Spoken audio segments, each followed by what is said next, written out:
The narrator voice must be smooth, consistent, and less overly dramatically emphasized during general exposition and non-dialogue sentences. Aim for a natural, flowing, and intimate storytelling rhythm. Use a flexible and deliberate pace. Slow down slightly during internal thoughts or emotionally charged scenes, example, describing Aaron or the new house, to increase drama.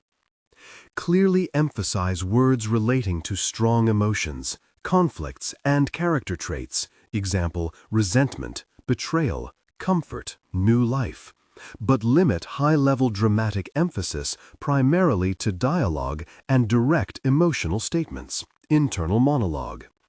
Target emotional range, hope, disappointment, simmering resentment, maternal love, and the excitement of a fresh start.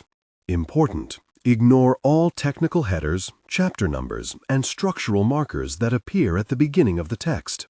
Content filtering strictly for AI instruction. Disregard and do not read aloud any text starting with or containing vocal attributes, technique, chapter, or a standalone number at the beginning of a section. Start reading only from the main body of the story text. Character differentiation.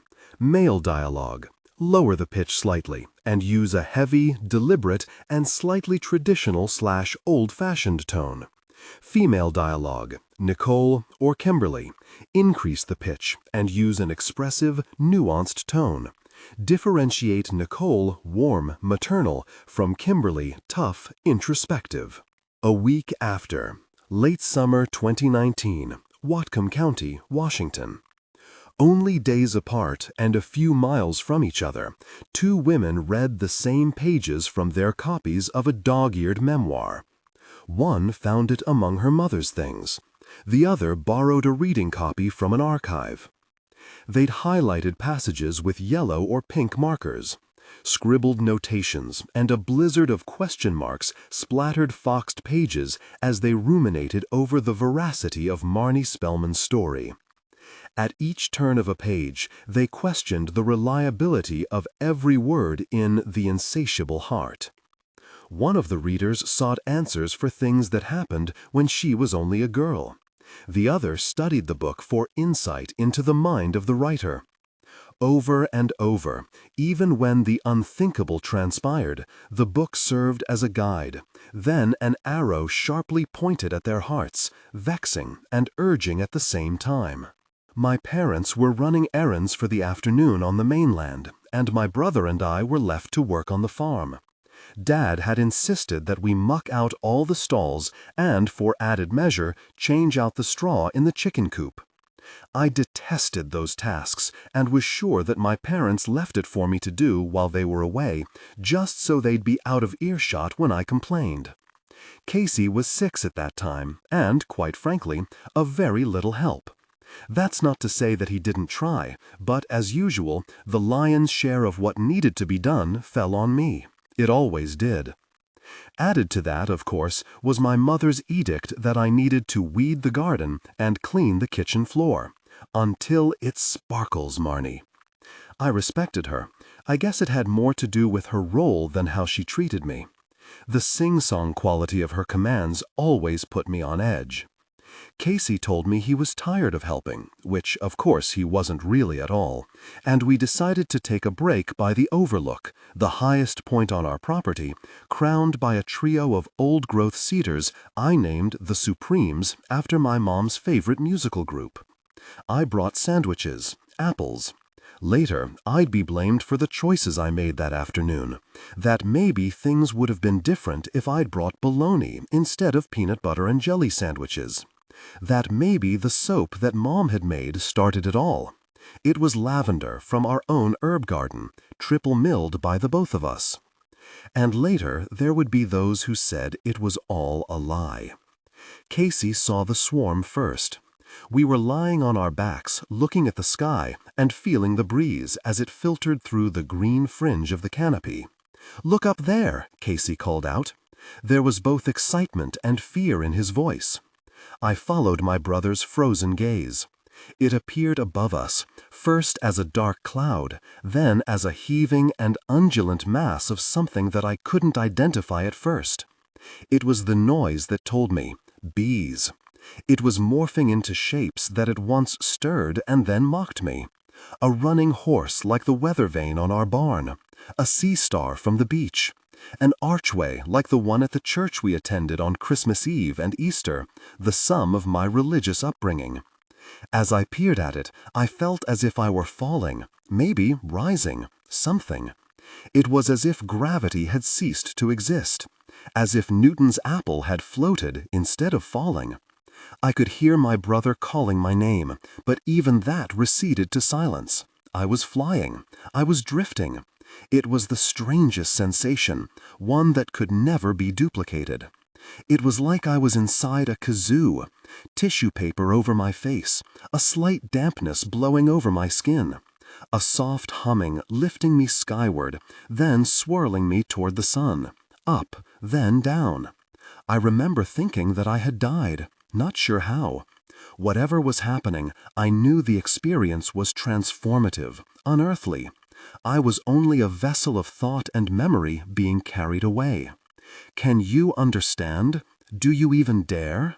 The Insatiable Heart, Marnie Spellman. Monday, September 9, 2019. Whatcom County, Washington. Renee Jones pushed the denim blue stroller along the damp trail. One of the front wheels, clogged with mud from a late summer rain, was stuck in a position that made the effort more difficult than it needed to be. Added to the list. Everything about being a mother was harder than she thought it needed to be. Sleepless nights, baby bawling, caterwauling, a yearning for time to speed toward the moment when reason or bribery would elicit the kind of response she longed for in the child. Quiet, that was all. Peace, stillness. Renee sucked in forest air, strained with more effort, and kept moving the stroller onward. She wore earbuds, but there was no music filling her ears, no podcast, nothing. Indeed, the earbuds weren't even connected to her phone. Their cord ran to the zippered pocket of her jacket. She wore them purely as a defense mechanism. The last thing she needed was company, an audience for her agony. She prayed that the pills her doctor had given her would break her out of the endless sulk that had consumed her since Carson was born. The last 6 months had shown her the worst of the demands on a young mother. She shook her head at the thought of how her mother and her friends had told her that being a mom was the greatest joy she would ever know. That was a lie, a trick, the kind of thing that someone says because you're suddenly in a club, in which there is no real understanding of what is involved, after the parties, after the well wishes, after the pretty blue and white ribbons are undone and the gift wrapping removed and the boxes opened. The initiation into the club had been a blur of fragrant peonies and golden sponge cake with Mount Baker-sized peaks of white icing. The best kind of cake, the kind that keeps people foolishly going back for more, even when they ought to know better. Carson was a beautiful little girl. Renee knew that because she'd been told so repeatedly by her mother, her sister, and all her friends. Even strangers at the Hagen Market at the base of Seaholm Hill. Yes, Carson had big brown eyes and lashes that almost tickled onlookers from across the room. But beautiful? Renee couldn't quite see her that way. She looked at the baby as she cried all night and screamed all day, and wondered how this child had ever been a part of her. And him, the baby's father. Kirk Lane's devotion had proven elusive to Renee even months before she gave birth. "I'll be there for you, babe," he'd said. Liar. As her belly grew to a Jiffy Pop roundness, so did her disdain for Kirk. His teeth were oddly small. His eyes seemed dull, almost cloudy, like those of an old dog on his last ride to the veterinarian's window, where pet owners huddle, lean over their animal, and cry goodbye.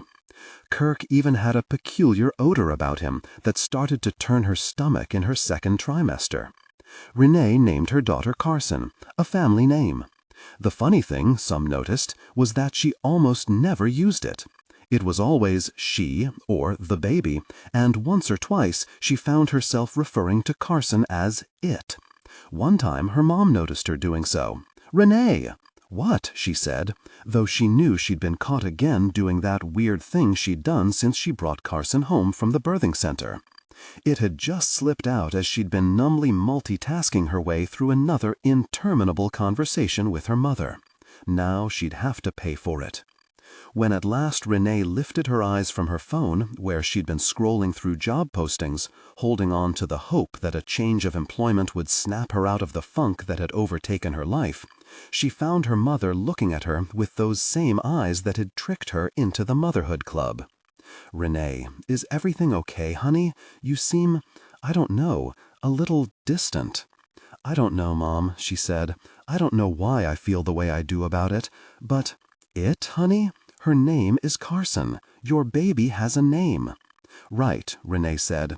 Adjust the current voice to replicate the professional narrative style for the dark/contemporary romance genre.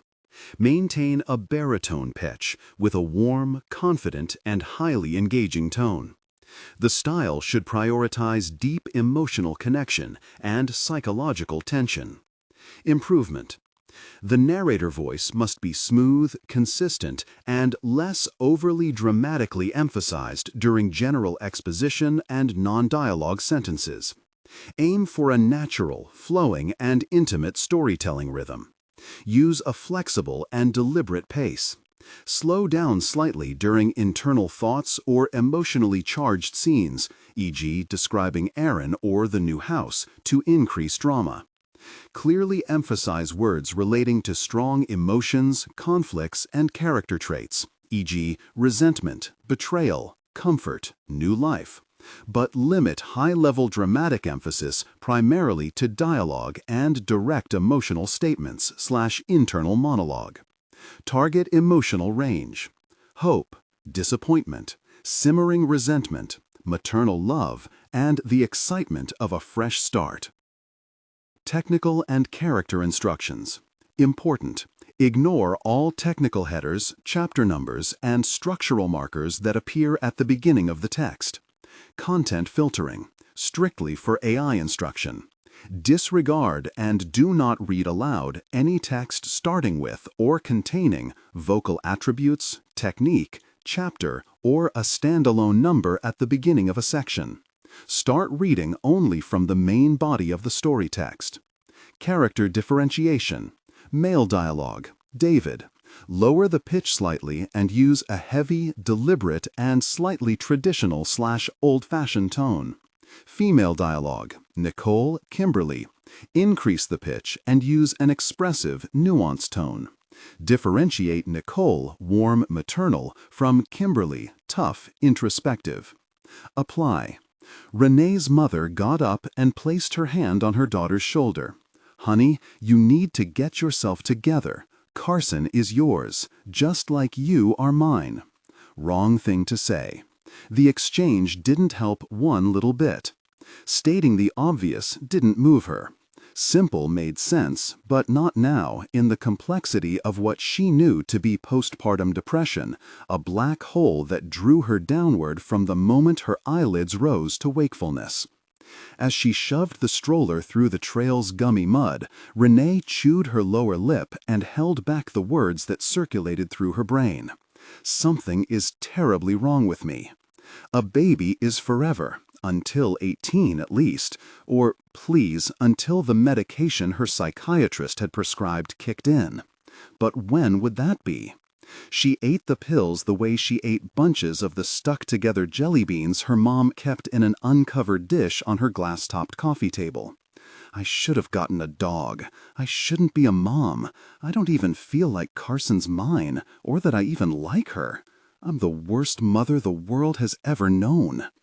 She stopped the stroller at the edge of the ravine and looked downward as the falls sent spring runoff into the deep channel of the Nooksack River. Pondering how she was going to survive, what she was going to do, what should do. With effort, she allowed herself just then to believe that the medication had, after all, begun to make her feel better. Far from 100%, but the new dosage, she hoped, was moving in the right direction. Carson stirred, and she looked down at the brown-eyed baby. The roar of the water seemed to calm her, much like the sound of the Dyson when Renee ran it next to the crib in the nursery she had yet to completely decorate. Vinyl appliques of rabbits and badgers still to be affixed to freshly painted walls. Then Carson's brow puckered, precursor to yet another meltdown, and Renee tore the pacifier from her fanny pack, bent down, and thrust it between the startled baby's lips. After a moment of silence, Carson started making that irritating sucking sound. Anything was better than another round of caterwauling, though. The young mother stared at the waterfall, wondering now if she was getting better or if that flash of hope was another false promise. The answer gained weight in the back of her skull. Storm warning. She recalled the words of her friends and relatives. You don't know love until you are a mother, and that's a fact. Renee's hands gripped the stroller. She started to ease it forward, timidly, toward the edge of the ravine, which opened wide like a granite and earthen jaw. Her hands felt moist, her brow sweat. Her heart raced. She pushed the stroller a few inches farther. She would keep pushing. She would follow the stroller down. It would be over. As she gathered her nerve, her eyes latched on to a chalky figure below. Is it real, or some kind of prank? Whatever it was, it snapped her out of what she was going to do. Down by the falls, slumped on the mossy bank, was what appeared to be a human body. A woman, naked, legs akimbo, pale, wet, dead. Renee let out a gasp and pulled back. She released her fingers from the stroller. Her racing heart was now hammering. She found it hard to breathe. She moved closer to get a better view and looked around to see if anyone was nearby. She was within a cave of evergreens, stony quiet, save for the sound of the water as it cascades down into the bottom of the ravine. Except for the naked, ghostly pale woman below her, she was alone. She felt it in her bones. This was the kind of place where one could surely count on solitude. It had been the reason she'd come here. She jammed the cord of her earbuds into her phone and pressed 3 digits. I think I found a body, she told the 911 dispatcher. Carson started to cry. I need to hold my baby, Renee said. Just a minute. She didn't need to stop talking to the operator. Her hands were free. But she needed the time. And as she'd said, she needed to hold her baby. She reached down, fiddled with the pesky safety straps, and gently lifted Carson from the stroller. She was warm and only a little fussy. Renee rocked her a bit, that jiggly way that her mother had shown her. Carson stopped her half-hearted fussing at once, and mother's and daughter's eyes met in that unmistakable way that communicates more than just want. You still there? Yeah, Renee said. She told the operator where she was, what she could see, then promised to wait for the police to arrive. I'll wait. I'll be here. Her baby held against her with both arms, Renee kept her gaze locked on the lifeless figure more than 100 feet down. Suddenly, life seemed so fragile, so precious. Certainly, death would end the pain that had consumed her since her baby was born. But death was final. It was absolute. There was no turning back, no second guessing. Had that girl down on the rocks come there with the same idea? Had she still been convinced during her fall? Or had she, as Renee had at that very moment, changed her mind and fallen anyway? Lindsay Jackman managed to breathe, somehow. Her hands gripped the wheel and her heart raced as her mind fought to stay on task. The call that morning and the warning from her lieutenant left her angry, heartbroken, and confused. You're too close to him, Martin Madison said, his voice low but emphatic. I'm working the scene. I'm coming. You can't. He's my partner. We have a body at Maple Falls. Dispatch will update. As she pulled out of the lot at the Ferndale Police Department, the dispatcher repeated the location. Lindsay felt the presence of the empty passenger seat beside her. Phantom limb. She'd been trying to compartmentalize the numbness that comes with sudden and nonsensical loss.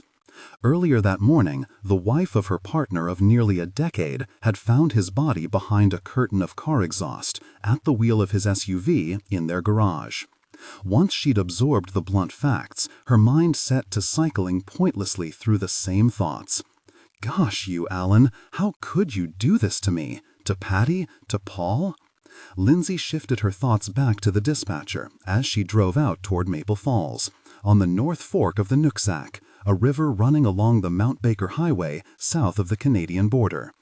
Woman says she found what she thinks is a body at the base of the falls. Scared, not sure. Probably nothing. You know the falls, detective.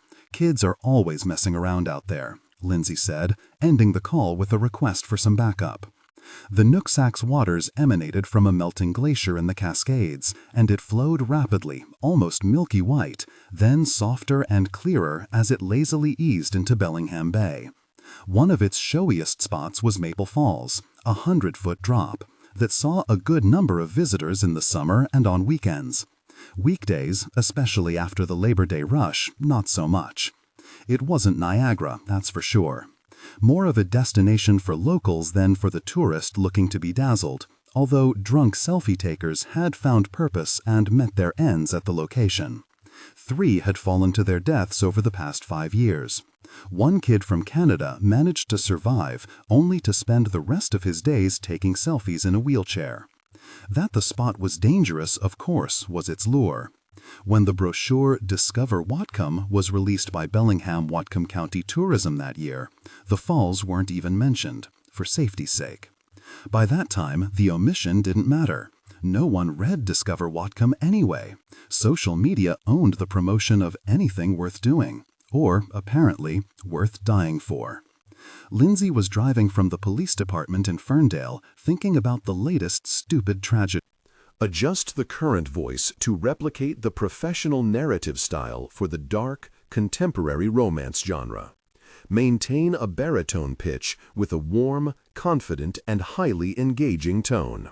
The style should prioritize deep emotional connection and psychological tension. Improvement.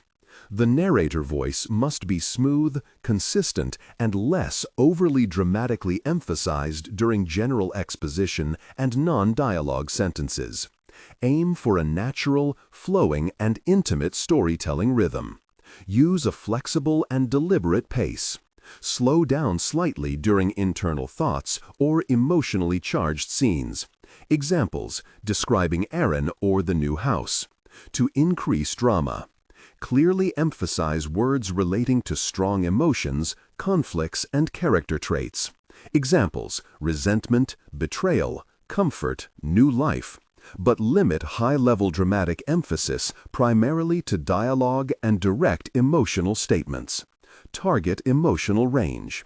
Hope, disappointment, simmering resentment, maternal love, and the excitement of a fresh start. Technical and character instructions.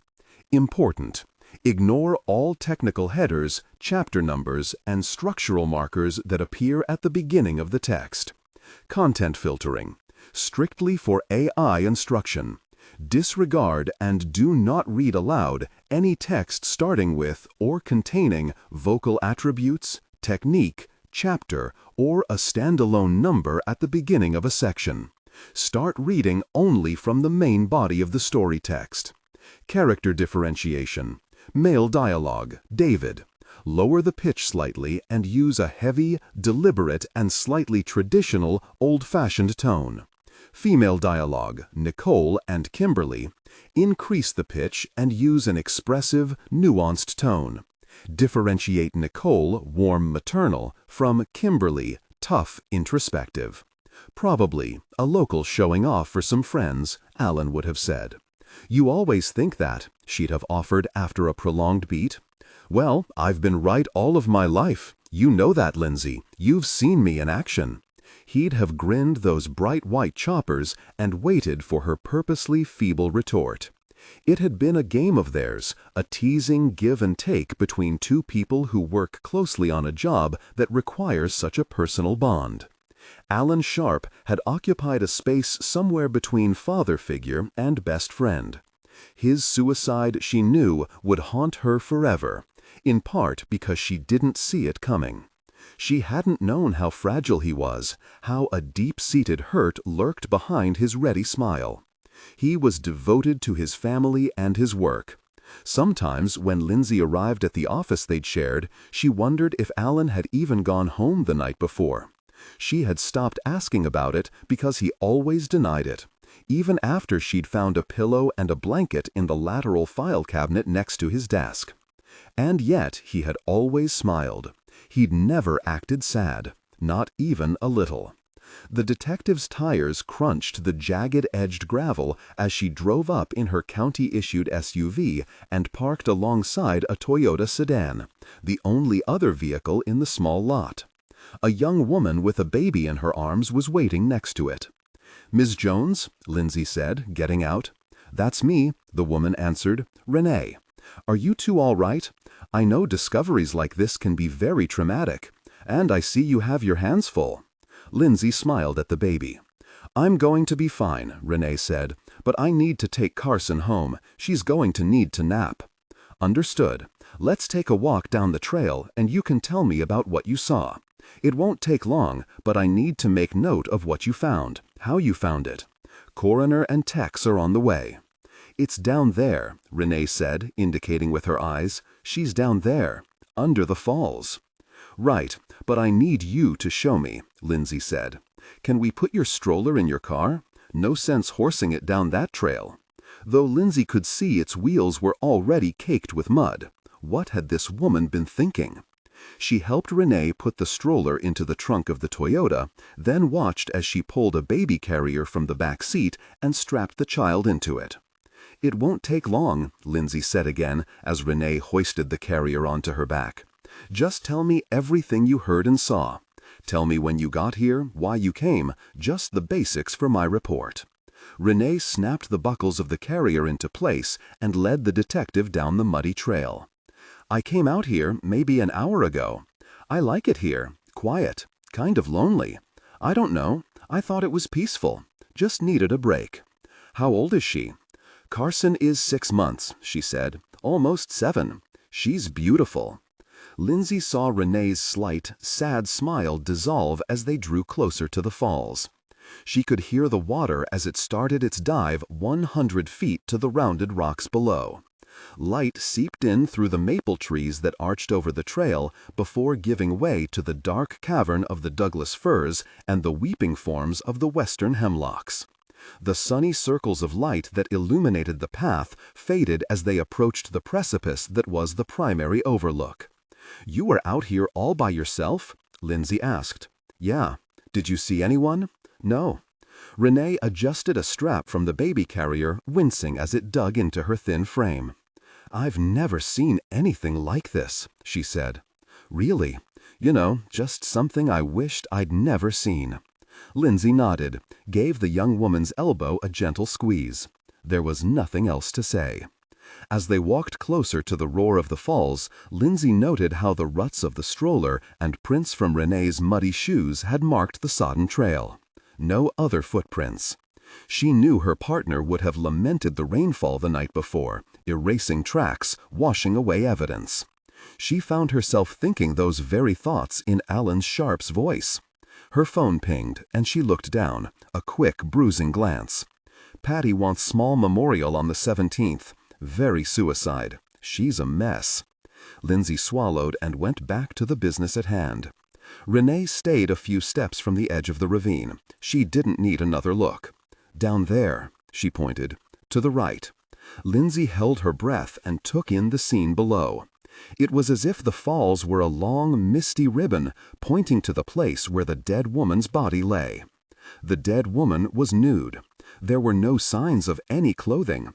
This wasn't likely a suicide, but there was no way of really knowing that right then, and guessing was never a good idea at the start of an investigation. Collecting the evidence, finding out who the woman was, how she died, and tracing her steps, all of that had to be done before any games of supposition. Games that Alan had been adept at, frequently uncannily so. Which means exactly nothing now. A couple of Ferndale officers arrived to secure the scene, and a few minutes later, two of the county's crime techs, Tim and Tam, trudged forward to help with the most crucial part of the investigation: gathering evidence. Lindsay and the techs started the climb down a switchback to the body. "My mom walks the beach on Lummi," Tamara Oliver said as they made their way down. "I always kind of cringe inside that she'll be the one to find a foot or a body washed up from the straits. Despite what I do for a living, my mom can't take the sight of a speck of blood." "You're sure she's your mom?" Tim Arthur said. "That's what the evidence suggests," she said. "Maybe you don't understand because you grew up in a family of doctors and paramedics, Tim. Blood and guts was dinner table talk for your people." "The family business," Tim said with a toothy grin. Lindsay felt a pang listening to the two of them. They had the same kind of teasing relationship that she and Alan had had. As if she'd read her thoughts, Tam said, "Really sorry about Alan, Lindsay. News of tragedies among their ranks traveled at lightning speed." "Yeah," she answered. "He was one of the good ones, for sure." A light mist hung over the chasm by the time the trio reached the bottom and made their way to the figure that Renee Jones had seen that morning. The acrid smell of a decomposing body met them when they were 20 feet away. The body was face down, ashy white. Smudges of dried, coagulated blood that were more bronze than red streaked her back like tiger stripes. The body was in bad shape, though possibly preserved some with the cold water that encircled it. Lindsay took photos with her phone for reference, and the techs moved methodically over the body, capturing images and diagramming the scene. Lindsay noted red marks along the upper back to her neck, exposed by the part in the victim's black hair. "Get a close-up here," she said, pointing. Tim's digital camera clicked with the sounds of old SLR, for effect, of course. Lindsay thought it was silly for new technology to mimic the analog world. She had told Alan more than once that his old-school ringtone, an actual ring, gave away his age as plainly his pleated slacks. He had poked her back about her penchant for energy drinks and mindless scrolling on her phone. The woman appeared to be in her 20s, maybe younger. She'd been dead a day or two. Rigor had come and gone. Her skin was pale. Her body was thin but not malnourished. No tattoos, no defining marks other than the abrasions that had caused the striping on her back. Lindsay wondered if those injuries had been a result of the fall, or maybe from before. All questions of what had happened when would be determined by the coroner in her office, 40 minutes away in Bellingham. "No tracks," Tim said after examining the victim's arms. "Yeah," Lindsay said. "Looks pretty healthy. Fit. Hair's been trimmed recently. Not a single spot." The officer's face went red. "I meant up here," he said. Mist dampened the victim's shoulder-length hair, and Lindsay moved it away from her neck, exposing bruising that indicated strangulation as a possible cause of death, providing the victim was dead before she hit the rocks at the bottom of the chasm. She called up, "Pull your search back from the immediate trail and see what you can find." Tam pulled Lindsay aside. "We still can't believe it about Alan. We all know you were close. We're here if you need us, Linz." She nodded but said nothing. What could she say? After almost 10 years, this would be Lindsay's first solo case. Alan Sharp had always been there, initially as a mentor, then a partner, then a close friend, and then, finally, a pseudo-father figure. They had been yin and yang, yet never really to the point of any measurable friction. She knew, as she looked down at the body, that Alan would have been suggesting a zillion theories about what might have happened to Jane Doe. They'd have been the same scenarios that she'd already run through her head, but she would have let him list them because it was something he had liked to do. He hadn't been a show-off, not really. It had been his M.O., his way of processing a scene. She supervised as the techs finished, and the coroner's unmarked white van carried Jane Doe's body to the county morgue. Lindsay was the last to leave. She surveyed the parking lot and glanced over at the trail to the falls. It had been years since she'd been there. Serenity punctuated by the sound of rushing water from a distance, a natural white noise.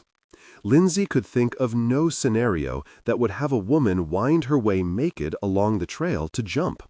No clothes had been found anywhere nearby. No car had been left behind. Someone had carried her there, unconscious or dead, and tossed her like garbage onto the mossy rocks below. Tuesday, September 17, 2019, Deming, Washington.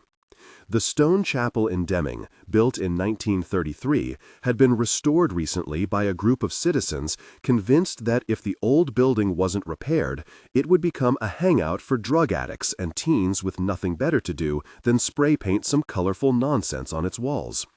Even a whiff of degradation would be picked up by those who sought the pleasure of destruction, and before one knew it, it would be gone. That afternoon, the parking spaces and the shoulder along the road were filled with law enforcement cars from all over Washington. Alan hadn't died in the line of duty, but he'd taught a yearly class at the academy south of Seattle on working with all resources to stem the meth epidemic that was ruining so many little towns and rural outposts. His sudden death brought out a good number of the millennials he taught over the years. Lindsay and her ex-husband Jack sat in the second row, just behind Alan's wife Patty and their son Paul. Lieutenant Madison and his long-suffering wife Peg sat at the end of the same row, close enough that the smell of smoke wafted from him every time he exhaled. A portrait that had been taken for the newspaper when Alan was honored for his work with young people was on an easel in front. Enlarged, rendered in black and white, the image that presided over the mourners captured his spirit completely. His silver hair, the flinty sparks from his eyes, and the smile. It was the kind of grin that dared a person not to smile back. His arms were folded across his chest, the obligatory hero pose that looked silly on local real estate signs, but on Alan it worked. Paul Sharp put his arm across his mother's shoulders as she melted into the pew. Lindsay reached for a tissue as the pastor, a tall man with oval-shaped wire-framed glasses, talked about the mysteries of depression and hidden pain, and how the love that had surrounded Alan was never going to be enough to save him. Some tragedies are readily apparent as to cause and effect, the pastor said. A terrible car crash, for example. It happened, we say. It was an accident. It is heartbreaking, but there is seldom the word why attached to such things. Paul bolstered his mother as each word came at her. Alan Sharp wasn't a religious man, although his wife certainly skewed that direction. Patty had been brought up in the Lutheran faith, but switched to an evangelical congregation years ago in hopes her husband would attend, which he did, but only very occasionally. Patty had selected a middle ground church for her husband's service, partly because she didn't want to face the questions that came with it in front of people she knew, but also because she knew that the old stone church held some appeal to him. They'd been there for a wedding the year before. "This is nice," he'd said. "A church with a little age and historical significance seems a lot more authentic than the modern, guitar-playing kind we attend." Patty only smiled. As she sat there with her grown son and they listened to the pastor talk about a man he didn't know as if they had been close friends, she did the same thing she imagined Lindsay Jackman did. She streamed the morning of his death in her mind. It was a movie she couldn't stop watching. Monday, September 9th, 2019, Ferndale, Washington. Patty reached over and felt the emptiness in the bed. Strange. She'd been the first one up with very few exceptions from the day she and Alan had gotten married. She put her feet on the floor, slipped on the ridiculously pink robe Paul had given her for Christmas the previous year, and padded her way to the kitchen, thinking Alan would be there, poring over the paper with a K-cup of coffee. It was just after 5 a.m. "Alan?" she called out. No answer. She placed a coffee pod in the machine and snapped down the lid. As the rumbling water forced its way through the coffee grounds, she tried to remember if he'd had an early appointment that day. Yes, coffee with Lindsay. But it was very early. No one had an appointment at that hour. He'd come late to bed last night. She asked if he was okay, and he nuzzled up against her, saying everything was fine. Just couldn't sleep. "You're freezing," she said. Sorry about that too."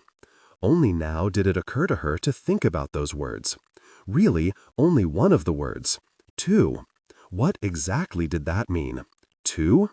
The coffee steamed in the cup, and Patty sipped. Too hot. Looking around, she noticed the sink was empty. Alan hadn't made a morning cup and left it there, rinsed and ready for the dishwasher. That had been almost a game with them. She couldn't understand why her husband didn't go the extra step and put it in the dishwasher. Maybe he did. She opened it, and no, it was completely empty. Alan couldn't make a move in the morning without a decent dose of caffeine. Their house wasn't large, and she passed his empty office on the way to the kitchen. She paused in the living room a beat. A sound was coming from the garage. A running engine. Oh, she thought, he's leaving just now. When she flung open the door to the garage, a stinking fog poured inside. Her coffee fell to the floor, burning her leg, and she screamed. Oh no, Alan must have had a heart attack or something. She turned her head away from the car exhaust and felt for the opener. Got it. As the door began to rise and the exhaust leaked from the space, Patty knew that it had been no accident. A dark green garden hose led from the tailpipe to a passenger side window, crimped tightly to hold it in place. She screamed a second time and ran for the driver's side door where she could make out the shape of Alan's head leaning against the steering wheel. Oh God, no, she said. Alan, what did you do? Frantically, she tried to open the door, but it was locked. She circled the car, trying all doors. She felt woozy, and she coughed out fits of carbon monoxide. She ran back into the house and grabbed her phone and the extra key fob from the rack by the refrigerator. As she gave her name, coughing into the phone, 911 recorded her call. Patty. This is Patty Sharp. Help me. Adjust the current voice to replicate the professional narrative style for the dark, contemporary romance genre. Maintain a baritone pitch with a warm, confident, and highly engaging tone. The style should prioritize deep emotional connection and psychological tension. Improvement.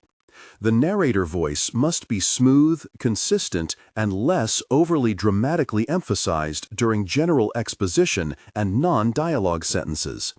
Aim for a natural, flowing, and intimate storytelling rhythm. Use a flexible and deliberate pace. Slow down slightly during internal thoughts or emotionally charged scenes, e.g., describing Aaron or the new house, to increase drama.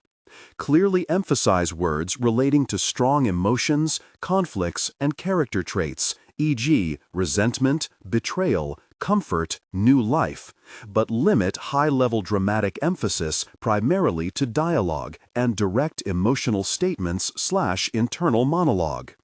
Target emotional range, hope, disappointment, simmering resentment, maternal love, and the excitement of a fresh start.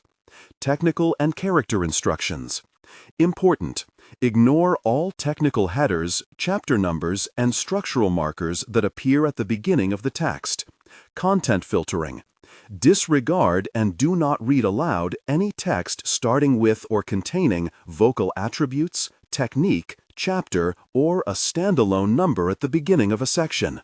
Start reading only from the main body of the story text. Character differentiation. Male dialogue. Lower the pitch slightly and use a heavy, deliberate, and slightly traditional, old-fashioned tone. Female dialogue. Nicole or Kimberly, increase the pitch and use an expressive, nuanced tone. Differentiate Nicole, warm and maternal, from Kimberly, tough, introspective. I think my husband is badly injured, or maybe dead. God, please hurry. I'm at 589 Semiamu Way. He's Ferndale Police Detective Alan Sharp. Hurry! 911. Stay calm, Patty. An ambulance is on the way. 4 minutes out. Tell me what happened. Patty, I found him in the garage with the car running. A hose. Alan, God, no. 911. Patty? Patty? Patty? I'm here. 911. I need you to get out of the garage, Patty, right away. Carbon monoxide can make you very sick. Do you understand? Yes, I do. I don't understand anything else. Oh, God, Alan, why has this happened? Why? Patty, help is there now. Stay on the phone until you see them. I hope your husband will be okay. Take care, Patty. Thank you. Tuesday, September 17th, 2019. As she sat in the church pew, remembering, Patty Sharp wondered how much she should say about that morning, how it would hurt, how it might invite questions she didn't want to answer. It was a movie. Tuesday, September 17, 2019. Ferndale, Washington. The Sharp family's backyard was set up with picnic tables covered in pale pink tablecloths, not because the hue was Alan's favorite, but because the linens were leftovers from a baby shower Patty had hosted for a church member a week ago. After arriving from the memorial service, mourners filed past Patty and Paul as they thanked everyone for coming. Paul did the talking. His mother stood next to him, her arms folded around her trembling body. "My mom and I really appreciate it," he said, his voice breaking. "Never forget to tell people you love them. You don't know when there will never be another chance to say those words." The house became a moving mass of memories and condolences that expanded and contracted each time the doors opened. There were two distinct groups of mourners. The first was those who waited in the receiving line to say something kind to the widow and her son. They stood, silent and immobile, racking their brains for something to say that might ease the pain.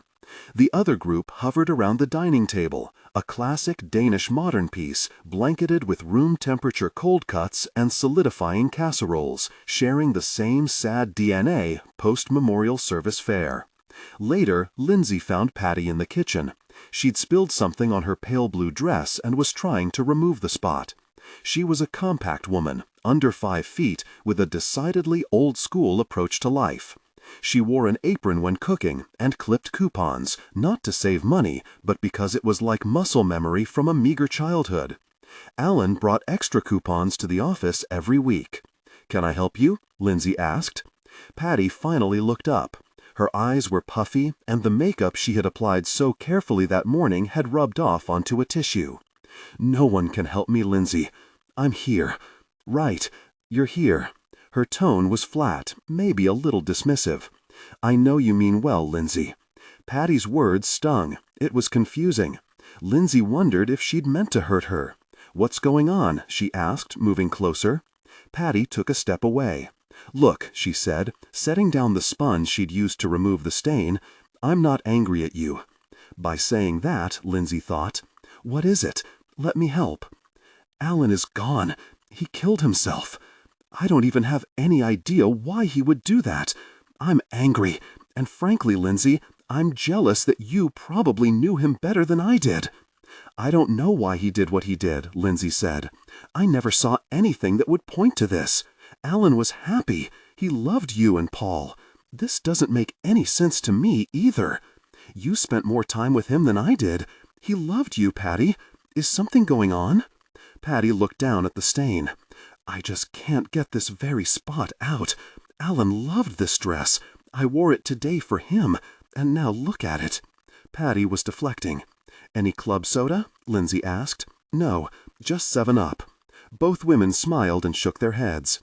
Lindsay put her arms around Patty. Alan's wife, now his widow, smelled of a light, woodsy perfume. Her neck was wrapped in a double strand of coral beads from their anniversary trip to Hawaii. Its silver lobster claw clasp had inched its way to the front. On any other day, Lindsay would have mentioned it to her. Not today. Instead, she said, "I honestly don't know what I'll do without him." "He thought of you like a daughter," Patty said. "Thank you, and I'm so sorry." After Patty pulled herself together, she sat outside picking at a plate of food, occasionally thanking people for coming when they presented themselves to her. She didn't cry anymore. She knew that she'd have to find a way to accept the nightmare handed to her when Alan died. There had been moments of worry and depression, of course, but she had to dig a little to recall them.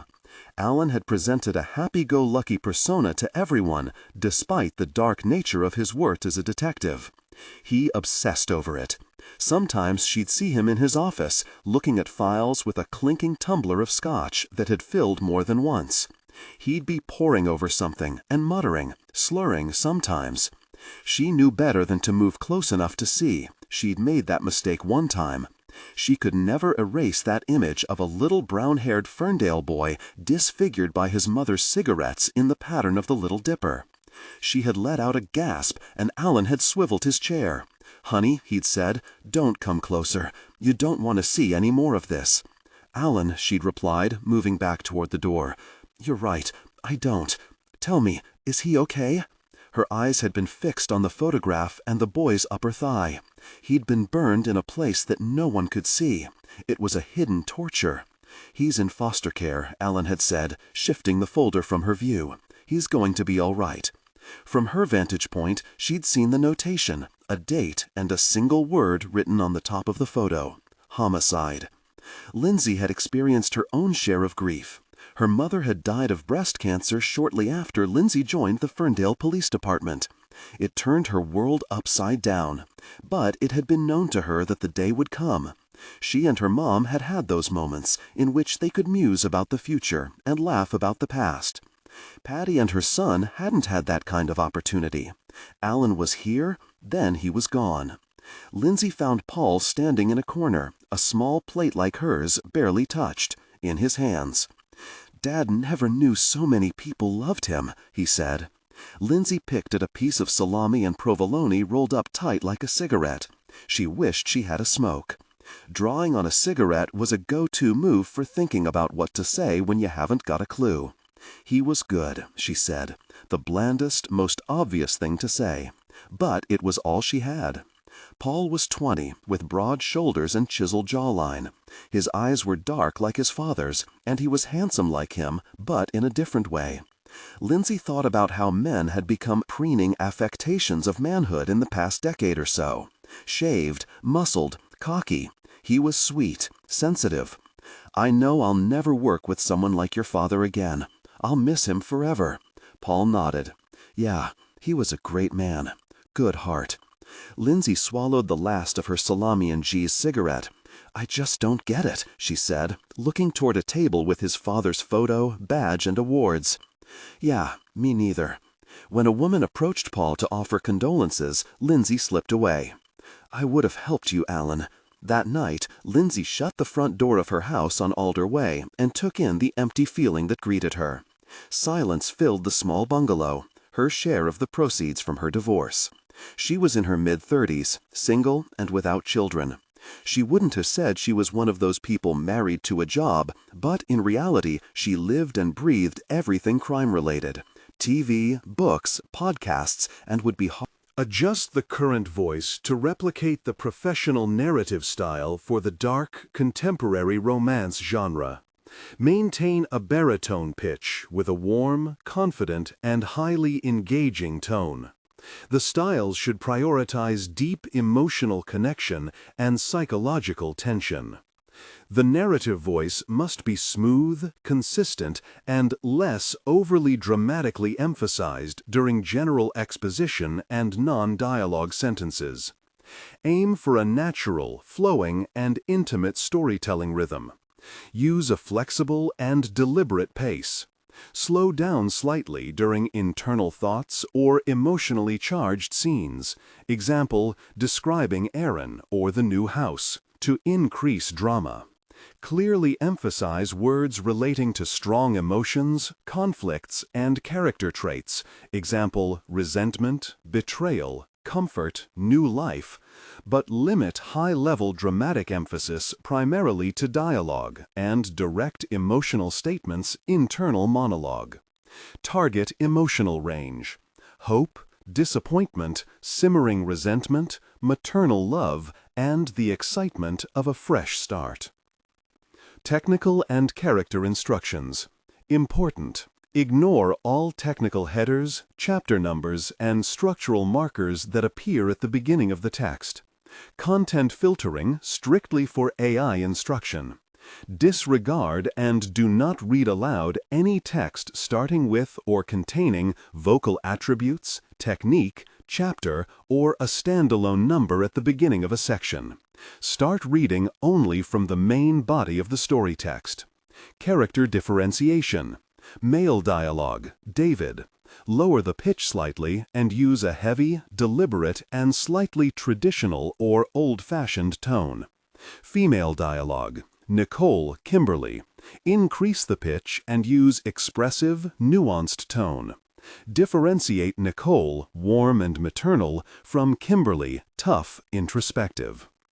Lindsay came from a big family, one that considered alcohol a necessity at any gathering to remember the dead. She could have used a drink while at Allen's. She sat at the classic 50s kitchen table she'd stabilized with a folded napkin under one leg and scrolled through her phone. Jack hadn't come with her from the memorial service to the reception, but he'd sent a small flurry of messages. "Allen was a great guy. I always liked him. I'm sorry you are going through all of this. And finally, I miss you, babe." She sipped her beer. Jack had been gone for more than a year. He was a manager at the paper mill in Bellingham and had done the predictable. It had been so obvious it was embarrassing. It was like all of a sudden, the guy she was in love with, married to for 6 years, had hit 40 and become the poster boy for a midlife crisis. First, he hit the gym. Then the new clothes started arriving from some internet stylist. Then, out of nowhere, he started wearing cologne. Who is this man, she wondered, for longer than she should have, before finally switching gears. Who is the other woman? That turned out to be classic, too. She was 25, slender, beautiful, and adoring. She was also his secretary. Lindsay tried not to hate her. After all, she wasn't the cheater, her husband was. God knew what he had said about their marriage when he and his new lover spent afternoons at the Shangri-La Motel on Samish Way. That, too, was embarrassing. Really, Jack? The Shangri-La? What are you, some college kid without a credit card? You don't have to be so hostile, Lindsay. You don't have to be so stupid, Jack. "I'm sorry, Lindsay," Jack had said when she confronted him. "Really, I didn't want this to happen. It just did." Lindsay didn't even cry. She was too angry for tears, too embarrassed to be the last to know. She didn't even raise her voice. "Things don't just happen, Jack," she finally told him. "People make things happen. You made it happen, and I don't even care why. The why will never make a difference to me. This is all on you." "You weren't around much," he said. "I was lonely." "Seriously, Jack? I knew you'd say something like that. Me? I'm not running around to conferences, and now I know why you were. I'm working hard. I'm doing something that matters, though I don't work half the hours that you do. Let's amend that. When I thought you were working." Jack pushed back. "A lot of those times I was," he said. "I don't want to argue. You think you're in love. Fine. Our marriage is done. I'm not even going to fight to save it. I can't. Betrayal is black and white." "You're taking this better than I thought you would," he said.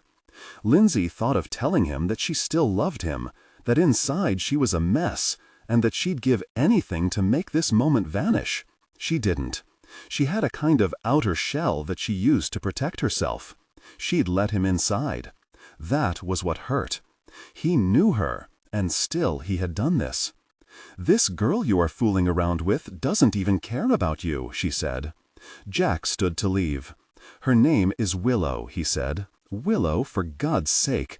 And I'm sorry. I never meant to hurt you, Lindsay. Willow and I are in love. We want to make a life together, maybe in Bali or somewhere." "Bali? Who is this stranger?" Lindsay bolted for the front door, twisted the knob, and jerked it open. "Go," she said without looking at him. And that was that. At least, that was that until 2 weeks ago, when Willow decided she was no longer in love with Jack, or the idea of living in Bali. She'd left him a goodbye text and vanished. Jack, according to mutual friends, was stunned. He hadn't seen it coming. Willow was his fantasy girl, his dream come true. She was the quintessential arm candy who hung on every word. She'd waxed herself into alabaster smoothness and told Jack that he was the best lover she'd ever had. She'd never want another. Until she did. As predictable as the trajectory of his midlife crisis, so was its inevitable and sputtering end. Jack told Lindsay that he felt like a fool, and she wondered if he knew that everyone else thought he was a fool too. He had rented a condo downtown over an Italian restaurant and smelled of olive oil and garlic when he arrived in the office each morning. For her part, Willow wasn't a conniver. She didn't whistle-blow about their relationship and how it had violated company rules. She could have. She simply didn't even think enough of Jack to bother. She did, however, take a new job as the administrative assistant to the president of the mill. It was, as everyone in the office thought, a big step up. Not only that, the president was single. The night of her partner's memorial, as she sat in the darkening kitchen, another beer in her hand, Lindsay didn't even allow a sliver of regret to envelop her. Alan had been her shoulder to cry on. He'd been the one to tell her that if she wanted to forgive her husband, that was fine. "Whatever you decide," he had said, "please understand that it is never going to be the same. You will spend the rest of your life wondering if you did the right thing. You can't hide your feelings either. They will tear you apart. Trust me." At the time he said that, she had known he was right. Now something ate at her as she thought about his advice. Trust me. What was he talking about? Had he and Patty had problems, or had it been something else? Lindsay slept on the same side of the bed as always, although she'd chided Jack for claiming the one next to the window. Breeze in the summer, moonlight in the winter. She climbed in bed feeling as alone as she'd ever felt. Lonelier than when her mother had died. She closed her eyes and replayed the day in her mind. She thought back even further to when Patty had found Alan dead in their garage. Then further. She thought about how Alan had been distracted by something the week before at Der Dutchman. At the time, he had told her it was nothing, just stuff. She refrained from asking for details while they waited for coffee. She wanted him to break the silence between them by explaining. Instead, Alan switched gears. "Lindsay, do you mind getting my coffee?" He handed her $10. She pushed the money away. "No," she said. "I mean, yes, I'll pay. My turn." "Thanks," he said, turning toward the door. As the line moved, Lindsay caught a glimpse of him. Alan was outside on the sidewalk next to his car, on the phone. She held the image for a second, then turned away. It seemed as if she was intruding on something personal just then. The look on his face was peculiar. Was he agitated or excited? She couldn't be sure. As Lindsay lay there with her eyes shut, she pondered that incident, whether it was a sign she'd missed. She wished she'd asked Alan about the phone call. He'd been so private about stuff, and she hadn't wanted to push him away. She had respected him, admired him. Being helpful, she had come to know, can feel intrusive and prying. She turned on her side and faced the pillow, the same one on which her ex-husband had laid his head. She shifted and pulled up the covers. When she had asked if he was all right, he'd apologized for being uncharacteristically distant. "Just stuff," he'd said. His words now carried a sense of finality, like the remembered last lines of a closed book. She wondered if she'd pushed harder, might she have found a way to save him? It was a futile mind game she was playing with herself, and she knew it. Answers about Alan might never come. The dead girl at Maple Falls was a completely different matter. Wednesday, September 11th, 2019, Ferndale, Washington. Adjust the current voice to replicate the professional narrative style for the dark, contemporary romance genre. Maintain a baritone pitch with a warm, confident, and highly engaging tone. The style should prioritize deep emotional connection and psychological tension. Improvement. The narrator voice must be smooth, consistent, and less overly dramatically emphasized during general exposition and non-dialogue sentences. Aim for a natural, flowing, and intimate storytelling rhythm. Use a flexible and deliberate pace. Slow down slightly during internal thoughts or emotionally charged scenes, e.g. describing Aaron or the new house, to increase drama. Clearly emphasize words relating to strong emotions, conflicts, and character traits, e.g. resentment, betrayal, comfort, new life, but limit high-level dramatic emphasis primarily to dialogue and direct emotional statements, internal monologue. Target emotional range: hope, disappointment, simmering resentment, maternal love, and the excitement of a fresh start. Technical and character instructions. Important: ignore all technical headers, chapter numbers, and structural markers that appear at the beginning of the text. Content filtering. Strictly for AI instruction. Disregard and do not read aloud any text starting with or containing vocal attributes, technique, chapter, or a standalone number at the beginning of a section. Start reading only from the main body of the story text. Character differentiation. Male dialogue. David. Lower the pitch slightly and use a heavy, deliberate, and slightly traditional old-fashioned tone. Female dialogue. Nicole, Kimberly. Increase the pitch and use an expressive, nuanced tone. Differentiate Nicole, warm, maternal, from Kimberly, tough, introspective. A record search turned up a list of missing women between the ages of 15 and 40, some matching the description only a little. A few, though, were ringers. Lindsay studied the proximity of where the body was found and the location of those reporting a missing person. There were at least 6 that seemed more likely than others, but the reality of such things is much more random. Some killers are methodical and smart, having read up on police procedure on the internet and from the endless parade of TV crime shows that serve as how-to guides to avoid detection. As Lindsay saw it, there were 3 principal rules embraced by the informed killer. Keep your mouth tightly clamped. Make sure the body is clean of all forensics fluids, fibers, latent prints. And finally, never dump a body in your own backyard. Each of the principles was important. Together, they formed a trifecta to ensure being free to kill again. Lieutenant Madison poked his head into her office. Any update on Maple Falls? She told the lieutenant Jane Doe's autopsy was after lunch and that she'd report back on any preliminary results. A few potentials here, she said, indicating the list of missing women and girls on her computer screen. Well, no more in a few hours. Also ran a check on sex offenders in the area, new releases and whatnot. Nothing there. Well, no more where to look once we find out where she's from. And where she was killed, Lieutenant Madison said. That, too. The lieutenant glanced in the direction of Alan's office. We probably need to pack up his personal stuff. Patty will probably want it. His eyes scraped over Alan's collection of Mariners baseball bobbleheads and black-framed citations for his stellar police work, including the photo for his work with school kids. A family photo of Alan, Patty, and Paul was placed next to the phone.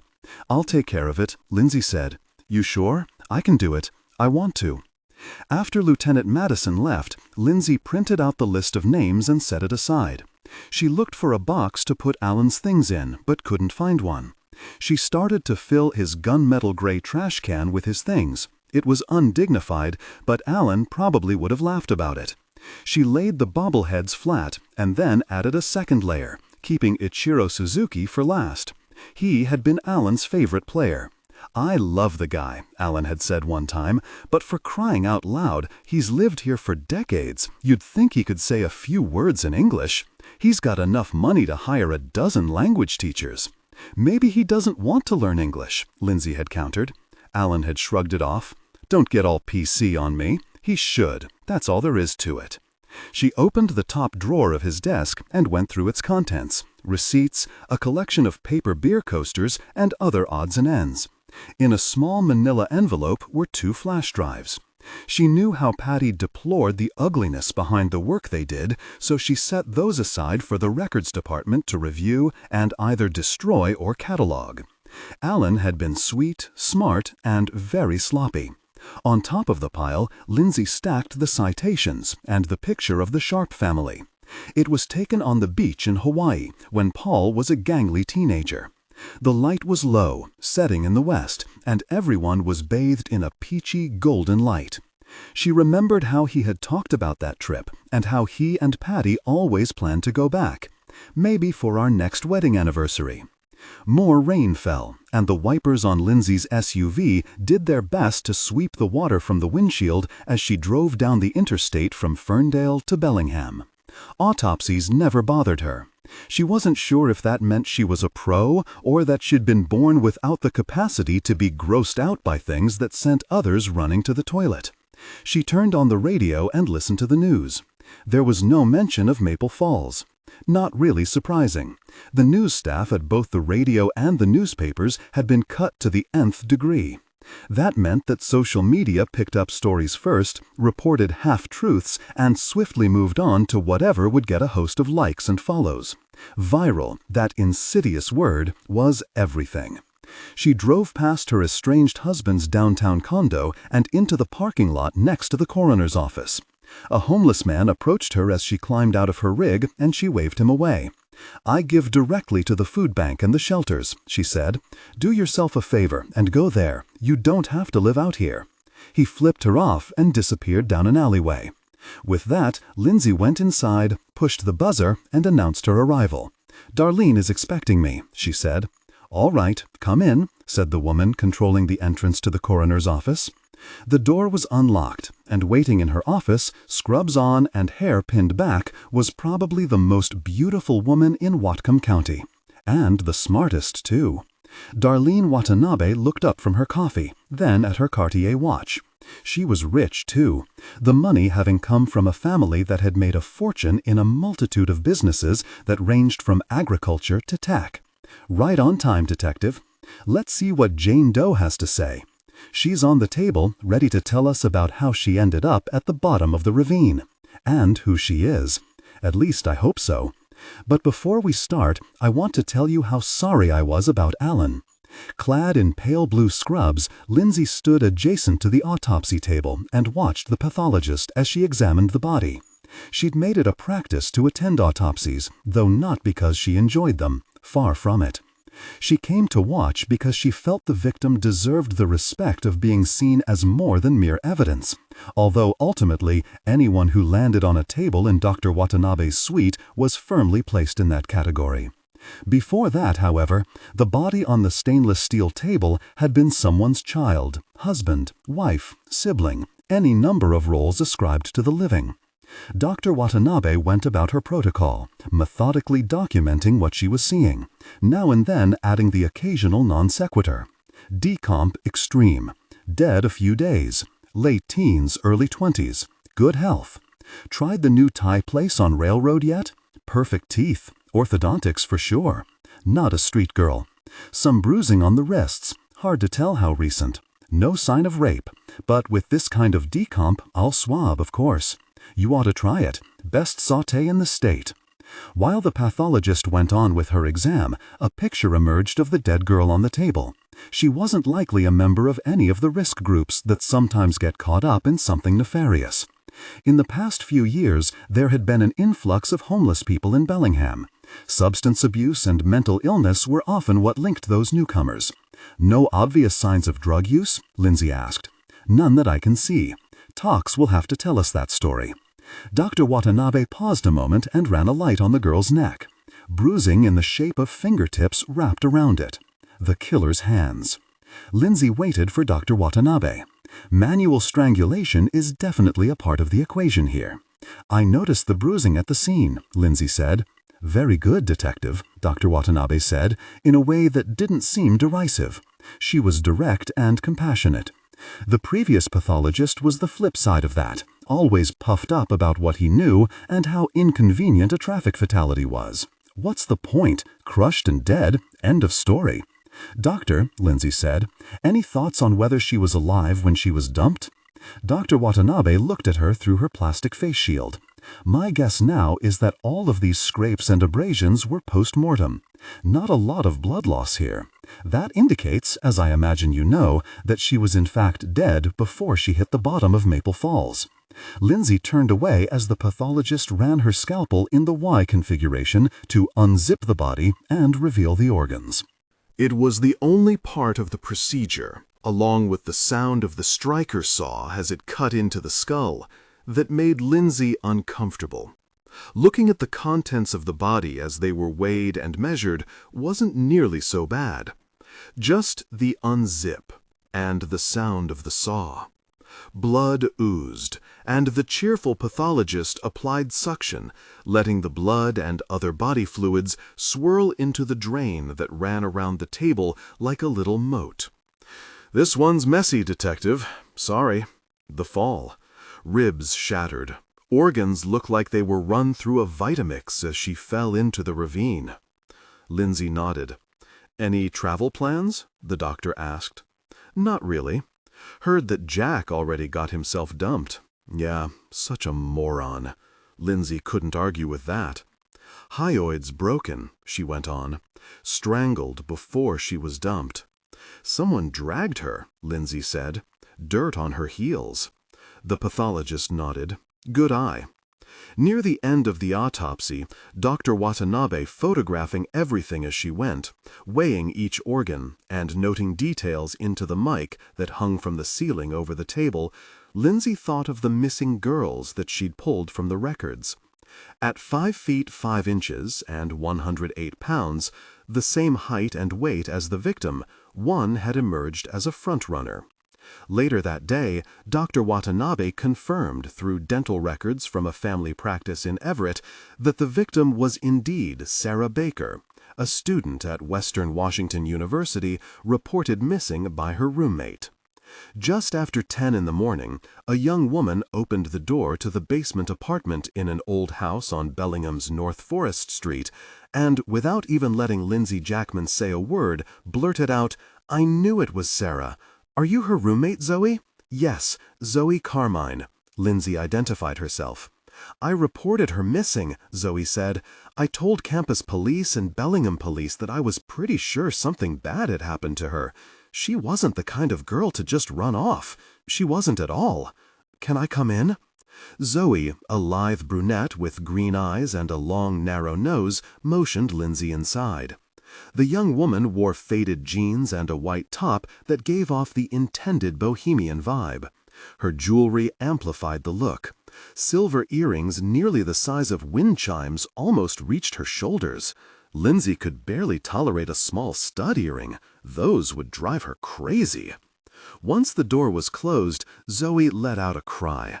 "I saw it on Facebook. The girl from Maple Falls. It's Sarah. She's really dead, isn't she?" "I'm so sorry, Zoe," Lindsay said, trying to calm her. "You have suffered a terrible shock. I'm here to find out what happened. For you, for Sarah. Catch your breath. Tell me about her and when you last saw her." They sat next to each other on a hand-me-down sofa that had been covered with a red and green quilt. It wouldn't be Christmas for months, but when it was, the couch would be ready. Zoe put her face in her hands and let out a cry that reverberated around the room. It was the ugly, messy kind of sobbing that leaks from a broken heart and a jolt of utter shock. "I'm so sorry," Lindsay repeated, leaning in, her face full of concern. "I know this is agonizing for you." Zoe dropped her hands and looked up at Lindsay, her eyes blurred by tears, her mouth agape. "Oh, God," she said, tears running into her mouth. "Detective, what happened?" "We don't know exactly," which is the truth. "Was she in an accident?" This round of 20 questions was leading to where it always led. "No," she said. Zoe let out a scream. "Someone killed her. She was murdered. Oh, God, this is so wrong." "I'm sorry," Lindsay said, "and there's nothing we can do about it now. I've known Sarah since we were kids. She was my best friend. I knew something bad happened. I knew it. But murder? Who would want to kill a girl like Sarah? She was nice to everyone." Lindsay gave Zoe a moment, and then, as gently as possible, redirected her to tell what she could about Sarah. Both of the girls had grown up in Everett. Sarah was an only child, raised by her aunt.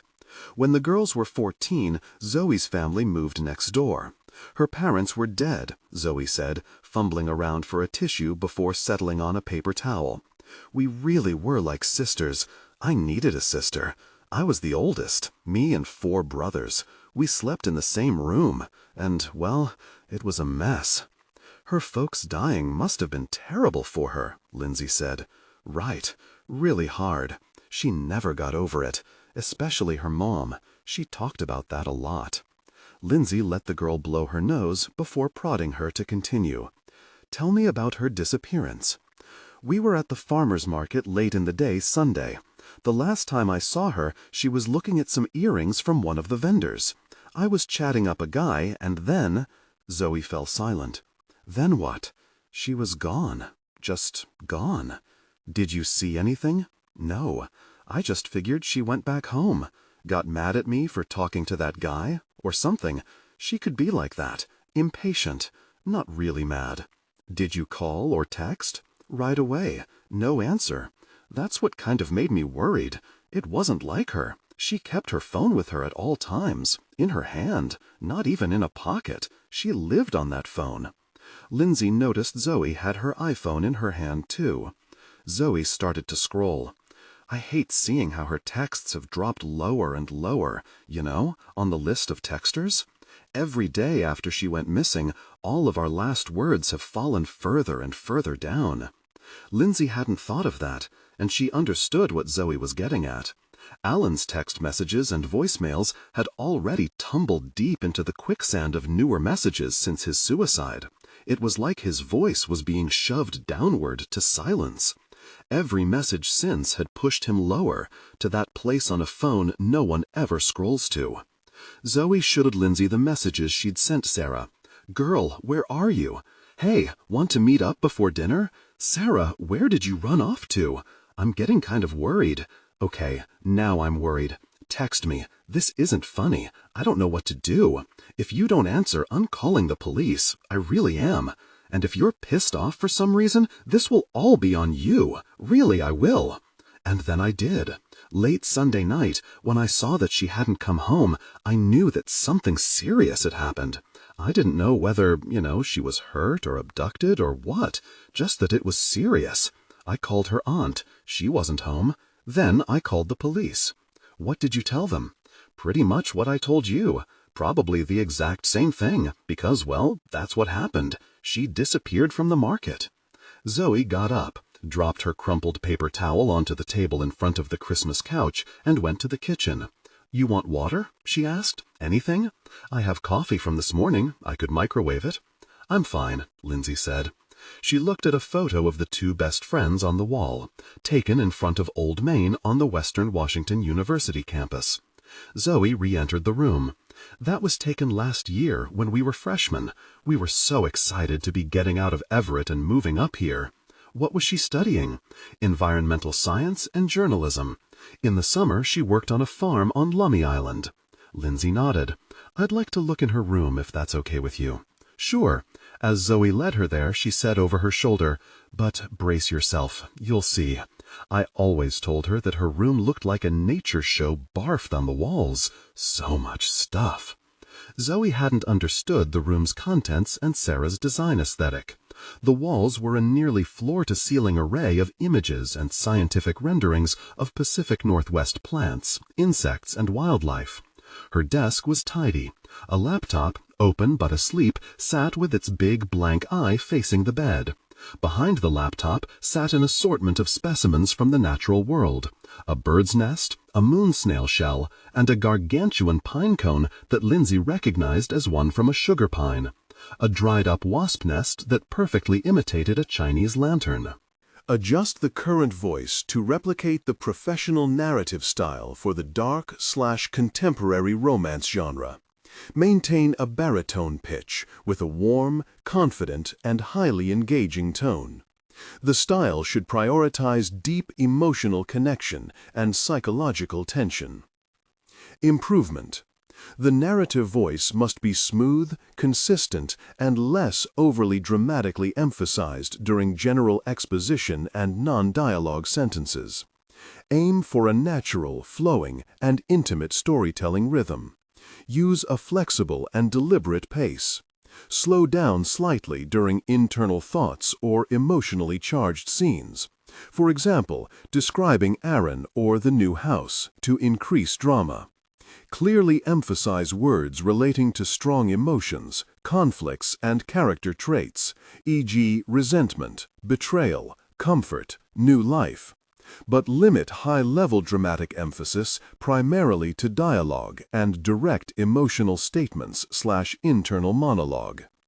Target emotional range: hope, disappointment, simmering resentment, maternal love, and the excitement of a fresh start. Technical and character instructions. Important: ignore all technical headers, chapter numbers, and structural markers that appear at the beginning of the text. Content filtering, strictly for AI instruction. Disregard and do not read aloud any text starting with or containing vocal attributes, technique, chapter, or a standalone number at the beginning of a section. Start reading only from the main body of the story text. Character differentiation.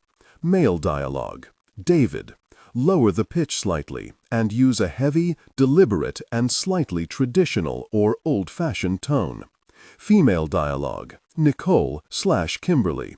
Increase the pitch and use an expressive, nuanced tone. Differentiate Nicole, warm maternal, from Kimberly, tough, introspective. An array of textbooks was neatly stacked on a nightstand next to the bed. Zoe watched from the bedroom door. "Everything is tidy," Lindsay said. "Is this how she left it?" "Pretty much. I made the bed because that editor from the front came to do a story about her being missing." "The Western Front? Campus paper?" "Right. Carl or Carlton something." "Did the story run?" "Yeah, online." Lindsay scanned the inside of the closet. Nothing remarkable. She opened the drawers of the dresser. Again, nothing. "Did Sarah have a boyfriend?" "No, not really." "Anyone even a little special?" "She didn't really have much time for boys or anything else. Sarah was too busy finding ways to save the planet from destruction. I told her that the planet could wait, that we were in college and the Earth would want us to have a good time." Lindsay slid the top drawer of the dresser closed. "Did she say anything at all, that indicated she was in any kind of trouble, or that someone was bothering her? Anything like that?" "Not really. I mean, I can't think of anything. She was quiet, kept to herself, just wanted to do good and never be the center of attention." As Lindsay started to leave, Zoe called out, "Just a minute. There was something kind of weird. I mean, not crazy strange, just a little off." "What is it?" "Her car was parked out front, where it is now, the morning after she vanished from the farmer's market." "Okay," Lindsay said. "Why is that significant to you?" "It means she came back here, but never made it inside. Something must have happened in the parking lot." The detective gone, Zoe perched on the edge of Sarah's bed. She and Sarah had met in junior high and had been on and off best friends, mostly off at the moment owing to different interests. No drama between them, just college, work, life. The same forest green comforter Zoe was stroking now had been in Sarah's room back then. Zoe thought it looked like the felt on a pool table, but Sarah insisted it was the color of everything important. "Green isn't just my favorite color," she'd said. "Green is the color of life." Zoe lay her head on the pillow and looked through her phone messages, wondering if what she'd said to her best friend that afternoon at the market had been the reason she fell into the wrong hands. She found the text that appeared before the others she'd shown to the detective. She'd been careful to start with the messages that followed this one. "I can't babysit you, Sarah. I want to hang out with Brendan. Can't you just get lost for a couple hours?" Guilt seized her, and she closed her eyes, squeezing tears into the pillow. "I didn't mean it, Sarah. Really. Promise. This is all my fault." After grabbing a sandwich to eat on the way, Lindsay listened to the overly cheerful guidance from her GPS as she drove from Bellingham to Everett, a somewhat sad mill city north of Seattle that seemed always on a futile hunt for a lasting jolt of optimism. To expedite the process of contacting Sarah's family, local police were asked to make the notification. Too much risk with social media channels always open, 24/7. Mary Jo Baker's address was an apartment on Rucker Avenue, not the best part of the city. A bunch of kids were playing in the parking lot and parted like the Red Sea before Moses when Lindsay edged her car into an empty space. A woman in her 70s with red-framed cat-eye glasses and thickly penciled-on eyebrows answered her knock. "I'm here about Sarah," Lindsay said, identifying herself. "Are you Mrs. Baker?" The woman lowered her glasses. She'd been crying. "Everett police just left. Did you already catch the SOB that killed her?" How she wished. "No, I'm here, though, to find who did it. May I come in?" Lindsay stepped inside, and Sarah's aunt started talking, and talking. Sarah was a very bright, wonderful girl, and beautiful, really, kind. She'd never hurt anyone. She was so sweet, she said, her voice cracking a little. First her mother, now my beautiful Sarah. God must hate the gosh out of me. "I'm sure it isn't that," Lindsay said. "It feels that way the longer I live. Have a seat, detective." The sofa was covered with small blankets arranged in neat stacks. Lindsay carefully nudged her way in. Sarah's aunt perched on a straight-back chair and nodded at the blankets. "I sew those for the families with little ones around here.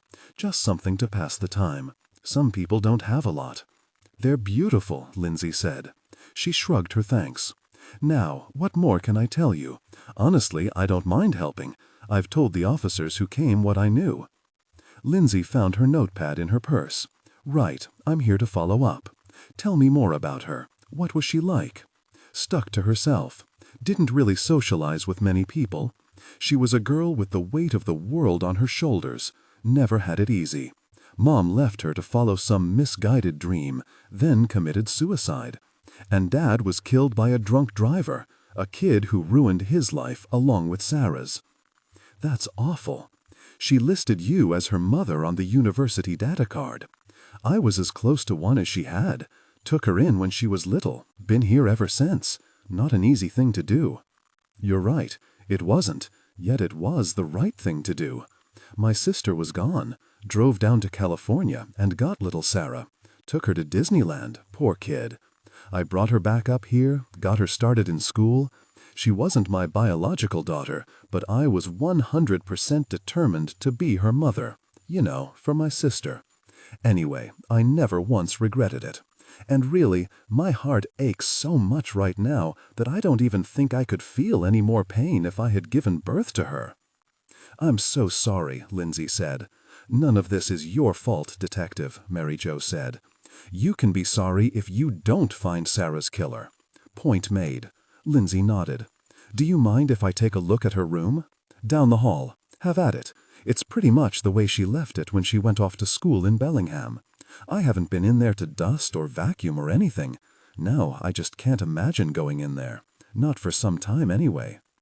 Sarah's bedroom was all white wicker and pale yellow walls. It was cheerful in a way that was utterly at odds with everything that had happened to her, in her life as a child in California and in her death at Maple Falls. By the looks of her desk, nightstand, and bookshelf, Sarah was as organized at home as she'd been in college, almost obsessively so. All the books were pulled forward to the edge of the shelf. Her nightstand had a spare phone charger and a box of tissues.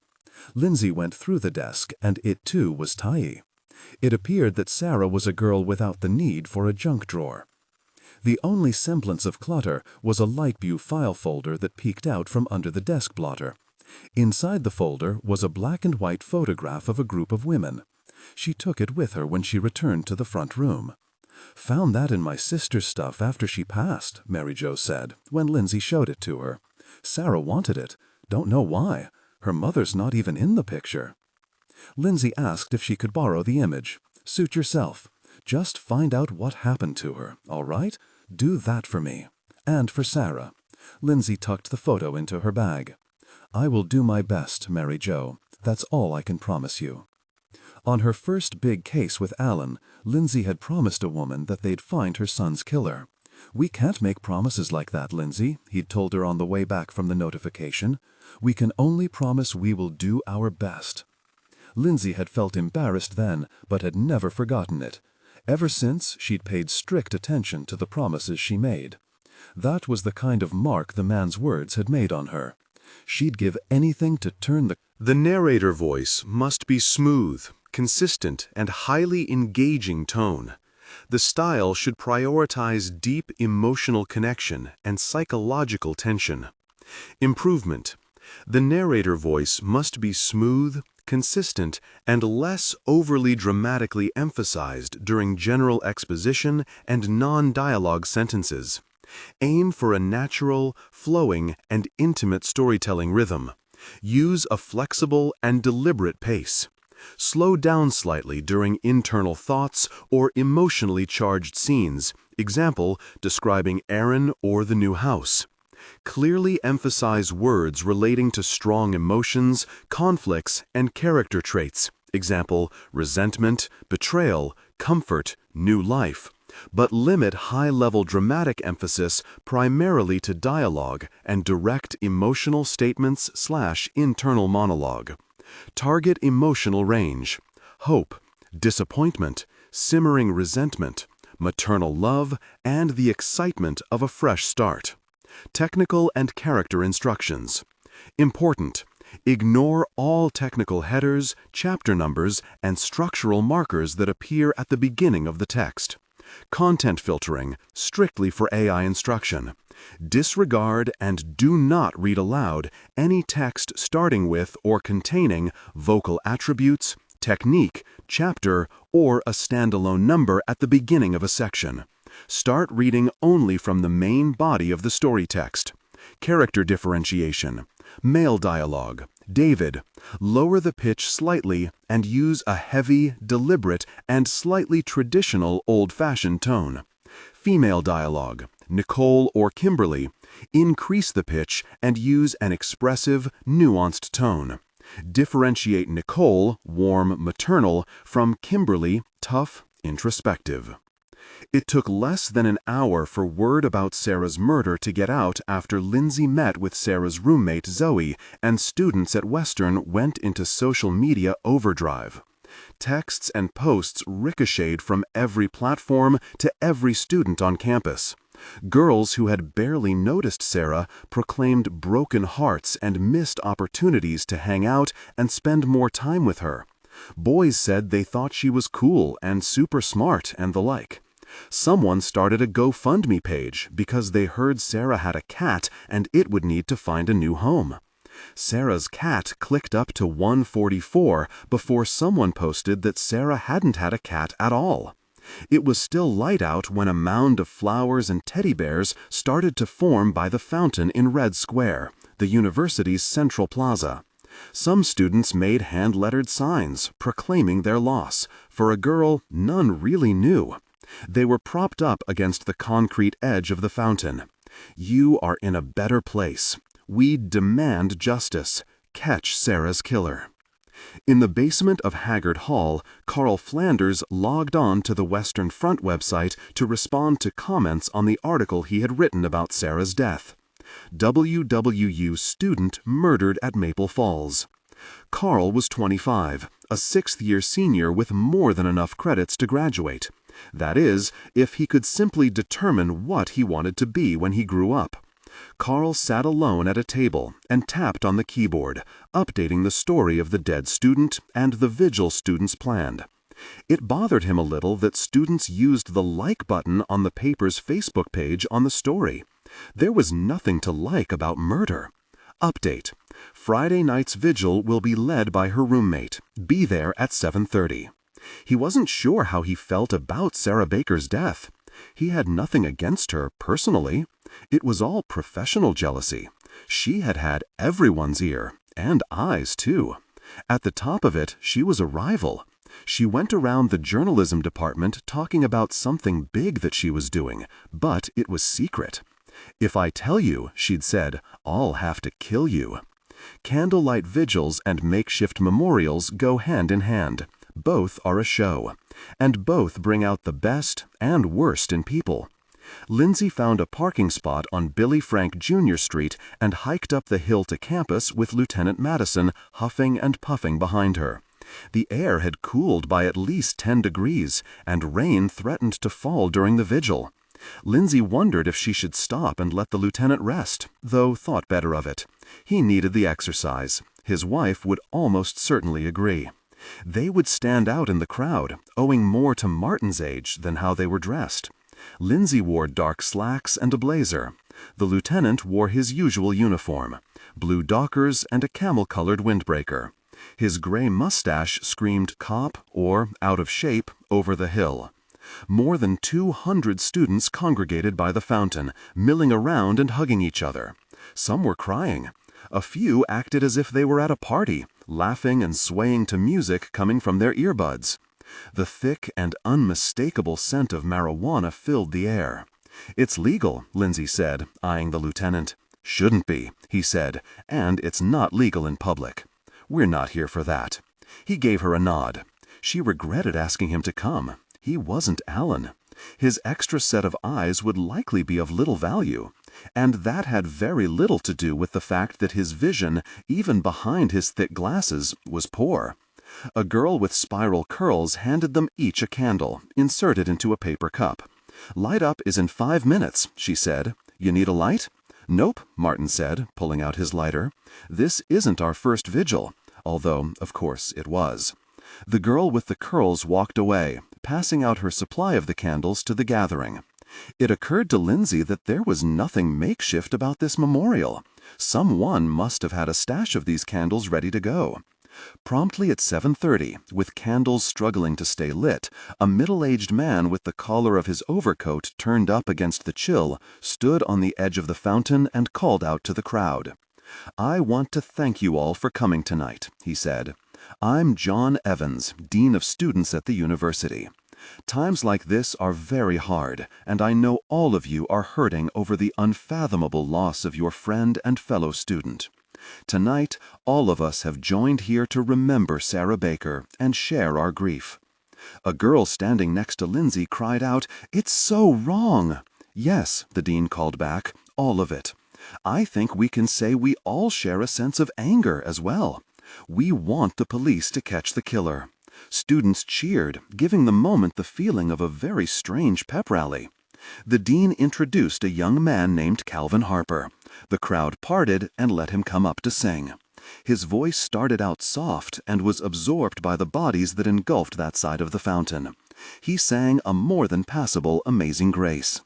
Lindsay continued to scan the crowd, to see if there was anyone or anything out of place. She told the lieutenant to take as many photos of the gathering as he could. "Get video, too," she said. She caught a glimpse of Lieutenant Madison doing just that. Good. Alan would have stood there in shock to see the lieutenant following anyone else's orders. If only he had still been alive. After the song, the man said a few more words, and a very shaky Zoe Carmine stood up to speak. "Hi, everyone. My name is Zoe. Sarah was my best friend. We grew up together. We were roommates here at Western. I just want to tell you a little bit more about her. She was the nicest girl ever. She loved all animals and plants.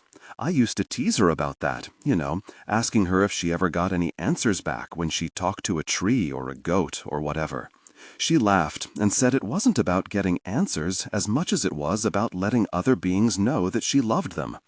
Zoe stopped for a second, and a boy yelled out, "We're here for you, Zoe! We're here for you and for Sarah." Zoe looked in his direction. He was tall and had a full beard and wore a navy stocking cap. She gave him a little nod and continued. It would have brought tears to Sarah's eyes if she were here and could see how much she was loved. She was kind of a loner, actually.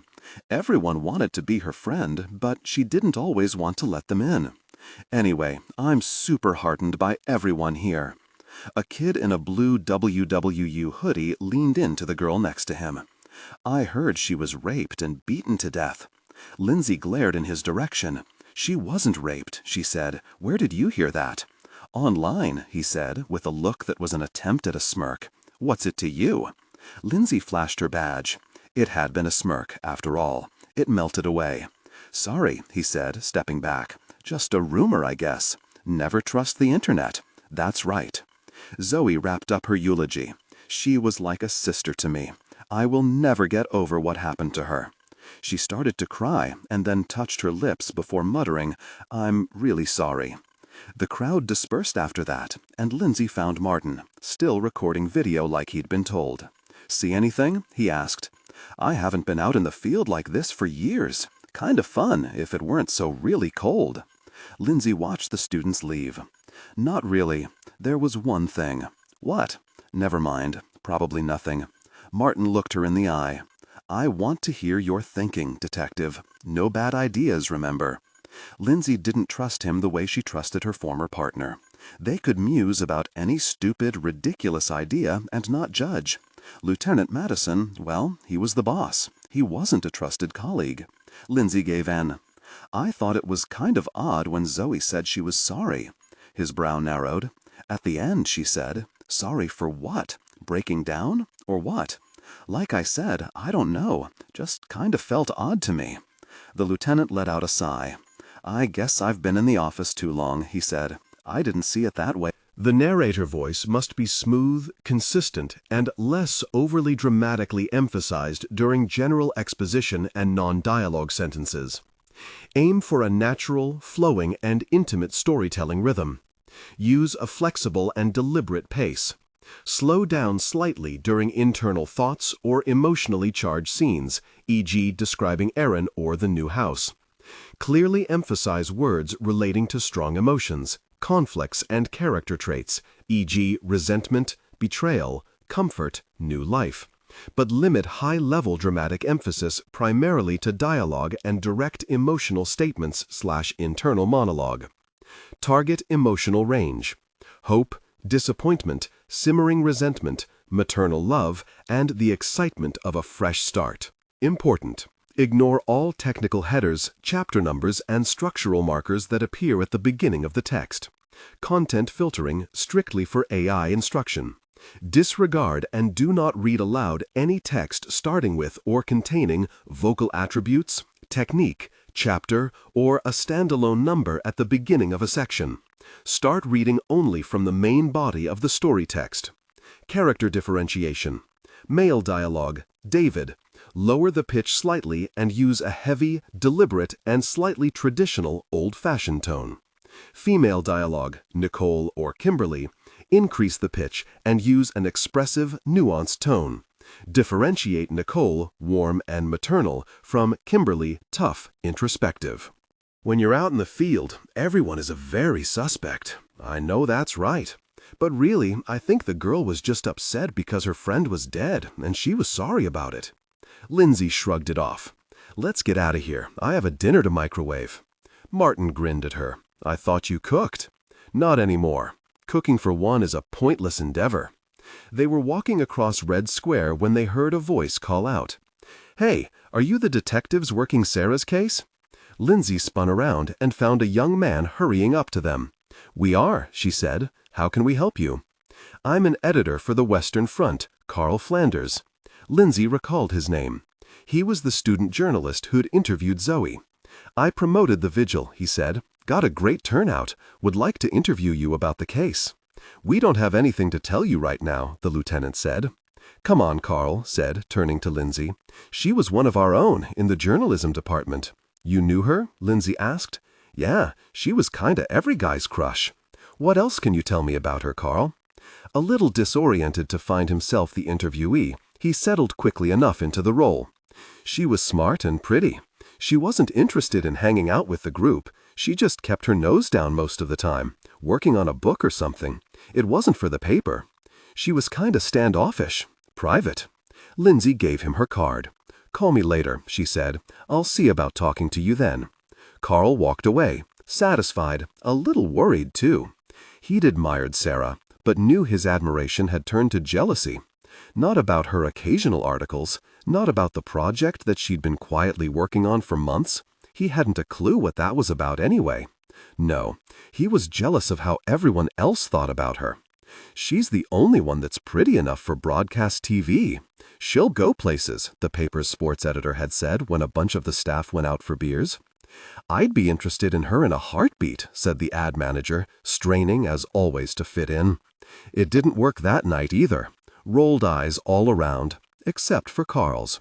His were closed nearly to slits, as though he were fighting a headache and failing at it. Carl was tired of hearing Sarah's fan club prattle on about her, just sick of it. Paul Sharp planted himself at the far end of the sticky bar at the Rusty Nail off of North State Street. It was the end of a long Saturday night, Sunday morning, really, a half hour to closing time at this Bellingham pub, and the smells of beer and whiskey and sweat were heavy both in the room and rising from the pores of his skin. He knew he smelled too, still he didn't care. Normally, Paul had a very alert and engaging appearance. Now he was sullen, his eyes heavily lidded, and his hair made do without gobs of product. His world had been upended in a split second, and booze and late hours were only making things worse. He'd made a point to be careful to rotate the bars he'd frequented, because he didn't want to besmirch his father's name. The word about his suicide had already done a good job of that. Paul had been proud of his dad. He kept a photograph of the two of them from when he was a little kid in his wallet. He was wearing his father's cap, and it swallowed most of his head. That was the idea, though, showing that he was small and that he admired his daddy, which he did more than anything. The thoughts of those days played fleetingly in his mind. His dad had been nothing if not supportive, kind, and loving to him his entire life. His father was his hero. He set the benchmark for what a good dad and husband should be. Big hat to fill. Big shoes, too. And now he was gone. "Sorry about your old man," the bartender said. "Thanks. Yeah, me too." Her name was Josie. "This one's on the house, Paul. You're going through a lot. Gosh, and I'm going to serve you 2 drinks. Then you're going to go get some sleep." "Yeah, Josie, thanks." She was a little older than he was. Good looking, too, no matter what time of day it was in the bar. Often a drunken fantasy land, soaked in desperation, where most people started to look better only around 2 a.m. She got his first glass of Jack, no ice. He put it to his lips as she stood there. "I know it doesn't really help," she said, "but I've been there. My first serious boyfriend jumped onto the tracks at Tukwila Station. I stood there like a statue as the train went over him, just like froze." "That's horrible," Paul said. "It was 8 years ago, but it crosses my mind every day. How was it that I didn't know?" "I feel you," he said. "I never saw even a hint that Dad would do what he did. Just didn't see it coming." Josie offered a world-weary smile as she watched him drink. "People keep secrets, Paul." He nodded at his empty glass, indicating he was ready for one more. "Yeah," he said, "I guess they do." Woozy, not falling down drunk, Paul left the bar for an Uber ride, his mind consumed with thoughts about one of his last encounters with his father. It had been about a week before his suicide. Paul had been home getting a free meal and his laundry done, courtesy of his ever-giving mother. He was watching TV when his father arrived. Paul immediately knew something was off. Alan Sharp had been known to dive deep down into depression and worry, but only for a short time. This felt different. Deeper. Underwater with no lifeline, it seemed. "Dad," Paul had said, "what's happening?" "Just a case. Same old. Reporter hounding me. Just getting me down when I know it shouldn't." "Tell me about it. Maybe I can help." Alan's eyes suddenly went damp. "Don't know much, Paul. Dead baby found in a rest stop off the interstate." "Wow, that's terrible." Alan sat down on the sofa next to Paul. "Right. Really beyond terrible. Baby girl was wrapped in a black plastic garbage bag like she was nothing. Not my case, thank God. Even so, it really got to me. Dad, I'm sorry. Whoever did that must have been sick." Alan brushed it off. "Sick or just couldn't be bothered. Had a baby, didn't think to find a home for their daughter, and treated her like garbage. Literally. Left her to die in a bathroom stall. Baby was alive? Yeah, that's what the doc says."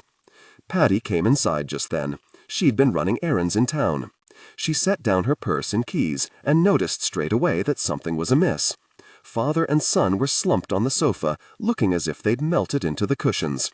"You two all right? What's going on here?" "Just the case, babe," Alan said, getting up to embrace her. "Baby dumped at a rest stop," Paul added. "Dead." "Oh no," Patty said. Alan whispered in his wife's ear. "Right, honey," she said softly when he'd finished, stepping away and looking at Paul. "I made green enchiladas. Staying, Paul? Paul had climbed under the covers of his old bed that night after the enchiladas, in a room that remained pretty much untouched since he went away to college. Trophies from Little League marched across one of the shelves. His mostly worthless collection of various trading cards, football, baseball, and whatever else he'd liked as a teenager, was in pristine condition in binders piled up next to the bed. It was always good to be home. His mother doted on him in the way that moms do, sometimes a little too much. His dad was the same, never distant, always there to take him places, work on his homework. He fell asleep right away, only to be awakened by a noise he'd never heard before. His father was crying. Paul pushed his legs into a pair of pants and followed the sound coming from his dad's office down the hall. The door was slightly ajar, so Paul nudged it open, without making a sound. His dad was sitting on his chair, looking at some paperwork. "Dad?" Alan tried to shake off his grief. He wiped his eyes on his arm before turning around. "Want to talk?" Paul asked. "I don't want you to see me like this, Paul. We can talk tomorrow." "Sure?" "Yeah," he said. "Now let's get back to bed." Alan turned off the desk light. The narrator voice must be smooth, consistent, and less overly dramatically emphasized during general exposition and non-dialogue sentences. Aim for a natural, flowing, and intimate storytelling rhythm. Use a flexible and deliberate pace. Slow down slightly during internal thoughts or emotionally charged scenes, e.g. describing Erin or the new house, to increase drama.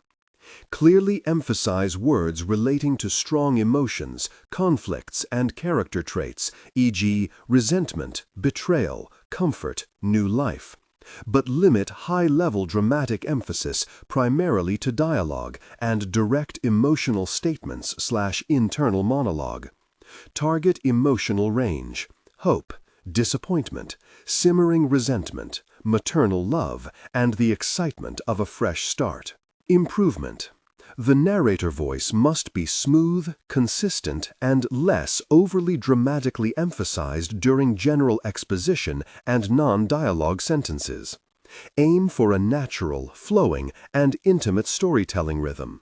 Use a flexible and deliberate pace.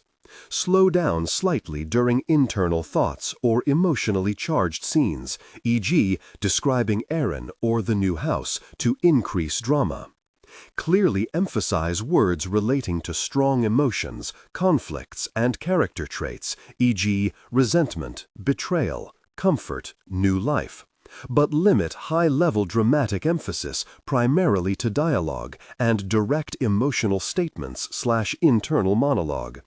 Target emotional range: hope, disappointment, simmering resentment, maternal love, and the excitement of a fresh start. Monday, September 16, 2019, Ferndale, Washington. The caller didn't want to identify himself at first. Lindsay Jackman had no use for anonymous tips. Alan had insisted otherwise, saying they could be a better-than-nothing first step to solving a crime. Lindsay frequently pushed back on such occasions, insisting to her partner there were too many crazies looking for attention, and sifting out the bad from the good was too much work. "Just tell me who you are," she said to this man, "then let's go from there." The man exhaled, and for a second Lindsay thought he'd hung up. "Sir?"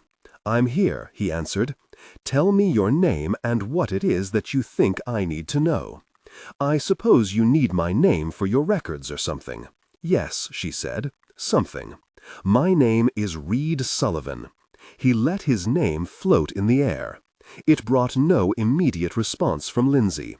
"Mr. Sullivan, how can I help you?" "I read about the vigil on campus for the girl murdered at Maple Falls." "Yes, Sarah Baker. Did you know her?" "No," he said, "I can't say that. But I think you should come talk to me. The paper said she worked at Spellman Farms in the summer. My wife did too. My wife was murdered. That makes 2 girls with ties to Marnie Spellman. When did your wife die?" 20 years ago, he said. "All right," Lindsay said. "I'll come and see you." She wrote down Reed Sullivan's address and told an officer she was heading to an interview on her way out the door. "Reed Sullivan?" the officer said. "Wow, poor fellow. His wife was found murdered on the beach out at Lummi Island. That was a big case. And yeah, no one trusts Marnie Spellman. Good luck. Lindsay was too young to remember the Sullivan case, but not so young that the name Marnie Spellman was unfamiliar. These days, Marnie had faded into self-imposed exile on her Lummi Island estate, but Lindsay knew she'd once been a cosmetics queen. A savvy marketer who had somehow turned herself into a wellness and lifestyle guru before the likes of Martha Stewart or Gwyneth Paltrow. There was a weirder and perhaps darker side too, Lindsay would come to learn when she plunged into her self-directed course in Marnie Spellman's studies after hearing what Reed Sullivan would have to tell her. Marnie purportedly communed directly with Mother Nature. Indeed, claimed all recipes of her various potions came from that kind of spiritual connection. That brought devotees and detractors. 1 million or so in the former. Devotees would do anything she asked. Detractors would chant that Marnie Spellman was evil. The truth of being was Marnie's slogan. It was not a typo. In time, even outsiders came to recognize the spelling as the invention of Marnie Spellman. Glamorous entrepreneur, glamorous charlatan. Which label they applied depended upon which TV shows they watched or magazines they read. The tagline appeared on every product, in every book, and with the advent of the Internet, eventually it took its place there too. Marnie's famed childhood incident with a swarm of bees had framed all that she would do, all she had been about. It had not been a mistake that it had been honeybees that selected her, showed her, and changed her. While not entirely unique in the animal world, a beehive was a monarchy. The leader of any hive, the one around which everything revolved, was the queen. She was superior to the drones and scouts, which lived only a short time to serve her. There could be no hive without her. There was no future for the planet without her. Honeybees were the primary pollinator of most of the world's plant life. Vegetation was the building block of all foods. Without queen bees, not only would the hive wither and die, the consequences for the entire world would be catastrophic. Without queens, a famine unlike any previous one would ravage Earth's human and animal population. Marnie cast herself as the queen, and really, why wouldn't she? She was stunningly beautiful. She was razor sharp. Most importantly, she had an undeniable charisma, a kind of bright light that pulled others into her orbit. Even seasoned, cool-headed detective Lindsay Jackman would come to feel that pull as she lowered herself down into the Marnie Spellman rabbit hole. Ridiculous as they often were, there was no denying that Marnie's words would find purchase in Lindsay. This would trouble her, but very much interest her too. As she tracked the growth of this unwanted feeling, probed her psyche for how and why it had been granted entry, she would come to recognize it as a potentially valuable aid in her investigation. No argument, it was very creepy. It could also prove a gift.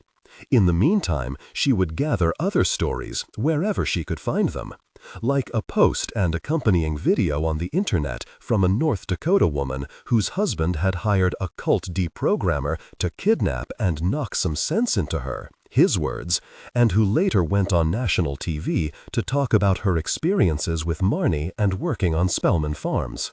Lindsay started scribbling notes. "Marnie is magnetic," the woman said. "That's the word that keeps coming back to me. She's the kind of person that makes you feel as if you are special, important. There were times I was with her when I just started to cry. It wasn't because I was sad or anything like that. I cried because I was in the presence of someone so gifted, so smart, and so loving that I couldn't even comprehend why she had any interest in me. Just some regular mother of two from Bismarck. Again, as I tell everyone who gives me the same look you are right now, you had to be there. It cannot fully be explained in words." The interviewer asked if she regretted leaving her family for Marnie's compound on Lummi Island. "I know what you did just then by using the word compound.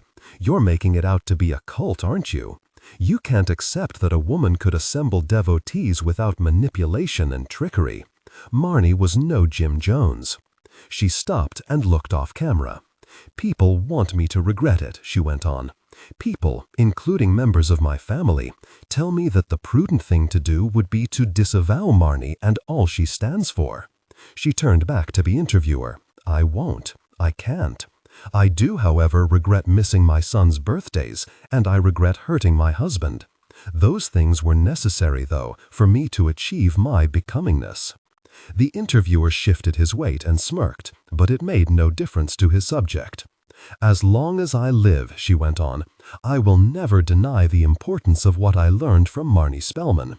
Never will you find me saying to anyone what the mainstream media longs to hear. I know how this game is played, so does Marnie Spellman. The undisputed reality here is that she is the best of what we all can be. The video over, Lindsay read a note purportedly posted by the husband. The narrator.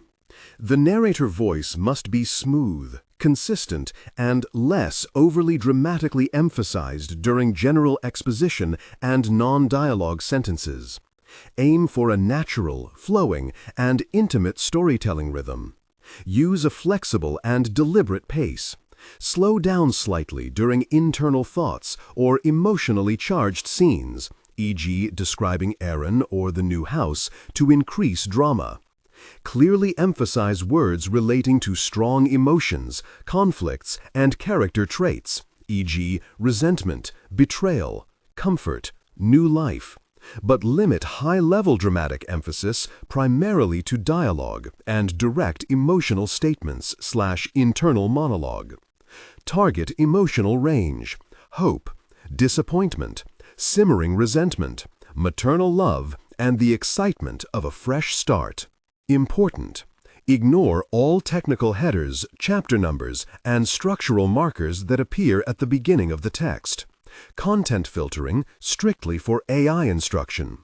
Disregard and do not read aloud any text starting with or containing vocal attributes, technique, chapter, or a standalone number at the beginning of a section. Start reading only from the main body of the story text. Character differentiation. Male dialogue. Lower the pitch slightly and use a heavy, deliberate, and slightly traditional or old-fashioned tone. Female dialogue. Nicole and Kimberly.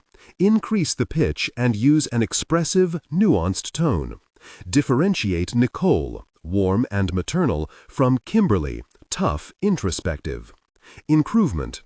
The narrator voice must be smooth, consistent, and less overly dramatically emphasized during general exposition and non-dialogue sentences. Aim for a natural, flowing, and intimate storytelling rhythm. Use a flexible and deliberate pace. Slow down slightly during internal thoughts or emotionally charged scenes, e.g., describing Aaron or the new house, to increase drama. Clearly emphasize words relating to strong emotions, conflicts, and character traits, e.g., resentment, betrayal, comfort, new life. But limit high-level dramatic emphasis primarily to dialogue and direct emotional statements/internal monologue. Target emotional range: hope, disappointment, simmering resentment, maternal love, and the excitement of a fresh start. Important: ignore all technical headers, chapter numbers, and structural markers that appear at the beginning of the text. Content filtering strictly for AI instruction. Disregard and do not read aloud any text starting with or containing vocal attributes, technique, chapter, or a standalone number at the beginning of a section. Start reading only from the main body of the story text. Character differentiation. Male dialogue. Lower the pitch slightly and use a heavy, deliberate, and slightly traditional or old-fashioned tone. Female dialogue. Nicole and Kimberly. Increase the pitch and use an expressive, nuanced tone. Differentiate Nicole, warm and maternal, from Kimberly, tough, introspective. He mentioned how, after the program aired, his wife, Marnie's defender, received 24 yellow roses and a handwritten letter, delivered by special messenger to her job at a telemarketing center outside of Bismarck. She told him how she went into a stall in the center's bathroom to read Marnie's note. "You will never know how much this means. You are everything I knew you could be. Come home to me when the time is right. Love, M." She said she held that little paper close to her breast, savoring the message and passing love to its sender. Then she shredded it into confetti, dropped it in the toilet, and watched it swirl downward. She knew the deprogramming had been a colossal failure, but going on TV had lent a measure of credibility to her claim that it had succeeded. It provided her cover until she could sneak off to the Pacific Northwest again, and for good. Lindsay stopped taking notes. Taking notes felt like the composition of a fairy tale, a ridiculous dream. Marnie Spellman's pull on others was absolute. "My wife said she still loved me and our kids," the man wrote, "and maybe she did. Only enough to call me and tell me what had really gone on before she disappeared to Lummi Island. Of course," he'd concluded, "maybe that was only so I wouldn't try to follow her." Thursday, March 9th, 2000. Lummi Island, Washington. Y2K brought out a sense of urgency in some people, not just preppers, normal people too. After all, when the new millennium came, there was no telling what would happen. People were still adjusting to having seemingly everything about their lives spring from or revolve around the computers that had been hogging every available inch of desktop space for the past 10-15 years. Computers whose creators hadn't evidently programmed them to account for a world that extended beyond the year 1999. Would that world stop spinning? Would planes drop from the skies? Who knew? Nobody, it seemed. When calendars finally turned to 2000, nothing happened. Y2K was the dud of all duds. But not for the Jenners, Dan and Linda. The approach of Y2K was the impetus to accelerating a lifelong goal of taking a grand tour of every national park in the U.S. No monuments, just the parks. Linda had informed each of their skeptical grown children before they packed up in the fall of 1999 and headed out on the adventure of a millennium. Just the parks, Dan had chimed in, each and every time from the green leather recliner across the room. You have to draw the line somewhere. But the line might get a little wiggly, Linda had said, bringing down the curtain on their little skit. We'll be living in the moment, too. Olympic National Park had been the last on the list for Washington State, and it easily ranked in their constantly recalculating top 10, maybe top 5. Dan, a retired school administrator, and Linda, a former software manager, had pulled every penny out of one of their savings accounts for the trip. Linda was in remission from a battle with breast cancer, but as positive as she wanted to be about her prognosis, she knew that the odds were not in her favor. Both of her sisters, her aunt, and her grandmother had died of the disease. At 69, she'd lived longer than any of them and wanted to enjoy the beauty of nature before the world was stolen from her. Not by Y2K, by cancer. They'd already hit Mount Rainier, the meadows were starting to bloom, and the North Cascades. Talk about an elk herd, there must have been 100. And they'd finally made it to the Olympic Peninsula and a historic lodge not far from magnificently craggy Ruby Beach. The weather on the Washington coast is predictably unpredictable. One minute, rain. The next, a sunbreak that stretches out for a couple of days, or lasts only as long as the flutter of a gull's wing. Ensconced in the cozy lobby at the lodge, they sat by the fire and sipped coffee laced with Kahlua. "Just a splash of cream," Linda had said to the waiter. Dan rolled his eyes upward. "Give her a good dollop," he said. "She's not watching her weight." Linda didn't argue. Letting her husband do something kind on her behalf gave him great pleasures, something that had been lacking in what she called the cancer years, that took up so much of their time before the big national park trip was conceived. It rained buckets that night, rain pelting the roof of their room like a continuous spray of pellets from a BB gun. Linda sent an email to her kids on the blasted BlackBerry their oldest had given her when they set off on their adventure. "We're in a rainforest, so I guess the torrent that hit us last night at the lodge was nothing out of the ordinary. I'm telling you, I was almost scared. The rain turned the parking lot into a river. On to Alaska tomorrow. Maybe it will blizzard there. Life is precious. Life is good." The next morning, the Jenners, fueled with coffee and almond croissants, drove to Seattle, then Bellingham, where they'd patch a ferry to Alaska. With a couple of days to kill, they explored the city and drove farther north to Lummi Island. The couple layered their bodies with fleece and rain jackets and walked down to the beach. Even that was an adventure. The trail was washed out from the storm the night before. A tree had fallen. Its roots were an umbrella turned on its side. And yet it was warm, calm. Dan took off his raincoat. Not needed. Linda kept hers on. The breeze was gentle, but it tugged at her, and she needed to stay warm. As they wound their way to the beach inside the sodden tunnel of the understory, they came to the open space of the Salish Sea. The clouds had parted to reveal a flawless blue sky. The waves were meringue. Rocks jutted in the surf like the remnants of a lost city revealed. "If I live to be 100, Linda said, "I'll never see anything that matches that." Dan put his arm around her. Even through the layers of her jacket, he could feel the smallness of her frame. Linda had never been a large woman. Now she was a stick figure. "Denali's supposed to be pretty amazing," he said, referring to their next stop. She leaned into him and gave him a kiss. "I can't wait." And really, they had no time to lose. They walked along the shoreline, miles of stunning emptiness all around them. It was as if they were the last people on the earth, and they felt nothing but the love of each other and the kind of peace that comes when one knows the... Adjust the current voice to replicate the professional narrative style for the dark, contemporary romance genre. Maintain a baritone pitch with a warm, confident, and highly engaging tone. The style should prioritize deep emotional connection and psychological tension. Improvement. The narrator voice must be smooth, consistent, and less overly dramatically emphasized during general exposition and non-dialogue sentences. Aim for a natural, flowing, and intimate storytelling rhythm. Use a flexible and deliberate pace. Slow down slightly during internal thoughts or emotionally charged scenes, e.g. describing Aaron or the new house, to increase drama.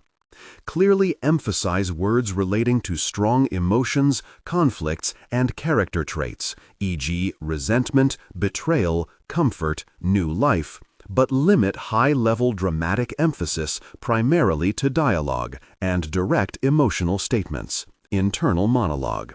Target emotional range: hope, disappointment, simmering resentment, maternal love, and the excitement of a fresh start. Technical and character instructions. Important. Ignore all technical headers, chapter numbers, and structural markers that appear at the beginning of the text. Content filtering, strictly for AI instruction. Disregard and do not read aloud any text starting with or containing vocal attributes, technique, chapter, or a standalone number at the beginning of a section. Start reading only from the main body of the story text. Character differentiation. Male dialogue, David.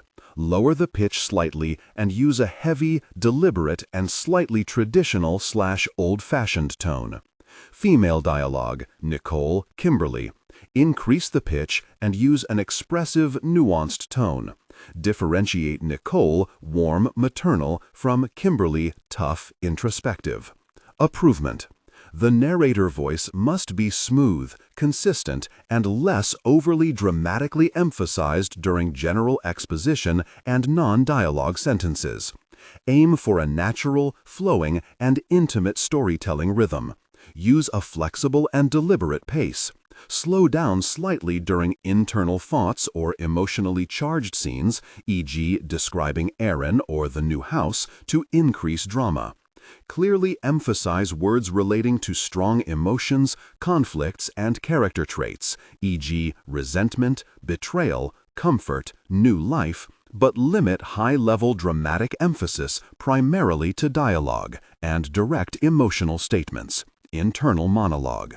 Target emotional range: hope, disappointment, simmering resentment, maternal love, and the excitement of a fresh start. Back.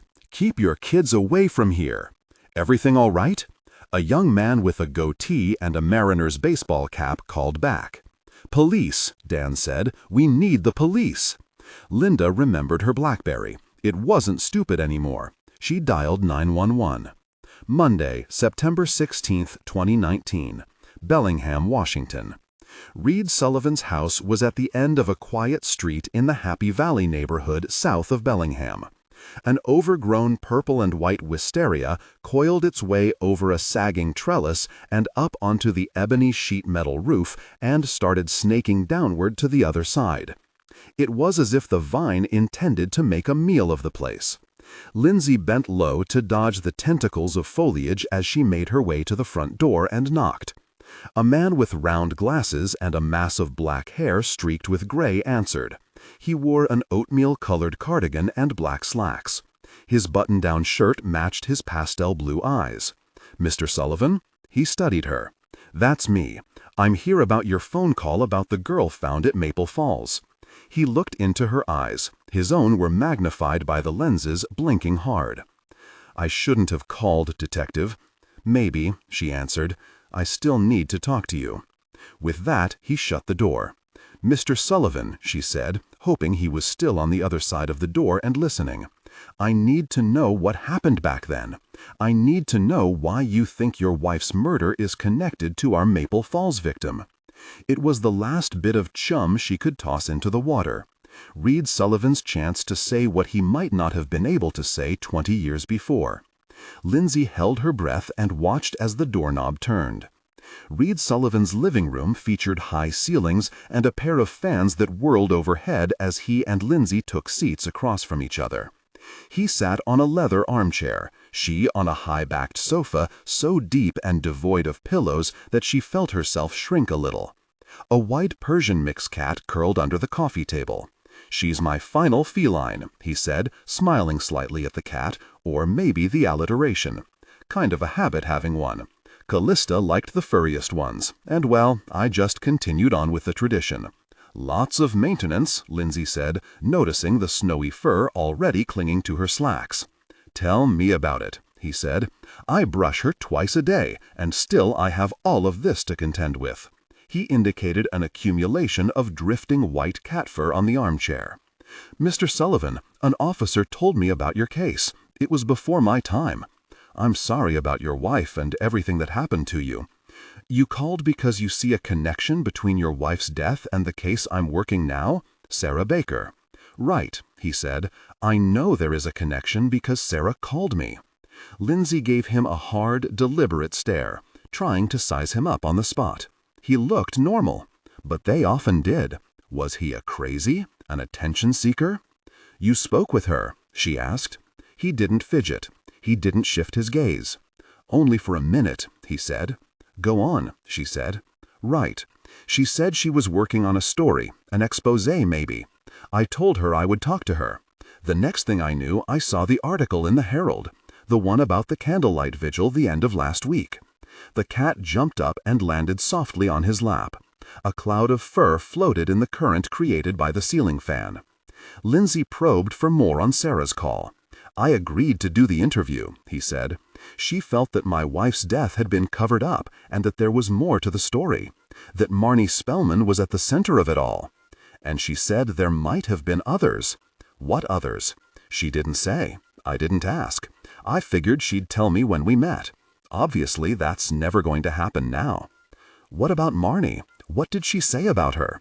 "Not more than that. She didn't have to. I know what kind of dangerous fraud Marnie was, and almost certainly still is.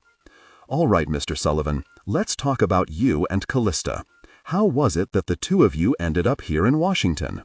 You mean, how was it that Marnie Spellman took control of my wife, he said, and then control of my life? Lindsay had sliced open a wound. His face had gone flush. I guess that's what I mean, she said. He stroked the cat. Fur snowed again upward into the ceiling fan. It started with that stupid home shopping channel. My wife was mesmerized by her.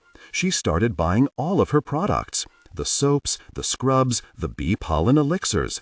Every day, it seemed, there was something from UPS on our doorstep. He stopped, and Lindsay filled the gap. A lot of people bought her products. He cut her off. But they didn't leave everything behind to be with her. Look, Reed went on, I thought it was a problem, a compulsion, a shopping addiction, or something like that. I even suggested to Calista that she go to a counselor for help, but she shut me down, and honestly, I thought about it and pulled back. That helped? He petted the cat. No, not at all. I didn't know it. Something else was going on.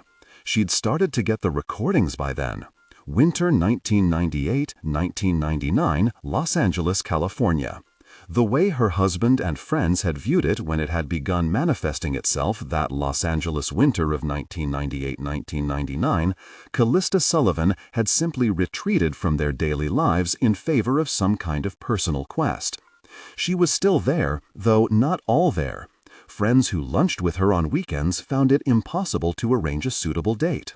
She was too busy, too distracted. She was finishing up a nursing degree at night.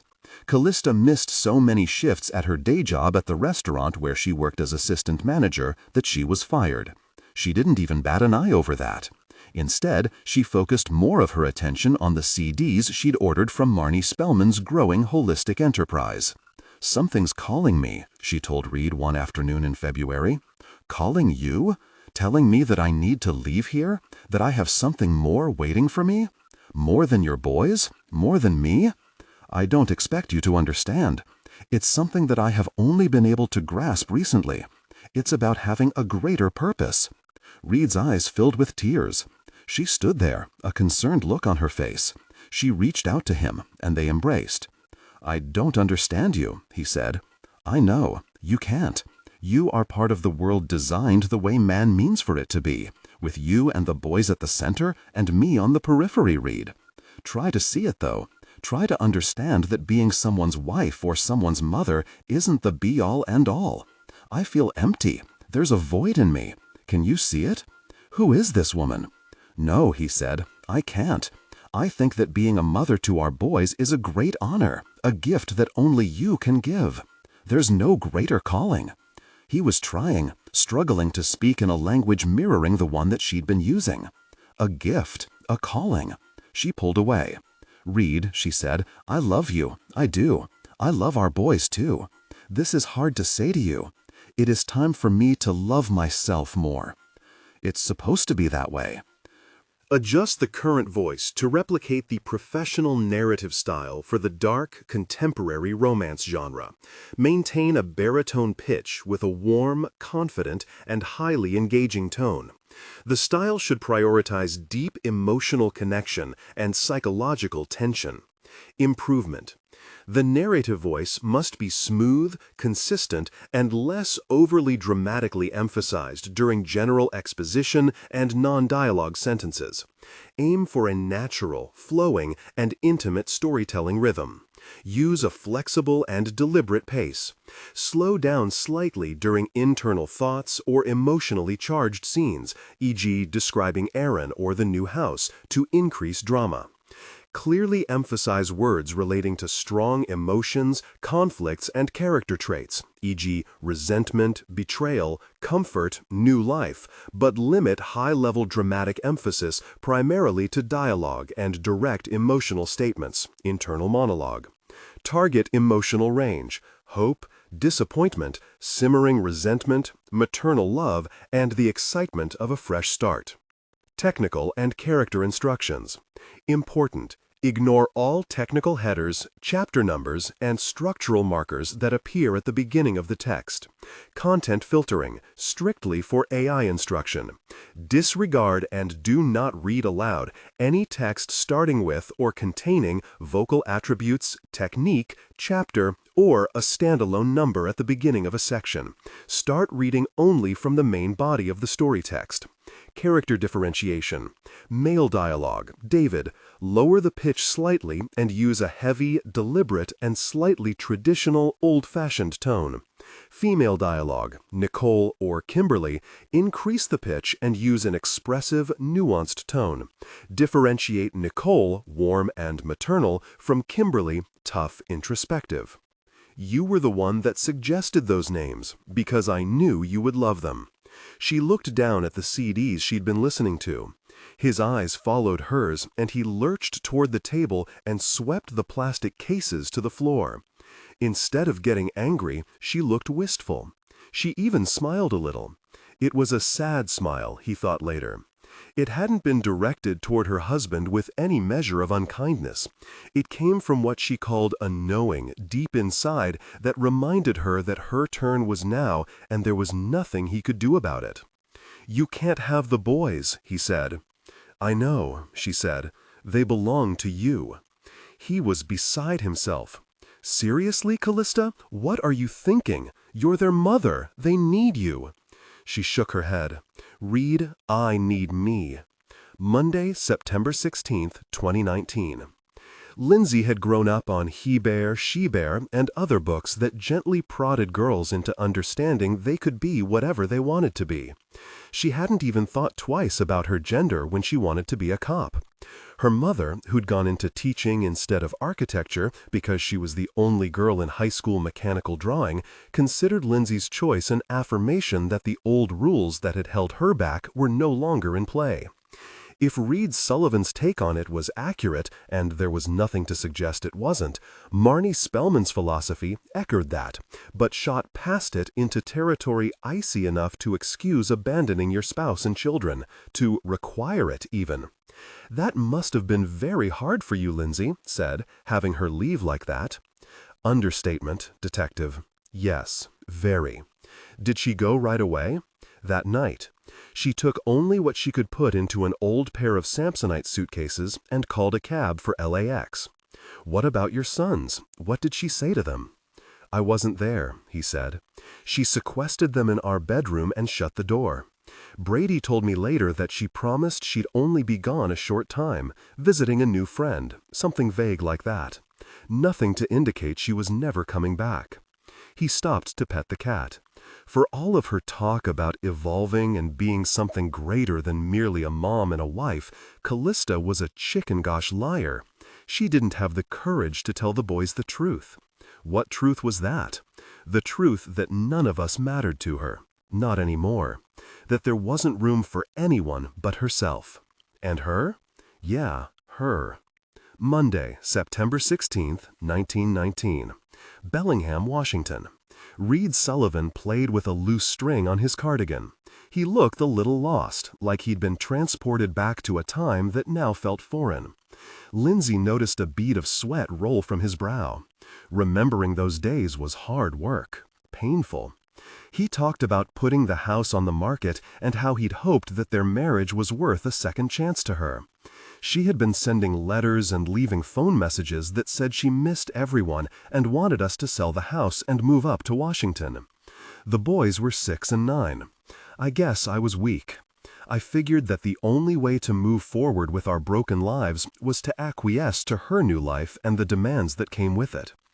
Reed was the flip side of the generation of men who'd insisted that their wives' professions be secondary, that she should always follow him. To a new job, a new city, didn't matter what she had going, he was primary. What was she doing? She was living in Bellingham at the time, commuting to Lummi Island to work at Spellman Farms. She bragged in one letter that she'd never known true happiness until she started working for Marnie. What was she doing? Marnie was on the bubble back then. She was working on one concoction after another, each not only promising eternal youth, but a kind of euphoric happiness that comes from... He stopped. From what? I don't really know. Her mystical connection to nature, like she was some kind of chosen conduit, some goddess of nature, something like that. Reed got up from the armchair and went to an antique mahogany secretary. Without saying a word, he fished in the back of the lowest drawer. His eyes met Lindsay's as he held out a bundle of a dozen or so letters tied with a faded yellow ribbon imprinted with what proved to be the Spellman Farms logo, a hexagon surrounding a honeybee. They're in order. Not long. Read them while I make some coffee. Lindsay untied the bundle while Reed disappeared into the kitchen. He didn't oversell their brevity. Calista barely put words to paper. I am becoming. It is what I need. Miss you and the boys. Marnie is the most amazing being I've ever had the privilege to know. I have never been happier. This is what heaven must be like. Long days in the sun, hard work, bliss. I'm moving closer every day. She read that one aloud to him when he reappeared with 2 steaming mugs of coffee.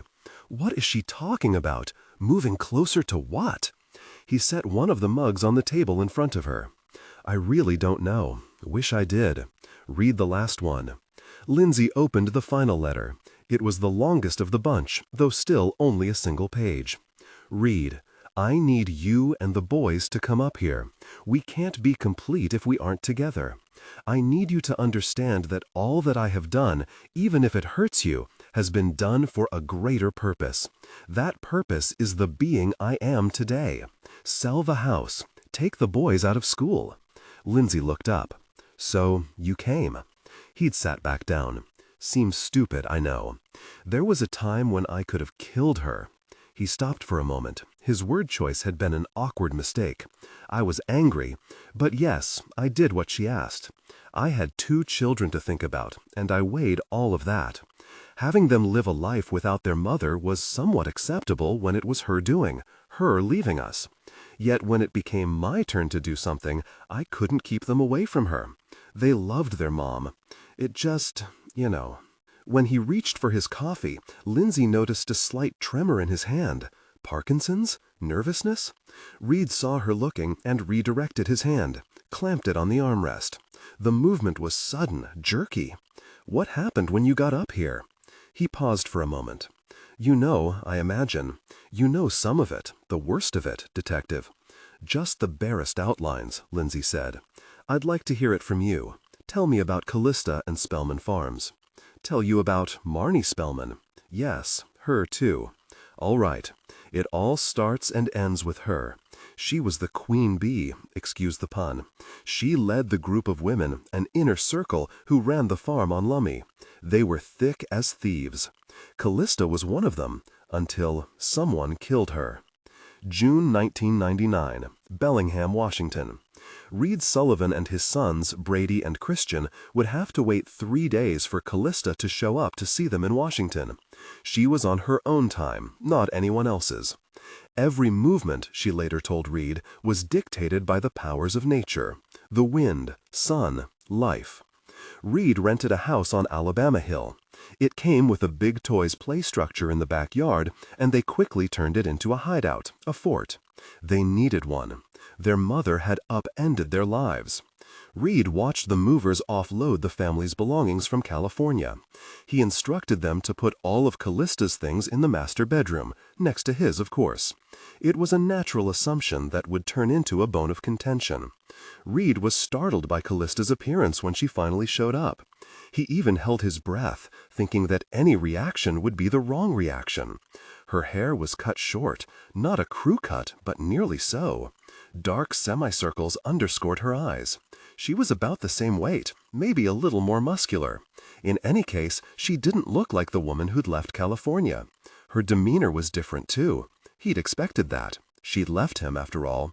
He didn't think her perceptible indifference would extend to the boys, but it did. When they got to her, Reed thought he saw her recoil. Adjust the current voice to replicate the professional narrative style for the dark, contemporary romance genre. Maintain a baritone pitch with a warm, confident, and highly engaging tone. The style should prioritize deep emotional connection and psychological tension. Improvement.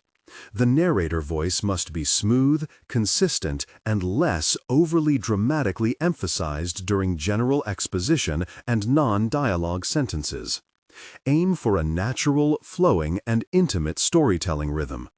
Use a flexible and deliberate pace. Slow down slightly during internal thoughts or emotionally charged scenes, example, describing Aaron or the new house, to increase drama. Clearly emphasize words relating to strong emotions, conflicts, and character traits, example, resentment, betrayal, comfort, new life. But limit high-level dramatic emphasis primarily to dialogue and direct emotional statements/internal monologue. Target emotional range: hope, disappointment, simmering resentment, maternal love, and the excitement of a fresh start. Technical and character instructions. Important: ignore all technical headers, chapter numbers, and structural markers that appear at the beginning of the text. Content filtering, strictly for AI instruction. Disregard and do not read aloud any text starting with or containing vocal attributes, technique, chapter, or a standalone number at the beginning of a section. Start reading only from the main body of the story text. Character differentiation. Male dialogue, David. Lower the pitch slightly and use a heavy, deliberate, and slightly traditional old-fashioned tone. Female dialogue, Nicole or Kimberly. Increase the pitch and use an expressive, nuanced tone. Differentiate Nicole, warm, maternal, from Kimberly, tough, introspective. My babies, I have missed you so much. The boys climbed all over her, especially Christian. He had cried about her absence more than his brother. He'd been the one to sit by the wall phone in the kitchen waiting for her to call and tell him that she'd be coming back. When she did call and Reed tried to talk to her, the conversation ended in an ear-to-ear boxing match. Let me talk to Brady and Christian.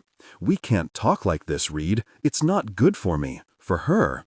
It was always for her. It was a bitter reality, one that he had no way of influencing.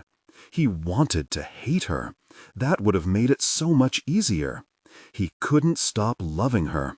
He couldn't stop wondering if she'd lost the core of who she was by immersing herself in what he derided as the cult of Marnie. That afternoon, when this woman who sounded and vaguely looked like his wife appeared, he told himself that he'd back off.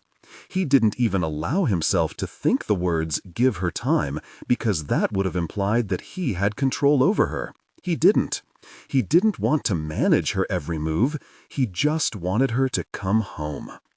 He and Christian went to a Chinese takeout place and brought back food for the family. Calista refused to eat. "You love fried rice," Reed said. "I used to love it," she said, offering a slight smile to lessen the impact of her words. "I just don't put anything into my body if I don't know where it came from." "It came from Ming Garden," he said. "It's good, right, boys?" "Yeah, Mom," Christian said. "Really good." "It's fine. I brought some Marnie bars." She took a foil-wrapped bar from her purse. "That's silly, Calista. You need to eat real food." Wrong thing to say. "In case you don't know, this is made of the sun and sea," she said. "Nothing silly about what she can do for us. Marnie isn't in charge of what you eat, is she?" "You misunderstood, Reed. It's like you to do that. I'm reminded now of so many things that I left behind when I moved up here." "Can we not go there?" he asked, looking at the boys who were no longer eating and who had braced for another family quarrel. "Just like old times." "Fine. Just so you know, when I say there's nothing silly about what she can do for us, I'm not talking about Marnie, but God. That's the she. That's the creator of all that I am and all that is around me." She looked at her sons. "You are proof of her divinity, boys." "What?" Christian asked. Reed put his hand on his son's shoulder. "Never mind." Calista ate the rest of her Marnie bar and retreated to the bedroom the boys shared. Mattresses on the floor. Boxes everywhere. Reed watched as she shut the door. When the boys were done eating, they turned to him with questioning looks. He nodded toward the door, as though to tell them that yes, of course they should follow her. Pretending confidence he didn't feel. Who knew what this version of their mother might do? She let them enter, and the door settled shut again. About a half hour later, Calista emerged. "I miss them. They miss you." "I miss you too," she said, leaning in and giving him a kiss. It was tender and passionate at the same time. Reed kissed her back. A minute later, they were behind another door, on the mattress in the master bedroom. Reed had tears in his eyes as they came together intimately. He doubted there could ever be a woman like Calista. She could let him twist in the wind like he was nothing, then crook her finger and he'd be devoted to her once more. It went on like that for about a month. She came to visit, would play with the boys, share intimacy with Reed, and leave. The last time she came to the rental house, she was different. Cooler, especially toward Reed. He expected intimacy after the boys were asleep. Instead, she picked up her purse and jacket. "I'm glad you came to Washington. How long are you staying?" Reed wasn't sure how to respond. It must have showed on his face. "Oh no," she said, "there's been a misunderstanding." "What do you mean a misunderstanding?" "I'm sorry, Reed. I thought—" "You thought what?" "I thought you knew that this was only a visit. A few weeks. I didn't expect you to actually move here with everything we owned." Actually, he'd tossed most of her clothing and burned her photos when she left California for the Pacific Northwest. But yes, he'd brought all the rest. "You told me to sell the house, to come here." "Right. I need the money, my share of the house. I thought that you would know that. California is a community property state. We are done. I've already met with a lawyer." His glasses started to fog, though he hadn't moved a muscle. "Lawyer?" he asked, staring at her. "Money? That's what this is all about?" "Look," she said, stepping toward the door. "What else could it be? Your boys?" Calista shifted her eyes downward. "They are happy. The boys look well taken care of, Reed. I knew you would be able to manage." Her tone was condescending, and Reed removed his glasses, wiping the condensation on his shirt. He wondered if she was hoping he'd call her out, tell her off, remind her that she had given birth to them and they belonged to her. Yet he didn't. He didn't know her. This wasn't Calista. "I'll need your account number," he told her. "I don't have one. I'll wire the money." Her eyes were cold. "I want cash, bills." She opened the front door. A dog barked in the neighbor's yard. The boys were asleep in their bedroom. Everything about that moment was normal, or at least had the semblance of normality. Not everything, of course. Not his wife. Not his life. "I'm glad you came," she said. "I really am." And with that, the door closed, and she vanished again. Monday, September 16th, 2019. Lindsay set down her coffee and let the air out of her lungs in a protracted sigh before speaking. "What did you make of all of that?" she asked. She was gone. I knew that she was gone, and I knew that Marnie Spellman had taken her away. My wife was a searcher. I see that now. I didn't know what she was looking for until that night. What was it? What did she want? Her own life. A life unencumbered by me, by the boys. She'd found herself on Lummi Island. She'd found the home she'd wanted, and it just didn't include any of us. If I hadn't been so prideful, I'd have known that earlier, when Karen Ripken came to see me. "Who is that?" Lindsay asked, making a note of the name. Abruptly, before answering, Reed got up and went into the kitchen. Lindsay heard a cupboard door open, a pill bottle top being popped, and then the sound of running water. "Time for my meds," he said, returning, nudging the cat aside and sitting back down. His eyes were riveted on the letters. "I felt so stupid," he said. "It had to have been a lot to take in." "Yeah, that's right. I'd have been better off if I'd listened to Karen. She knew. She'd been through it all. Tell me about her. Who is she?" "I met her through a flyer she posted at Ralph's, a grocery store in California. 'Have you lost someone to Marnie Spellman?' it said. 'Join my support group. The bottom was cut into a fringe with her telephone number on each strip, and I tore one off and stuck it in my wallet. When I got home, I stuck it on the refrigerator and stared at it for a few days, getting up the nerve to call. Karen Ripken's mother, Annette, left her family in California for Marnie Spellman's farm in 1998, the year before Calista Sullivan went north. Annette left her second husband, Karen, then a teenager, and a 2-year-old Sarah. Karen was in her senior year in high school and was a frontline witness to her mother's burgeoning fanaticism over all things Marnie. First, like Calista Sullivan, she'd ordered every product the woman. Adjust the current voice to replicate the professional narrative style for the dark, contemporary romance genre. Maintain a baritone pitch with a warm, confident, and highly engaging tone. The style should prioritize deep emotional connection and psychological tension. Improvement. The narrator voice must be smooth, consistent, and less overly dramatically emphasized during general exposition and non-dialogue sentences. Aim for a natural, flowing, and intimate storytelling rhythm. Use a flexible and deliberate pace. Slow down slightly during internal thoughts or emotionally charged scenes, e.g. describing Aaron or the new house, to increase drama. Clearly emphasize words relating to strong emotions, conflicts, and character traits, e.g. resentment, betrayal, comfort, new life, but limit high-level dramatic emphasis primarily to dialogue and direct emotional statements, internal monologue. Target emotional range: hope, disappointment, simmering resentment, maternal love, and the excitement of a fresh start. For whatever reason, the region had clung more insistently to the 60s aesthetic than most places.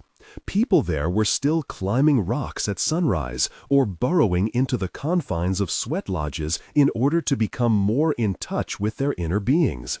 Crystals, pyramids, and sage bundles were staples of every hippy-dippy street fair, of which there were many.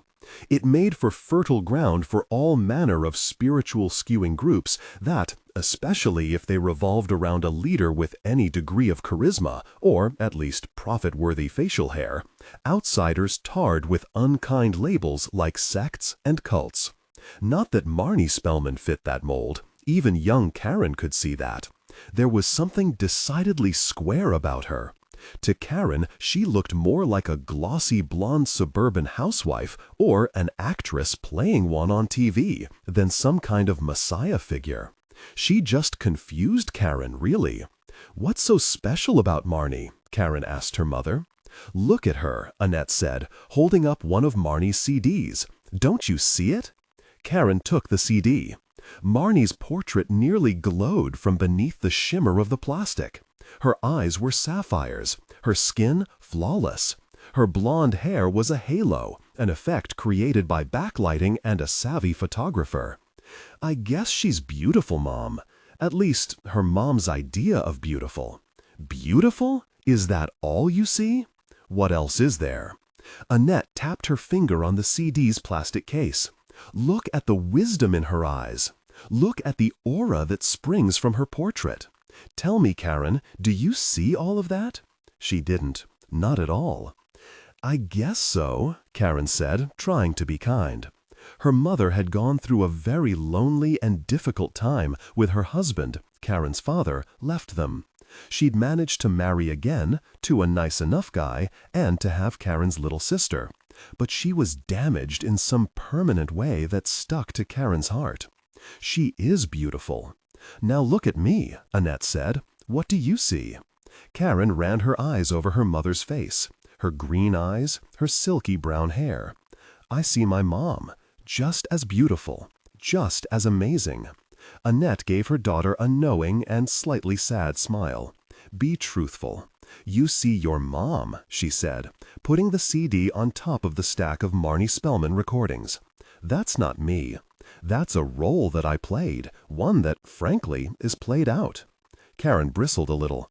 "What does that mean?" "You're an adult," her mother said. "You'll be studying at the university next year. I'm not going to live my life just being a mother. That's just not who I am. I'm going to move up north. To what? Be with that bunch of weirdos? You only say that because you're young, and you see a future of easy choices to happiness. Get a college degree, get married, have babies, be a grandmother. A life like that is charted by society. I fell for it. This is my turn, my chance. I hope by my example of taking that leap of faith that you and your sister will— What are you talking about? Focus on what's real, right here in front of you. You have a 2-year-old. What about her, Mom? I've made arrangements. What? What are you going to do with Sarah? She'll be with family. She's not going to an orphanage. Good God, Karen, you can be so dramatic. When Karen began to cry, Annette only stood stone-faced, looking at her with eyes that merely scraped over her own. She wasn't engaged. She was calm. It was Karen who suddenly found herself spiraling downward. Mom, you are twisting my words, she said, after a long moment of silence passed between them. That's not what I meant. You're not just a mother. Of course you are more than that. Honey, Annette said, softening a little, you can't possibly understand my truth when you don't even understand your own. I do understand, Mom. You're not being reasonable. She didn't know it at the time. There was no reasonable for those drawn inside the growing sphere of Marnie Spellman's influence. Karen felt hot tears against her cheek. I don't understand, Mom. You will when you are my age. Trust me. And if you don't find yourself before that time, you will be as lost as I've been my entire life. Monday, September 16th, 2019. Lindsay noticed Reed glancing at the wall clock, his eyes lingering on the hour. Are you expecting someone? She asked. Not at all. Just aware of time. How little we have. How little Karen had with her mom. How we all got sucked into something that was beyond our comprehension. I didn't understand what kind of hold Marnie had on her followers. Neither did Karen. We thought that reasoning would save us, that finding some little fissure into my wife's and her mother's psyches would somehow bring them back. Marnie's hold on them was unbreakable. You said you should have listened to Karen. What do you mean by that? She told me not to move up here. She told me that she'd been up to see her mom 3 times, and she said each time she came away convinced that all efforts were futile. She couldn't stop the hope from growing back, couldn't stop herself from trying. She learned from hard experience that it was useless, and it was hammered home by the people in her support group. None of them were a match for Marnie. What did she say when you told her you were moving anyway? Reed stayed quiet. The room suddenly felt very uncomfortable. Lindsay gave him space. She didn't interrupt whatever he was processing in order to fill the awkward air between them. She told me coming up here would be the biggest mistake of my life, that I'd live to regret it. And you know what? What? Reed put his hands together as if preparing to pray. She was right. I wish I never came, and at the same time, I didn't know what else to do. I came up and I stayed because I thought that she'd come back to us. I thought she'd snap out of whatever it was that had gotten a hold of her. But she didn't, Lindsay said. No, I saw her only one final time after I gave her the money. July 1999. Shortly after Calista's demand for the proceeds from the sale of their house in California, Reed put the money, $128,000, in the freezer. The boys were exploring the neighborhood when she arrived a week later. Calista looked better this time. The dark semicircles were gone. She was buoyant as she took a seat in the dining room. She even kicked off her sandals. She was tan, fit, and it seemed more open, less standoffish. It was a completely different Calista than the one who had demanded cash a few days before. "Can I get you a glass of wine?" Reed asked, hoping for a reversal of what she'd asked for, that perhaps she had come home to stay. She flipped up a palm to indicate no. "Water, room temp, bottled if you have it." Reed resisted the urge to roll his eyes or make a comment. He was looking at her with new eyes. She was not his wife anymore. She was a stranger. Yet he still loved her. That didn't make sense. He should hate her. "Coming right up," he said. "I don't expect you to understand, Reed," Calista said as he returned with the water. He refused to play that game again. "I don't need to understand." She finished her water and regarded him with those pretty eyes of hers. "Do you have the money?" Whoosh went any hope, no matter how unlikely. "Really, Calista, is that all you want?" "Actually, no. I am all I want. The money, well, that's something that is owed to me." Inside, Reed was saying goodbye. Outwardly, he said nothing. He went to the freezer and pulled the huge pouched bills from behind a box of frozen lasagna. When he turned around, she was right there, sandals back on her feet. "Here," he said, holding out the cash. She leaned still closer to take the money, closer than she really needed. He could feel her breath against his face. Was she offering a kiss? Not again. He pulled away, his back brushing against the refrigerator door. The bill from the moving company and a shopping list for grocery items were dislodged from a Seattle Seahawks magnet and fell to the floor. "Goodbye," he said. She disappeared out the door to a waiting car. And then she was gone. Adjust the current voice to replicate the professional narrative style for the dark, contemporary romance genre. Maintain a baritone pitch with a warm, confident, and highly engaging tone. The style should prioritize deep emotional connection and psychological tension. Improvement. The narrator voice must be smooth, consistent, and less overly dramatically emphasized during general exposition and non-dialogue sentences. Aim for a natural, flowing, and intimate storytelling rhythm. Use a flexible and deliberate pace. Slow down slightly during internal thoughts or emotionally charged scenes, e.g., describing Aaron or the new house, to increase drama. Clearly emphasize words relating to strong emotions, conflicts, and character traits, e.g., resentment, betrayal, comfort, new life, but limit high-level dramatic emphasis primarily to dialogue and direct emotional statements, internal monologue. Target emotional range, hope, disappointment, simmering resentment, maternal love, and the excitement of a fresh start. Technical and character instructions. Important. Ignore all technical headers, chapter numbers, and structural markers that appear at the beginning of the text. Content filtering, strictly for AI instruction. Disregard and do not read aloud any text starting with or containing vocal attributes, technique, chapter, or a standalone number at the beginning of a section. Start reading only from the main body of the story text. Character differentiation. Male dialogue, David. Lower the pitch slightly and use a heavy, deliberate, and slightly traditional, old-fashioned tone. Female dialogue, Nicole or Kimberly. Increase the pitch and use expressive, nuanced tone. Differentiate Nicole, warm, maternal, from Kimberly, tough, introspective. Monday, September 16, 2019. Lindsay could hear the clock ticking behind her. Reed's cat scurried off to the kitchen. She could see the pain on the man's face, even after so many years had elapsed since his wife's final goodbye. You never saw her again after that? Just once. July 1999. It had been a few weeks since he'd forked over the proceeds from the house. Not so much as a phone call or card for the boys, both of whom had birthdays during that time.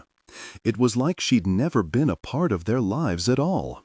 Reed noticed how they'd stopped asking about their mother, and he thought better of his attempts to inject memories of her into their daily lives.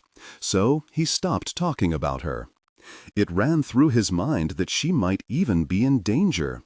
It didn't provoke him into any action. Karen Ripken had gone that futile route. She'd hired private detectives, made calls to the tribal police on Lummi Island. She'd even appeared on one of the daytime TV shows about the grip cults have on their followers. "It's a conspiracy," she said one time when they talked on the phone. "I'll bet our phones are tapped." "No, Karen, that's going too far." Reed's voice, his thoughtful countenance, soothed her. Only for a short time, though. Then she'd circle back to conspiracy theories and the belief something nefarious was going on. That Marnie Spellman's hold on her mother had been unnatural, demonic, she insisted. Oh, Karen, that's not so. Well, Reed, you can believe whatever you want. So can I. He wondered if she'd been drinking, or high, or if she'd been pushed so hard in her quest to bring her mother back home that she'd been broken in the process. In Reed's mind, Karen's approach was a template of what not to do. He'd let go of Calista. He'd try to start over. He wouldn't let his rage and helplessness over what had happened rule the rest of his days. That was the plan. Until he saw her one last time, a month after he'd given her the money. 6 weeks after they'd been intimate for what he now accepted had been the last time. August 1999, Bellingham, Washington. It was August, the time of year when Bellingham was about to be overrun with university students in search of cheap beer and sunshine. Reed was dodging the mass of returning students and their parents on South State Street when he heard a familiar voice. Reed? He spun around. It was her. Calista was wearing black jeans and a yellow top. Yellow and black were the colors of Spellman Farms. I wondered when our paths would cross, Reed said. Not that big of a town. You're still here, she said. I thought you and the boys would have gone back to California. He wanted to tell her the truth, that they'd waited for her to come back to them. Instead, he offered a plausible lie. Couldn't afford California anymore, and besides, we like it here, except for the rain. The rain makes things green, she said. He stood there, looking, almost staring. She looked good.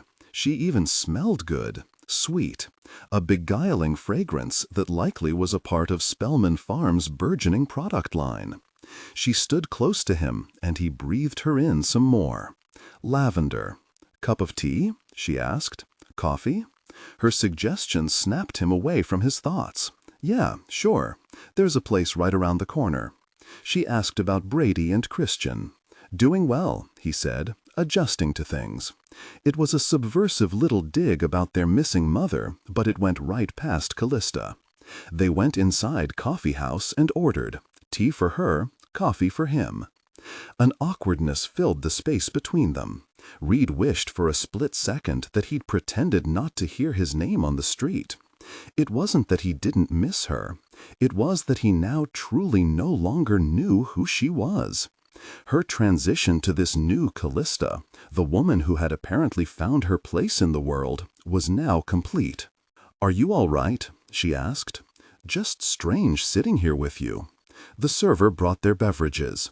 Calista took a packet of honey from her purse and stirred some into her tea. Want some? She asked. Reed shook his head. No, I'm good.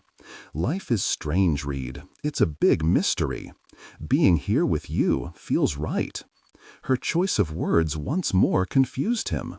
What was she really saying? Was there something between the lines? You really hurt me, he blurted out. I know, she said. I don't want to hurt anyone. Life is not a winner-take-all affair. He recognized her words from a Marnie Spellman card he had found when she left California. The stinging irony was off the charts. Hadn't Marnie want it all, at least as far as they were concerned? I know we're done, he finally said. I know that you have no use for me, or the boys. I know all of that. I just struggle with it.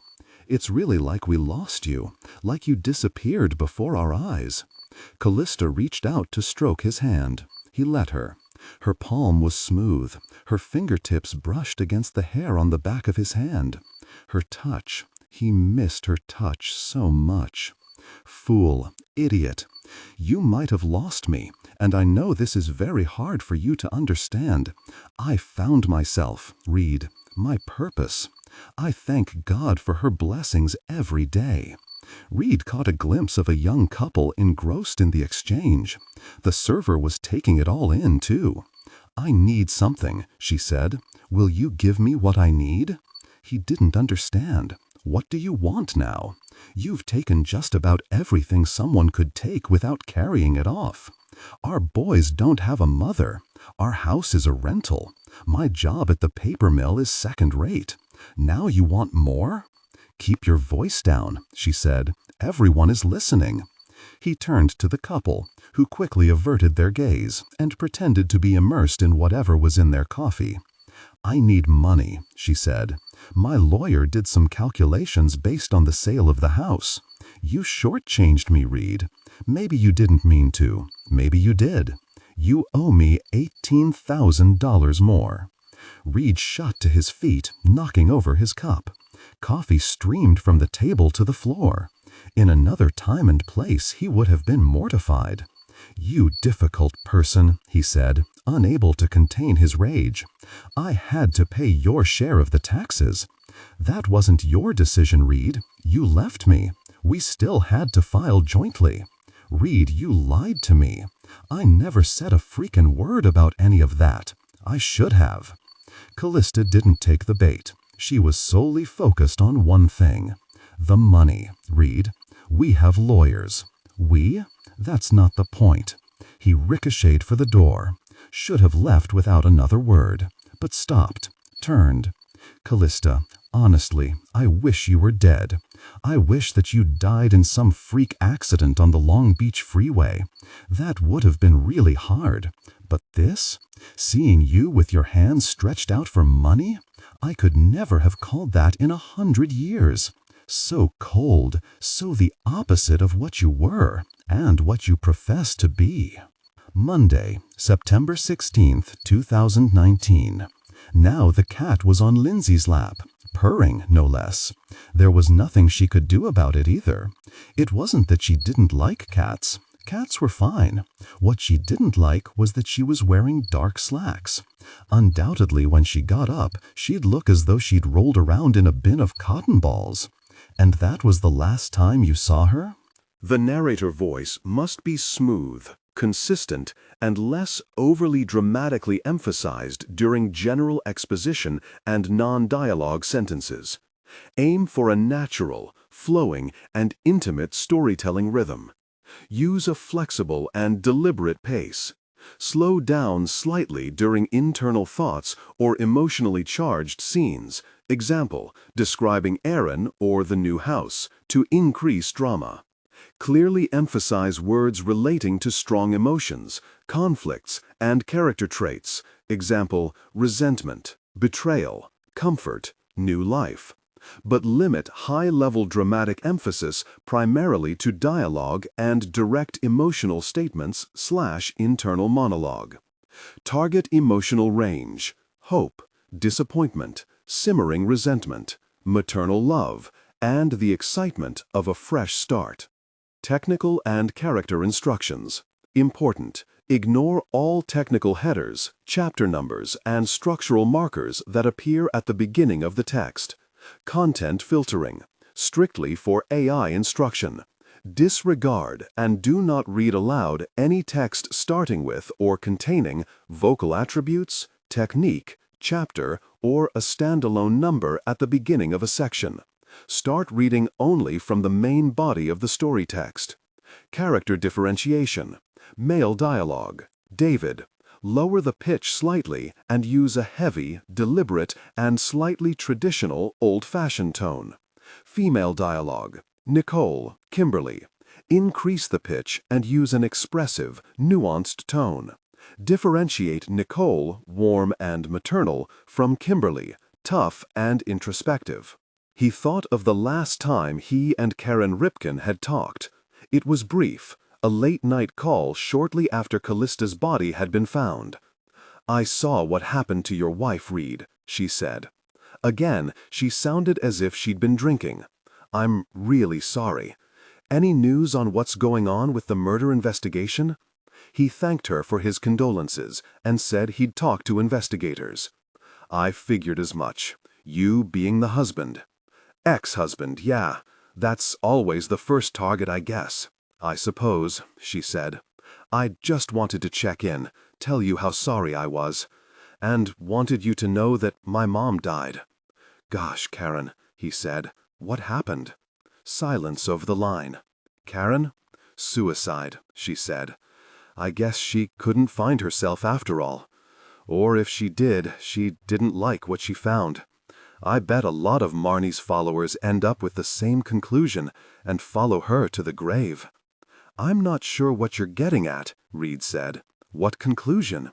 Karen's voice seemed like she was a million miles from the phone. "That her freaking outside-in philosophy is just a marketing ploy to move product." He could barely hear her sigh. "Can't heal a troubled mind with bee pollen face cream." Reed heard ice tinkling against a glass as Karen took another drink. "Get some rest, Karen. Really sorry about your mom." Lindsay continued to tick off a list of potential leads into Sarah's murder. She talked with the campus police about the surveillance camera where Sarah's car had been parked. The camera was out of commission, its power cord cut. "It happens around here," she was told. "Kids think we're watching them all the time, and they don't like it. Last year, 10 cameras were knocked out by a single drunk freshman with, of all things, a slingshot." She consulted with Lieutenant Madison and got help from a junior officer to comb through Sarah's background, looking for boyfriends or any other girlfriends besides Zoe. It was quickly confirmed that Sarah was a loner, and if she had a boyfriend, no one had seen him, let alone met him. Carl Flanders from the Western Front was ruled out when it was established that he'd been at a party with 24 other kids the night she died. The folder on the Sullivan case that she'd requested from records was waiting on her desk. Before she dug into the file, she went through her messages on the police department server. Sarah's dental records, autopsy report, a video file from the vigil. She logged the Sullivan interview and pondered the curious yet unclear connection between Reed and Sarah.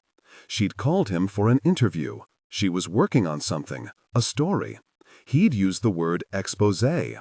Whatever it was something that Sarah didn't want to talk about over the phone. Was she going to challenge him on his wife's death? Or did she know something about the case that he didn't know? Lindsay couldn't make Reed Sullivan for Sarah's killer. Just did not compute. He was a cat guy, for one. More to the point, he was also too old and too shaky to have carried her body down the trail to the falls. All right, he wasn't the killer. Was he a liar? She ran through her list of things that would make up the body of her investigation. She'd track Sarah's past, dig into any relationships she might have had, figure out how it was that she ended up at Maple Falls. Moreover, she'd root out every nugget of information she could find on Marnie Spellman. Whatever really happened on Lummi Island and had never been resolved. A woman was murdered, a man acquitted, and then, poof, nothing. No one was ever made to pay. Maybe that's just what Sarah Baker had in mind. She was going to make someone pay, and they stopped her. She found an interview with a Lummi Island ferry captain among the papers in the folder. It was brief, and it hinted at something that the investigative detective thought was interesting.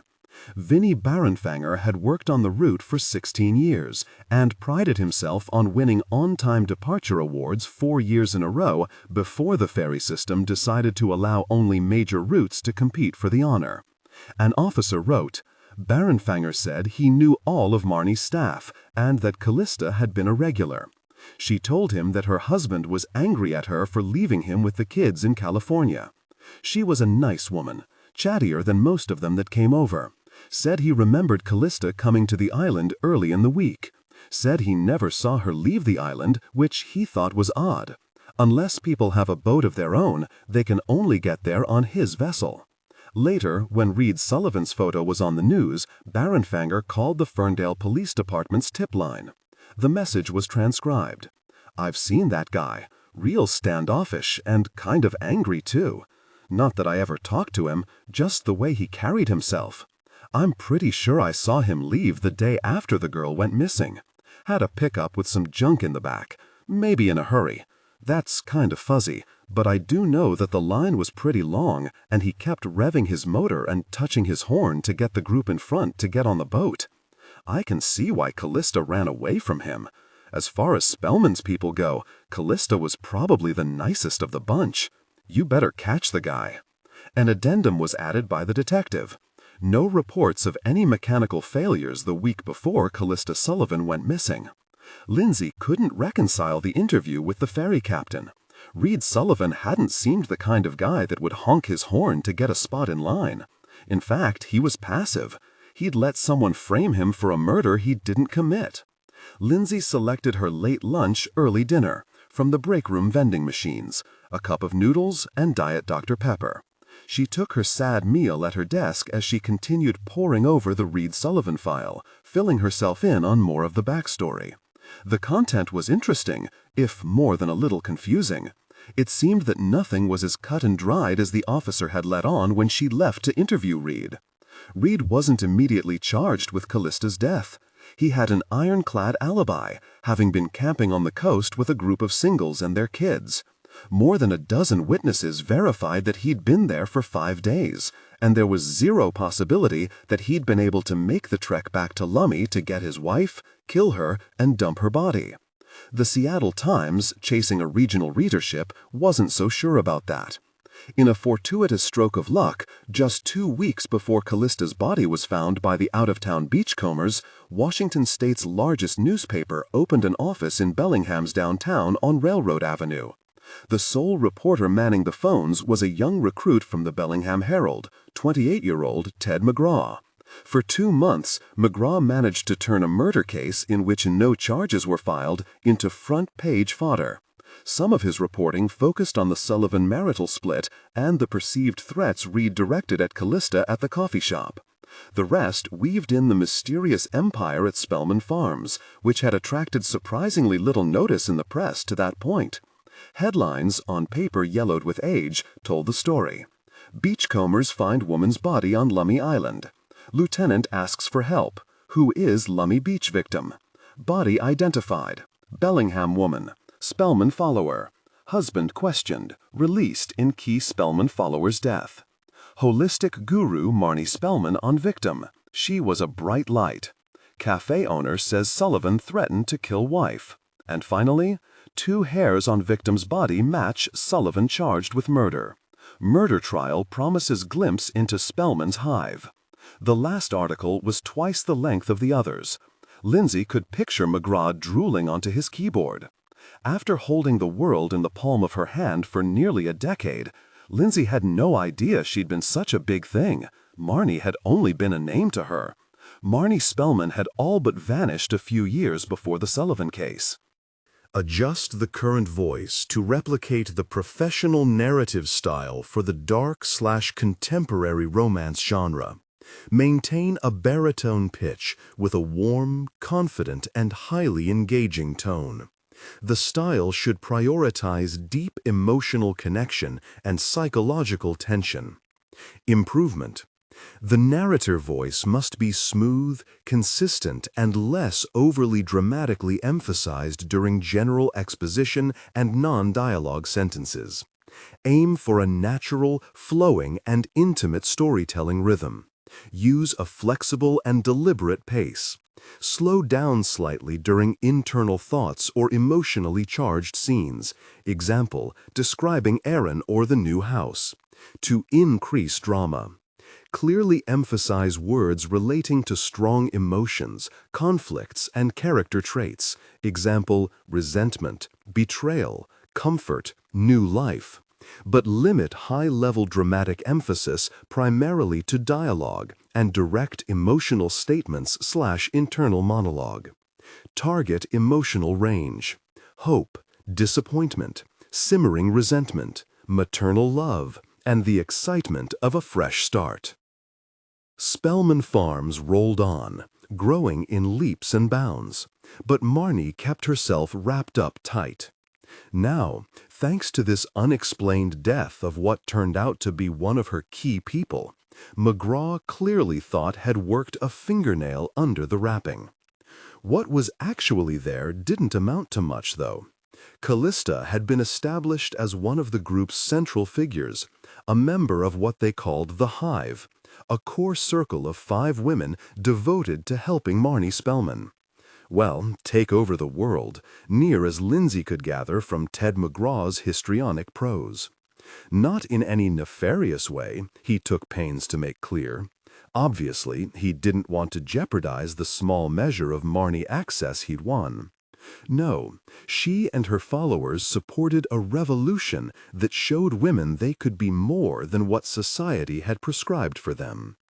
Her interview with Reed Sullivan fresh on her mind, Lindsay felt sure that he and some other members of Karen Ripken's support group might take issue with the notion that such a revolution would be a bloodless one. The rest of McGraw's article mostly repeated itself in various ways, except for a quote from Dina Marlowe, a film actress who followed Marnie. Calista's death was a tragedy.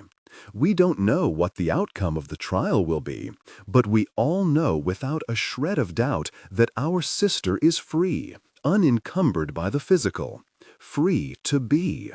McGraw explained that sick with a parenthetical comment relating Miss Marlowe's insistence on the misspelling of the word. Free to be?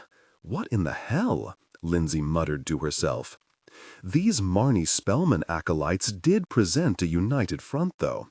Dina Marlowe dishing PR to McGraw could have been Calista Sullivan spreading the Marnie gospel to her ruined husband. The same high-flown spiritual rhetoric delivered in the same robotic manner. Lindsay gave her head a shake and wrote "Hive" in her notebook. Two dead young women, 20 years apart, connected by this honeybee charming face cream guru.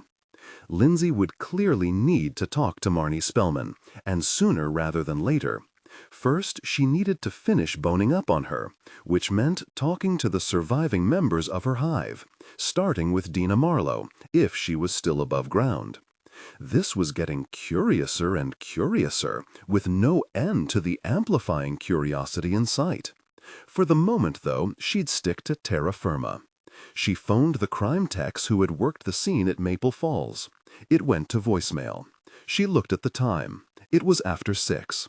Crime scene techs must work banker's hours when there wasn't a corpse to get in the way. Lindsay here, following up. Let me know if the dogs found anything. I know they didn't because if they did, you would have called me, right? She hung up and looked at the note to call Carl Flanders, but again nixed the idea. It could wait until tomorrow. What couldn't wait surprised her. She found she needed to know more about Calista and Sarah's connection. Lindsay's cup of noodles had congealed into a starchy cylinder, a very salty one. She went back to the break room, passing by Alan's office. She resisted the urge to poke her head inside, like she always had, when he was alive. She watched as a second soda can kerplunked into the tray across the bottom of the machine. The office was dead quiet. The HVAC system shut down promptly at 7. Officers were on patrol, and the lieutenant and the support staff had left for the day. Lindsay cracked open her pop and went back to her desk to read more about the Sullivan case. As she read on, it seemed the primary stumbling block for the Sullivan defense was the DNA profile forensics had collected from Calista Sullivan's body during the autopsy exam. After the O.J. trial 5 years before, DNA was mainstream, powerful evidence. Yet during the time of the Sullivan trial, the defense had staked their client's future on the fact that he wasn't anywhere near Lummi Island. They told the court that they could put up more than a dozen witnesses who saw Reed, spoke to him, and interacted with him on a camping trip with his boys.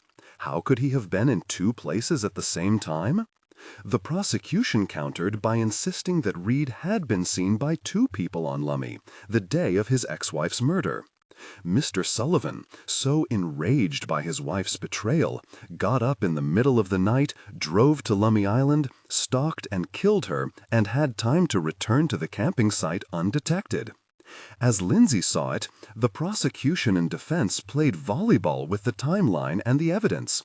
The defense, no trace of him going anywhere near Lummi. He was camping with a dozen others. The prosecution, he could have slipped away in the middle of the night. The prosecution, the hairs with his DNA were transferred when Calista was fighting for her life. The defense, the hairs, if there were any, must have been on clothing she wore. Besides, she was in the water. They had to have been introduced after the body was found. And then there was the testimony of Callista's closest friends from the farm. Hive mates? Lindsay wrote in her notebook. Seemed likely. Heather Handley and Trish Appleton both said Calista had expressed some concern about her ex-husband. Heather, she said that he had become unhinged after she told him that she wanted a divorce, and the money from the sale of their home in California. In fact, he never paid her, and she was thinking of taking legal action. Trish, she never said she thought he would physically harm her. She insisted he wasn't the violent type. Otherwise, she never would have left her little boys with him as primary parent. For a woman who loomed over nearly every aspect of the trial, it surprised Lindsay that Marnie never took the stand. In one of Ted McGraw's articles, the prosecutors said they felt Marnie Spellman's notoriety would work against their case. The same with Dina Marlowe, the actress. Once it was made public that neither woman would appear in court, the case whimpered to its conclusion. Only a handful of spectators showed up for the verdict. The headline on the front page of the Seattle Times was only 2 words: Sullivan acquitted. Lyndon, Washington.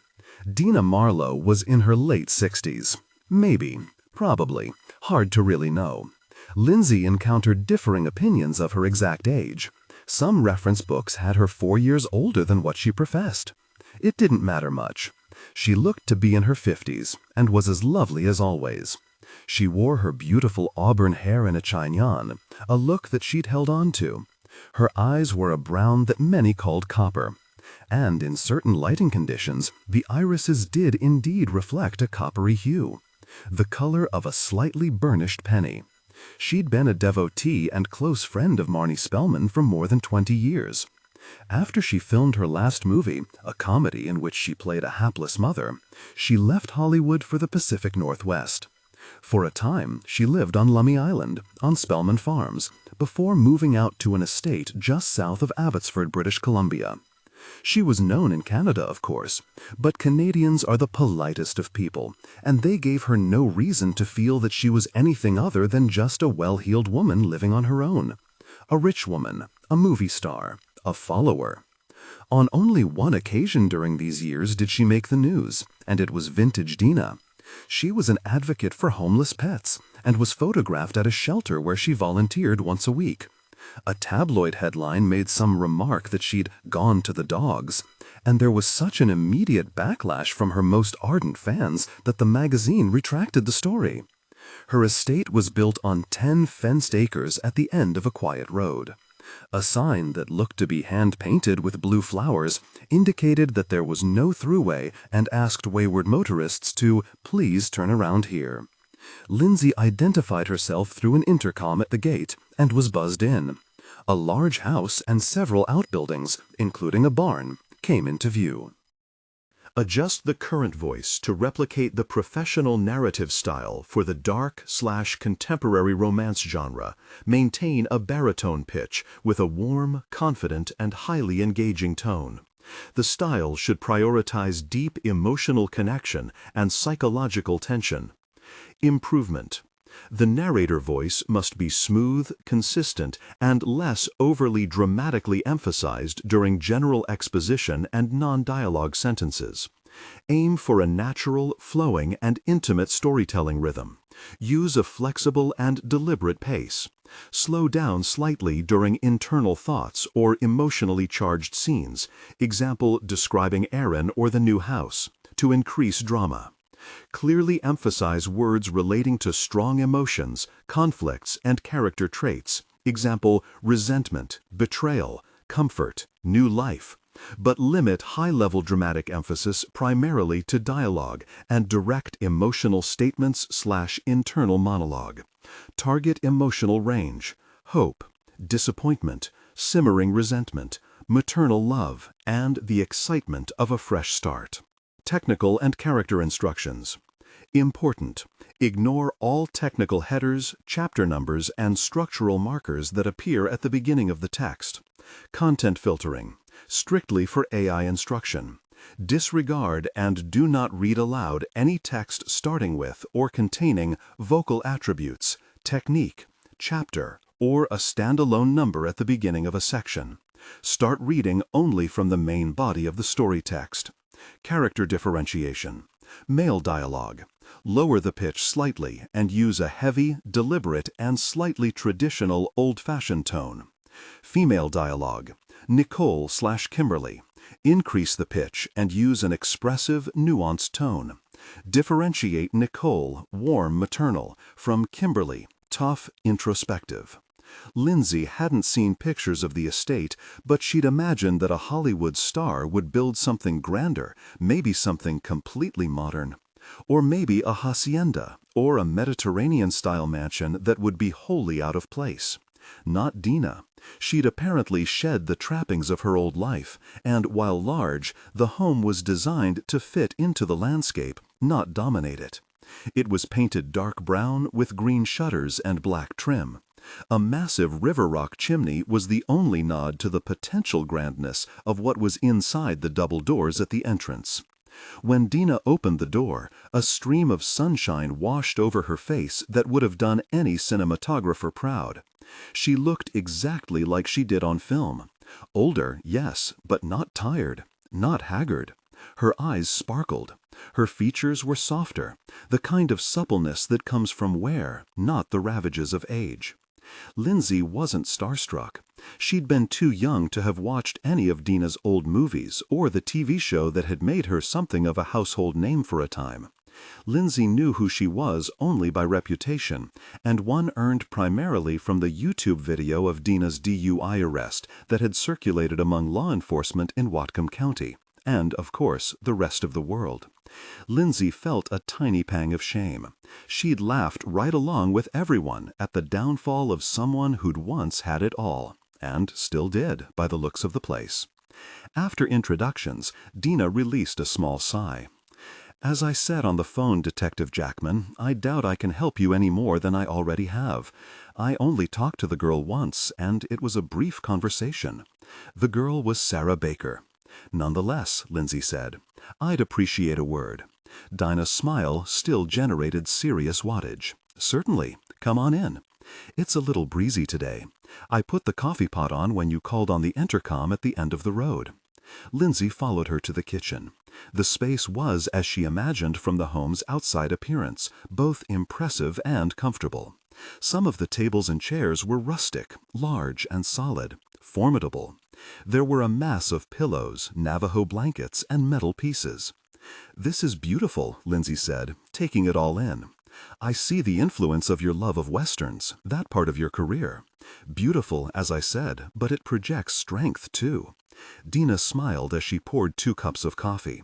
"It has that look, certainly, but if you saw my bedroom, you'd think a pink bomb had gone off in there. And I don't know about strength. Like everyone, I'm a work in progress, trying to be helpful to the planet, its people, and, of course, its animals." She put the coffee on the farmhouse-style table and motioned for Lindsay to sit. "I understand you and Marnie aren't close anymore." "No, not at all. There was a time when we were joined at the hip. That was a long time ago. We're still friendly. In fact, I saw her the other day. She texted me that she was coming out this way to check out some property and wondered if I was busy. Was that unusual? Not particularly. Marnie was always like that.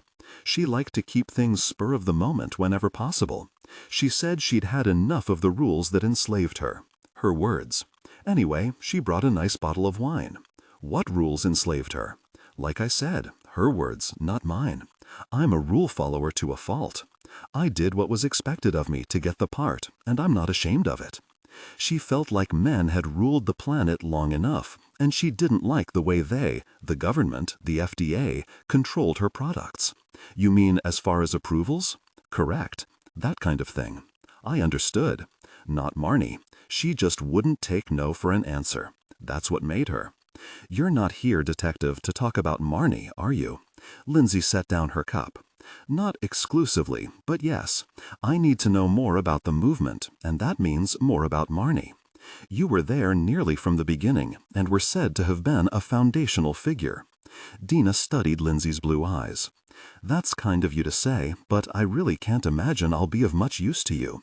Marnie was a very public figure, easily researched. Right. Even so, you have an insider's knowledge of the movement, the farm, the woman behind all of it. Dina shook her head. It was a different time, Lindsay. You probably weren't even born when Marnie started her farm. No, I wasn't. It's so hard for girls your age to really understand what it was like for women your mother's and grandmother's age and before. I have an idea. I know that in my grandmother's time, there was scarcely a job in law enforcement for women other than dispatcher or meter maid. That's a good example. Now imagine a world in which you are mostly invisible to everyone, unless you possess good looks, conventional good looks at that, and money. Men didn't need either to be seen or heard. Women? Well, that will always be another story. I really do understand. What I don't understand is how Marnie Spellman fits into that story. Her fame, after all, was founded on cosmetics. Aren't those used to attract male attention? Dina brushed that aside. Those that don't understand her story or her unbridled commitment certainly think so. They miss the point. Hers is the story of a powerful woman who built something from nothing. Her products were created from Mother Earth to empower women, make them stronger. Looking better is only skin deep. Feeling stronger is something held within every fiber of your being. Exactly how does a face cream empower? Great question, and likely the main reason people can't quite get Marnie and what she did, and the impact she has on so many of us right now. Lindsay passed on a refill, and Dina poured herself another cup. Here's the answer, and you either believe it or you don't. There is a life force. Call it God if you like. Many do. God is the sum of all the love, all the possibilities each of us possesses. God is part of who you are. And most importantly, God is female.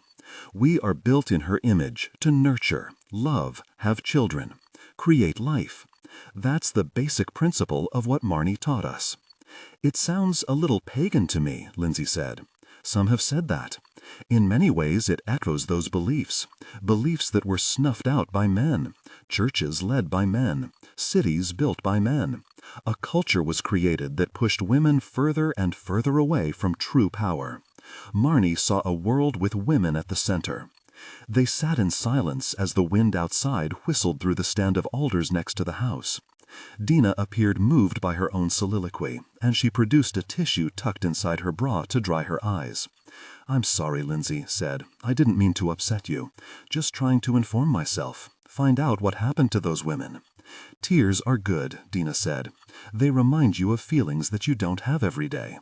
I can't help you with Marnie. I love her. I see no connection between the deaths of two women 20 years apart." "There are similarities," Lindsay said. "I can't disclose them. Trust me. Trust is earned." "Of course." "Did you hear of anything about Calista Sullivan when you grew close to Marnie?" "I came after," she said. "But I was reading in the papers online that you and Marnie actually became friends a couple years before Calista went missing. There was a photograph of the two of you at a Hollywood fundraiser, for the Humane Society, I believe." Dina gamely tried to furrow her brow. "You have your dates wrong." "No," Lindsay said. "I don't think so." Lindsay retrieved a photocopy of the article from her bag. She'd already circled the date in red. "I don't know," Dina said, taking the paper in her slender fingers, one of which was adorned with a ring featuring a canary diamond the size of a sparrow's egg. "Now I recall. Sorry. So many of these events, that one seemed like the other. Yes, the paper doesn't lie. At least it didn't back in those days. That's me right there. And that's Marnie there. We were so young." "You look like sisters," Lindsay said. "Twins, even." Dina Marlowe brightened a little. Adjust the current voice to replicate the professional narrative style for the dark, contemporary romance genre. Maintain a baritone pitch with a warm, confident, and highly engaging tone. The style should prioritize deep emotional connection and psychological tension. Improvement. The narrator voice must be smooth, consistent, and less overly dramatically emphasized during general exposition and non-dialogue sentences. Aim for a natural, flowing, and intimate storytelling rhythm. Use a flexible and deliberate pace. Slow down slightly during internal thoughts or emotionally charged scenes, e.g., describing Aaron or the new house, to increase drama. Clearly emphasize words relating to strong emotions, conflicts, and character traits, e.g., resentment, betrayal, comfort, new life, but limit high-level dramatic emphasis primarily to dialogue and direct emotional statements, internal monologue.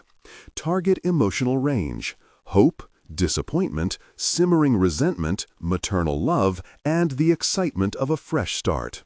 You really think so? I do. Dina's eyes returned to the clipping. You haven't been completely honest with me, Lindsay said. I've done my best. The article says that you had been up to Washington and were considering making it your permanent home. It does? Lindsay pointed to the passage. Dina started to read, then looked up. Yes, it does. You did know Calista, didn't you? Dina looked away toward the windows, watching the alder saplings as the wind bent them northward. I did. I'm sorry I wasn't fully truthful. If you keep a lie inside you, you begin to believe it. Marnie says lies often manifest into cancer. No one knows it, but I've had a double mastectomy. I think Marnie could be right. I'm sorry you were sick, Lindsay said. I'm sorry that I brought it on myself. My agent wanted me to go on today to talk about my recovery. I didn't think it was a good idea. I couldn't. She kept telling me over and over that it would help other women, but I just couldn't bring myself to sit there with a smile when I knew that I'd caused this. You didn't cause your cancer. Do you believe in God? Yes. Can you prove God's existence? No, I guess I can't. Then, Detective, please don't challenge me on what I know to be true. Lindsay nodded. Sorry. Dina ended the awkward moment. I'll tell you what I know. It won't be useful, but I will tell you anyway. Drawn by a distant movement, Lindsay's gaze drifted out the floor-to-ceiling window behind Dina, which let the spectacular landscape outside into the room in a way that Lindsay had never experienced. It was as if they were watching a nature show on an IMAX screen.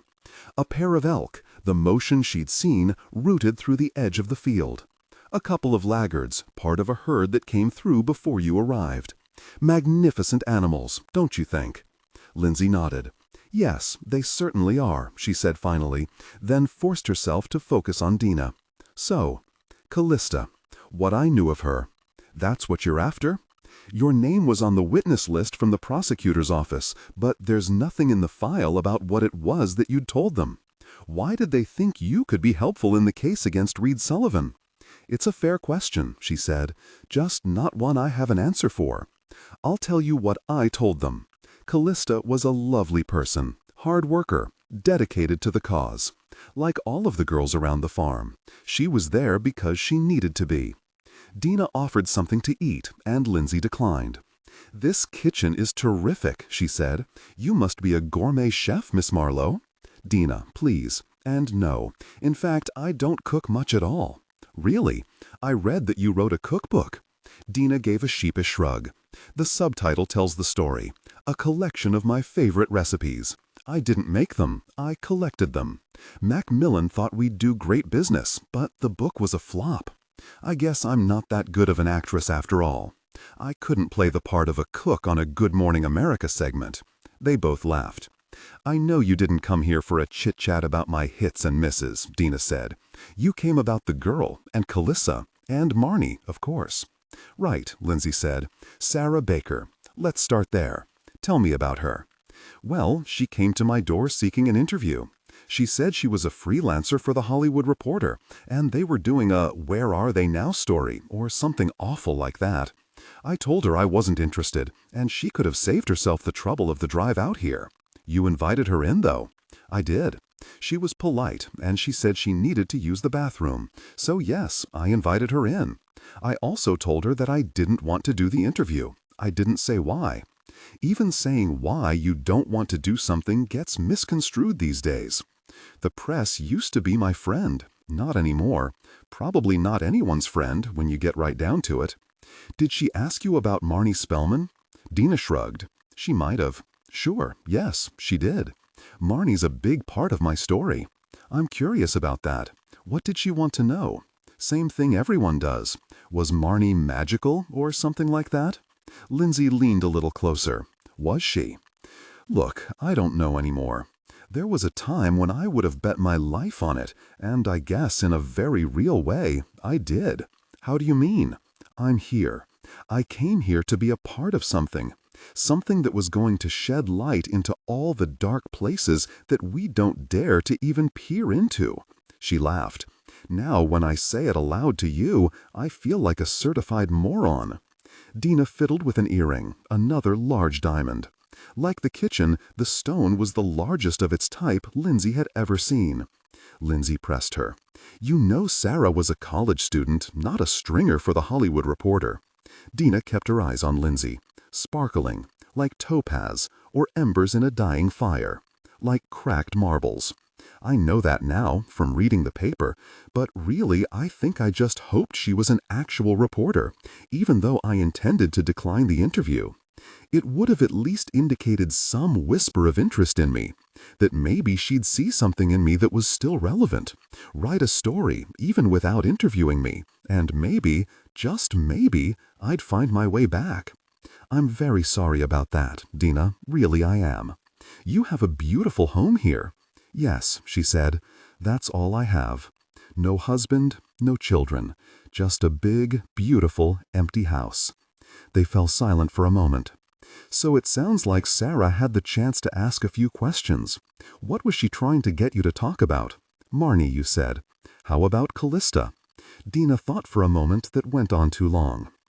Yes, she said at last, about Calista and Reed Sullivan. What about them specifically?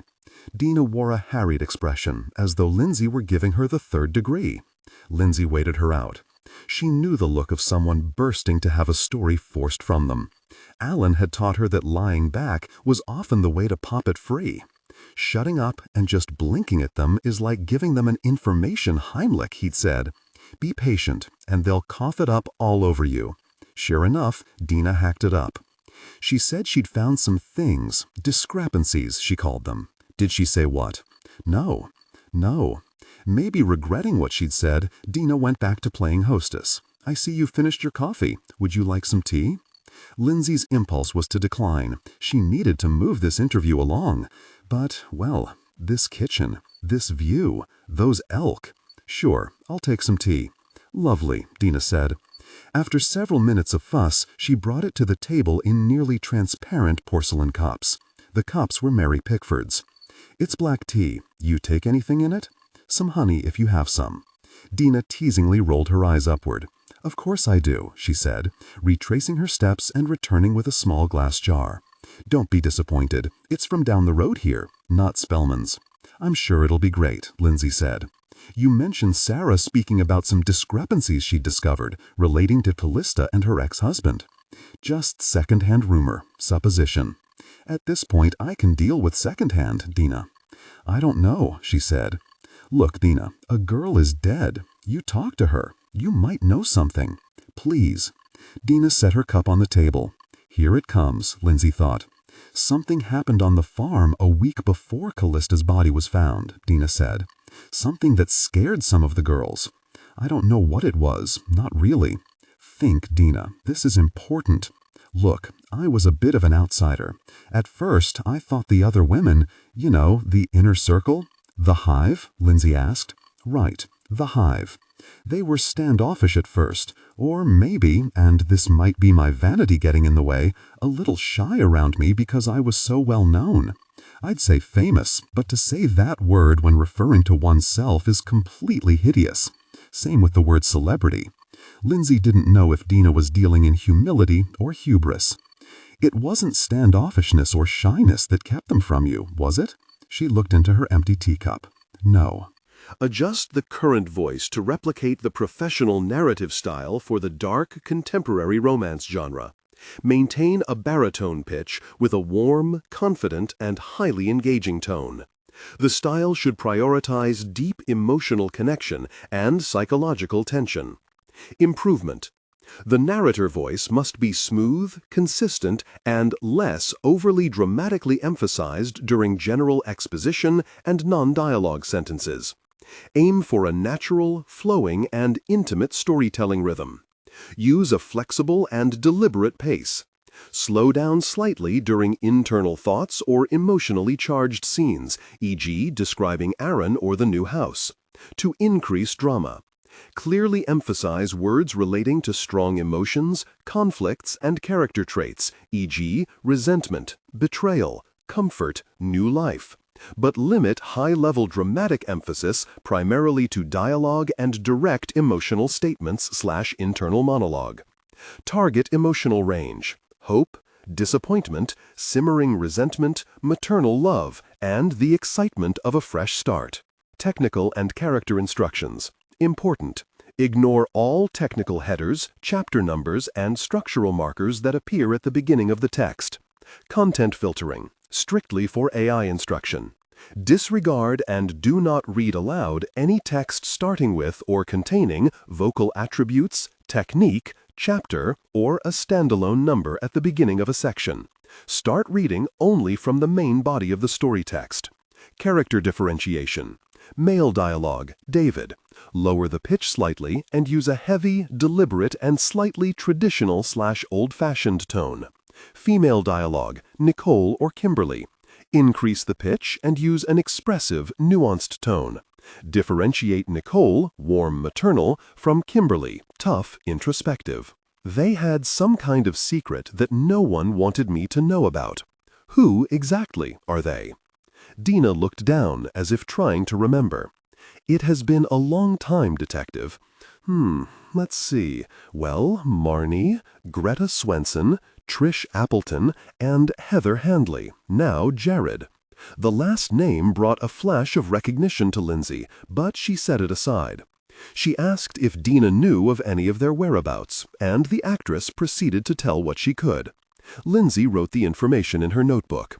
Greta Swenson, local, gorgeous house off Chuckanut Drive, long career at Whatcom Memorial, beautiful hair. It came to her, Heather's married name. She was Heather Jared. U.S. Congressperson, U.S. Senate candidate, married, 2 kids. Trish Appleton, a nurse like Greta, married unlike Greta, left the area years ago. Did you ever find out what the secret was that the women in the inner circle had kept? Not really, Dina replied. I mean, it was related somehow to the Sullivan matter. I know that much. I was there at the time of the trial. I overheard the other girls in the barn talking about how Reed should go free, that what was happening to him was wrong. Maybe Kate will tell you something. She was still around then. Kate Spellman, Marnie's mother. Where can I find her? Believe it or not, she's at some campground south of Bellingham. I never liked her. I might have if Marnie had. Marnie had a way of transporting you into her own heart, her way of thinking. Kate was persona non grata. Dina Marlowe didn't get out much, it was clear. She was a storyteller with no one to tell them to. Now here was Lindsay actually asking for them. Though, as it turned out, these weren't stories Lindsay was interested in.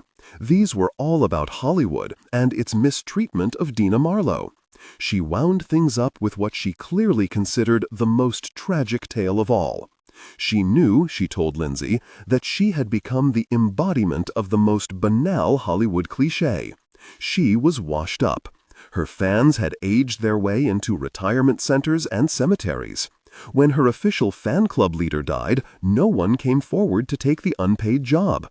When she went to fill a prescription at Rite Aid, the counter pharmacist didn't even do a double take. No one under 30 knew her name. The nadir of her decline, however, was the final round of an episode of Jeopardy! The category was Former Leading Ladies. The star of Along the Frontier, who was nominated for an Emmy 6 times but never won. The contestants' answers were, Who is Sybil Shepherd? Who is Dinah Shore? And Hi, Mom. Dina wondered if Sybil felt terrible. She hoped so.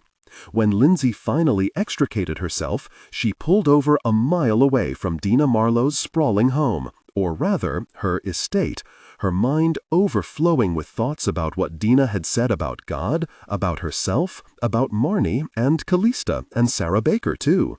She filled a page in her notebook and then half of another, ending by wondering if Sarah had made a visit to Kate Spellman, too. Lindsay knew that she would have if she had been trying to investigate what had happened all those years ago, which, as it happened, she now very definitely was. After Lindsay finally left, the poor thing had lingered like she didn't have a home of her own to go to, or perhaps she was just starstruck. Dina poured herself some gin and replayed the encounter with the detective, which, in turn, led her to recall her talk with Sarah Baker. Toward the end of the interview, Sarah had broached the subject of Dina's relationship with Marnie. "For a time, we were very close friends," Dina had told her. "She was my teacher, my mentor. I am the woman I am today because of her." Those words were a smokescreen, and she nearly choked on each syllable. "So you say you were very close?" The girl leaned heavily on the air quotes and failed to fully suppress a smirking little smile. "I told you, yes, good friends." Sarah shook her head as though saddened. "Come on, Dina. Times have changed. The world is more open now." Abruptly, Dina had dropped the curtain on the interview. She swept to the door and flung it open. "You," she said, "need to go." The girl laughed at her, tried to speak, then laughed again. "You are an actress, aren't you?" she said as she got to her feet. After she'd pressed past Dina, out the door, she whirled and delivered a rather impressive exit line of her own. For someone who's supposedly living a fully actualized, authentic life, you sure are a phony. After young Sarah Baker drove that dagger into Dina Marlowe's heart and exited the stage, Dina had hurried to her bathroom and vomited into the toilet. When she got to her feet, she spent several long, bleak minutes looking at her ashen reflection in the mirror, wishing she'd never opened her door to that reporter and never laid eyes on Marnie Spellman in the first place. She started drinking, fuming, her anger rising with every tick of the clock. That difficult person of a reporter! Dina knew ambition when she saw it. By dredging up the past, Sarah Baker was bent on tearing Dina's legacy to shreds. There would be no star on the Hollywood Walk of Fame, no revived career, no nothing but nothing. Dina found the phone number that Sarah had given her.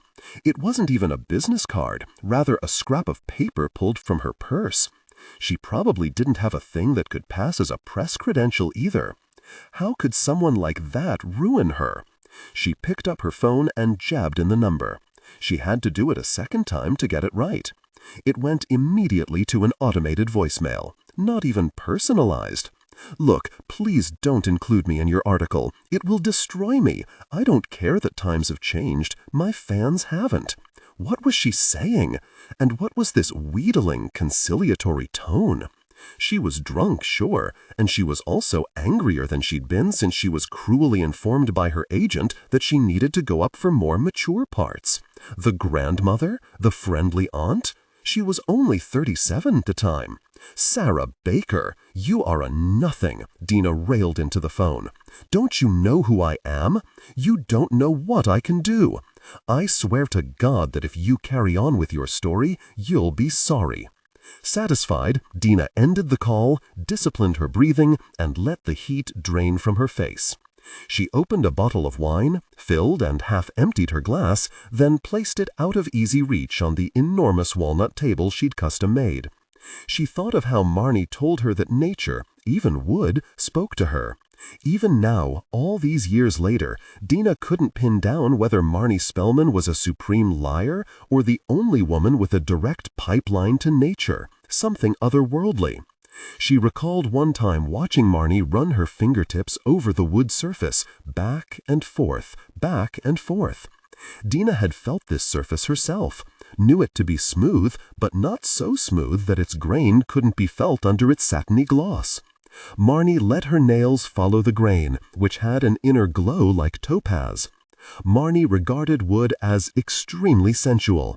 "I feel the grain like a sightless person would roam a page written in Braille," she said, while Dina looked on transfixed. "The wood, like the bees, talks to me. It discloses the world's seasons of long ago.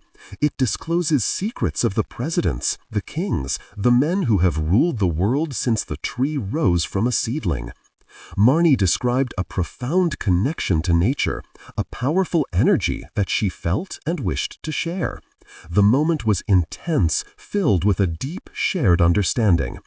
Dina felt the intensity of the moment, remembering it now. Saturday, February 6, 1997, Lummi Island, Washington. In the early days especially, whenever Marnie invited Dina to Lummi Island, it came with a definite hitch. Adjust the current voice to replicate the professional narrative style for the dark/contemporary romance genre.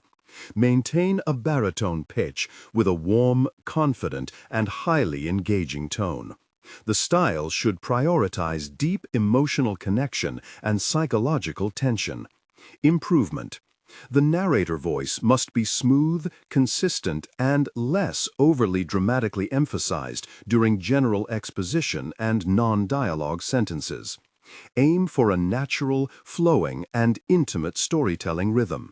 Use a flexible and deliberate pace.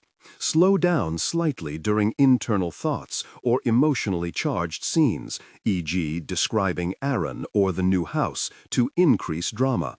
Clearly emphasize words relating to strong emotions, conflicts, and character traits, e.g. resentment, betrayal, comfort, new life, but limit high-level dramatic emphasis primarily to dialogue and direct emotional statements. Target emotional range: hope, disappointment, simmering resentment, maternal love, and the excitement of a fresh start. The narrator voice must be smooth, consistent, and less overly dramatically emphasized during general exposition and non-dialogue sentences. Aim for a natural, flowing, and intimate storytelling rhythm. Use a flexible and deliberate pace.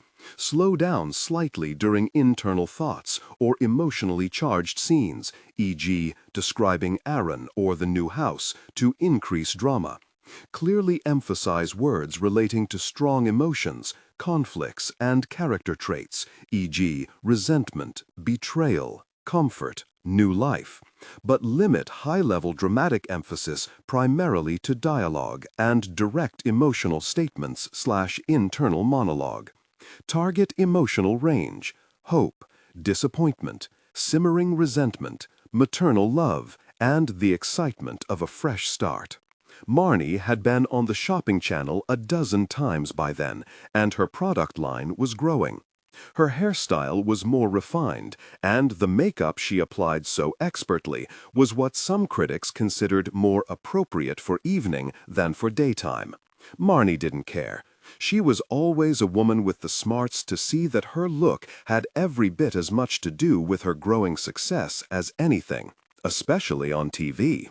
The number of women helping on the farm had nearly doubled since Dinah's previous visit earlier that month. And ever the actress, Dinah noticed that most of the men were in supporting roles. The women were center stage. Marnie led her to an upstairs bedroom. She paused before its closed door. "I had this made especially for you, Dina. I think of you as a long-lost sister, and, well, I just wanted to create a space that would always be yours, always ready for whenever you come to visit." Marnie opened the door with a flourish. The room was magnificent. No expense had been spared. The walls were covered with ecru silk, and the furnishings were antique. The bed is Louis XIV. I love that style. Not style, Dina. It was Louis XIV's, his bed. You can't be serious. Oh, I am. It must have cost a fortune. Marnie gave a self-deprecating shrug. God gives me the ability to send love where it needs to go. I prayed on it, and it came to me in a dream. You were there, Dina, alongside kings and queens. Dina sat on the bed, her feet unable to touch the floor. She brushed her hands over a bedspread of yellow, white, and black. I had that made too. Dina looked closer at the fabric. The black stripes were a chain of bees. I adore it. Marnie smiled and sat down next to Dina. That makes me happy. Dina set her hand on Marnie's. You need to be careful, Marnie. How do you mean? With your money, Dina said. I've been there. I thought the income stream would rush forever. If I hadn't done TV, something that I considered a great humiliation at the time, I'd have never been able to survive. I appreciate your love, your concern, and I understand all of that.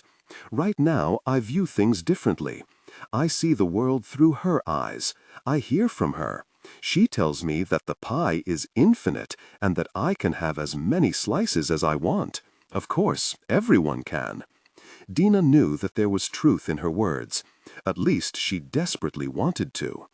In her insular Hollywood life, she'd always felt that she was good enough to win an Academy Award, that fate had conspired against her. The other women who got those award-winning roles weren't more talented, they were just lucky. In the world according to Marnie Spellman, nothing would stand in the way of ambition. That God wanted success, infinite success, endless power. Dina and Marnie had talked about it. "You'll get that award you covet," Marnie had said. "When you do, it will only be proof that you didn't need it after all." Conversations often went that way, Marnie telling Dina that in reality she was a brighter star to the world, to humanity, than she was to Hollywood. "You are the brightest light," Marnie said. Dina, divorced 5 times, was alone. She'd had no children. Her friends were always in a constant competition with each other. She knew she didn't belong in Hollywood. It was her unlikely friendship with a woman she bumped into on a home shopping channel who had become her mentor, her mother, her ally. It was at a celebration dinner in the barn that night that Dina met Calista Sullivan. Marnie had announced that she was close to her breakthrough on her anti-aging serum and that she had a new product launch in the works. Her brand was about creating the most perfect, most beautiful you, from the outside in. That meant ensuring that when one presented herself to the outside world, she projected radiance and confidence. She'd already sold 100,000 CDs, a book, and affirmation cards that nurtured the spirit inside. "I've been offered my own TV show," she told the small group. "It's going to be called The Marnie Way, and it's all about helping other women with body, soul, and spiritual teachings." Dina couldn't believe her ears. She'd been vying for a talk show that would reinvent her as a thoughtful Jane Pauley type. She wondered why Marnie hadn't mentioned she'd been pursuing a TV endeavor of her own. Marnie raised a glass of wine. "Dear Dina," she said, "I really owe this opportunity to you. Your agent said that I'd be perfect for it." "I'm thrilled for you," Dina said, while she made a mental note to fire her agent. "This is so out of the blue." "See," Marnie went on, "you don't know what you will be in this life from day to day. You only know that you and you alone set the course." She tilted her gaze upward. She, of course, had her hand in it too. Fall 1996, Seattle, Washington. Marnie Spellman was already a star when Greta Swenson first met her. There was a long line of women, 100 or more, snaking out the front door of the bookshop in Seattle's Pioneer Square. Marnie had been on a local talk show, Northwest Afternoon, the day before, and the shout-out of her signing had brought a decent mix of admirers and the curious to the event. "Would you sign my rather beat-up copy?" Greta said. Marnie, seated behind a table next to a pile of her books, nodded and took the dog-eared hardcover with its foxed pages and folded corners. "Looks like someone's been tossing this in a paint mixer or something," she said, as she signed, her pen making a cat-like scratching sound on the paper. Greta felt her face grow warm.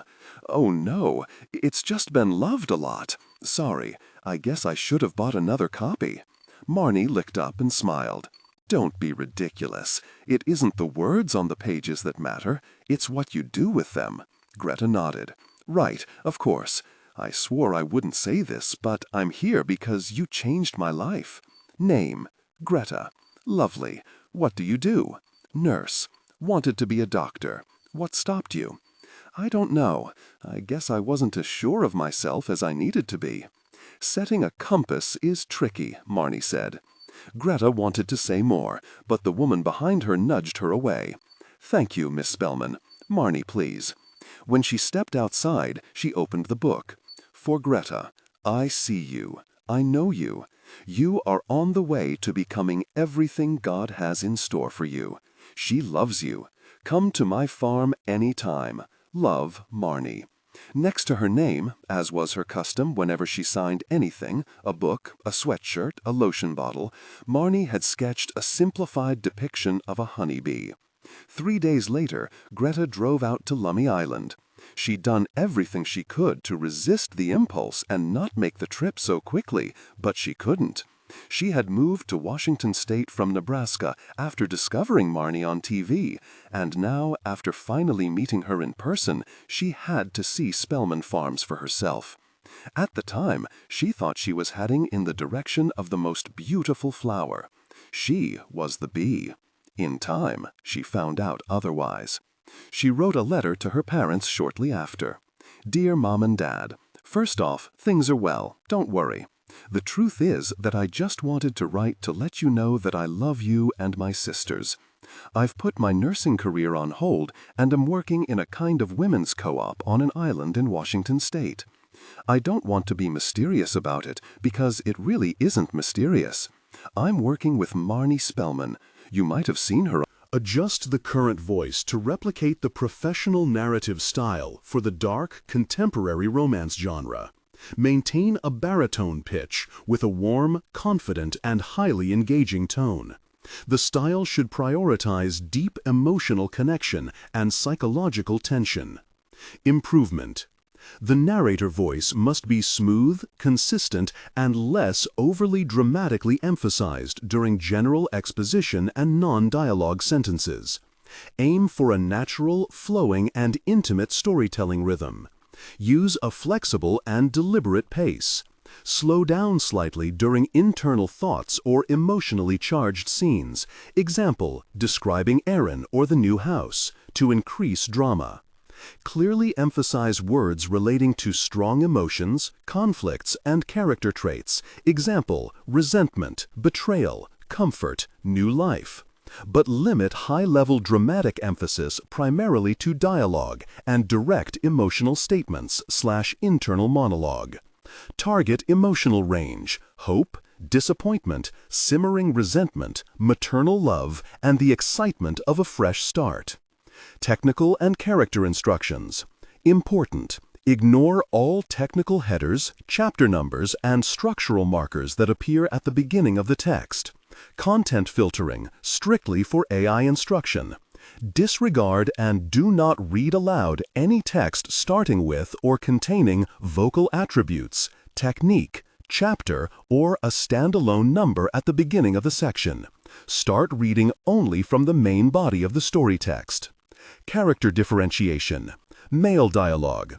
Lower the pitch slightly and use a heavy, deliberate, and slightly traditional old-fashioned tone. Female dialogue. Increase the pitch and use an expressive, nuanced tone. Differentiate Nicole, warm, maternal, from Kimberly, tough, introspective. Love. Greta, Pamela, and Frederick Swenson sat in silence after reading the letter twice. Fred was 10 years older than his wife. He was broad-shouldered with sinewy arms and hands, and she had brilliant green eyes. She was 45, her hands mottled with spatters of freckles, and her fingertips the same length as her husband's. The Swensons had never known a workday that didn't end after sundown and start at first light. "She's not one of those lesbian gals now," Fred said. "Is she?" "Oh, no," Pamela shot back, giving her head a shake. "She had 4 boyfriends in high school. I thought she'd be one of the girls to end up having to get married." Fred looked over his reading glasses. "Then what?" "She's finding her way, Fred." "That's it? That's what I want to believe?" "Fine, Pam. You know the girls better than I do. Seems strange to me that she'd give up her life in Omaha to follow some gal who makes hand lotion on the other side of the country." Pamela Swenson folded the letter and returned it to its envelope. "Honey," she said, "Marnie Spellman doesn't sell lotion. She sells something else to those who are looking for it." "Oh, really? What's that?" "Hope," she said. "Possibilities." Fred blinked at her, then turned back to the TV they'd been watching before the mail arrived. Pamela returned to her crossword puzzle. She loved her husband more than anything. She loved her life, her girls, farm living, being the center of attention at a wedding because you're the mother of the bride. At the same time, she couldn't help but look at her own life and wonder if her middle child, the one who never played by the rules, had been the one with all the right answers after all. She wrote a letter back the next day. "Dear Greta, I miss you. Dad does too. Your sisters also. I want you to know that I understand where you are coming from. I have thought about my own life too. Remember when I used to tell you that I wish I had been a writer and had gone to New York? How I didn't have the courage to leave something comfortable for something unknown? You did that, sweetheart. You did what I wish I had done all those years ago. Do not get me wrong. I would never regret the life that I chose. How I love my girls and their dad. That's separate. I know you will understand me because you, Greta, are the one most like me. I love the life I had. I mourn the life that I could have had. Write back when you are able. P.S. Thank you for the lotion you sent last month. It smells good, but it gave me a slight rash. I'm fine now." Greta corresponded with her mother over the next few years.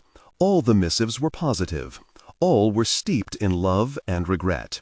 When her dad finally passed, she sent flowers. When her mother died the following year, she sent flowers once again. "Why don't you go back to Nebraska and see your sisters, Greta?" Marnie asked, not long after Pamela Swenson's funeral. Greta didn't hesitate a second. "This is where I'm needed," she said. Marnie reached out and put her arms around Greta. "I know," she whispered. "You are ascending now, becoming all that you can be. Hold this thought, like I'm holding you right now. The past is a memory album that stands open for the weak, for those who aren't growing, those who are stuck in lives that only serve to make people like us stand out." That moment was a turning point for Greta. She knew it even then. She'd become something that a Kearney, Nebraska girl didn't even dare to dream of being. She'd found her way to a light so bright, so full of promise. She'd found her way to her destiny. Marnie let go and held Greta in her gaze with those blue, penetrating eyes of hers. "Now," she said, "let's get to work and see what we can manifest for others." Wednesday, September 18th, 2019. Chuckanut Drive, Washington. Stone guardrails installed by the Civilian Conservation Corps in the 1930s kept vehicles from a precipitous drop into the cold waters of the bay as Chuckanut Drive careened through the deep, dark green of second-growth timber. Driving along it now, 90 years later, was still akin to passing a green curtain, the trees giving way to incredible views, including glimpses of Washington's famed San Juan Islands. Greta Swenson, now nearly 23 years removed from that starry-eyed Nebraska girl who'd followed Marnie Spellman to Lummi Island as if she were a lodestar, did what most people say they'll do when they own property with expansive views, but seldom do. She sipped her coffee and watched the gulls as they glided in the air currents, which were frequently formidable. Not today. At least so far, the winds were just strong enough to keep the gulls lazily turning as though suspended from a mobile. The shoreline in front of Greta's house was tucked snugly between a pair of cedars. The property was rugged, quiet, unspoiled. As Greta looked out across the water, dusky clouds swelled in the distance. She glanced at her phone. It was almost 10 a.m. The promised storm would be on her by noon, supposedly, about the time Lindsay Jackman had said she'd be there. Prophetic? Possibly, she thought. Dangerous? Maybe so. Only time would tell. The detective said that she wanted to talk about an old case and a new one. Greta didn't ask which ones. She just said yes to the request for a meeting. Stupid mistake. Better to ask. Then, she thought, why should she? She already knew the detective was going to ask about Calista Sullivan and Sarah Baker.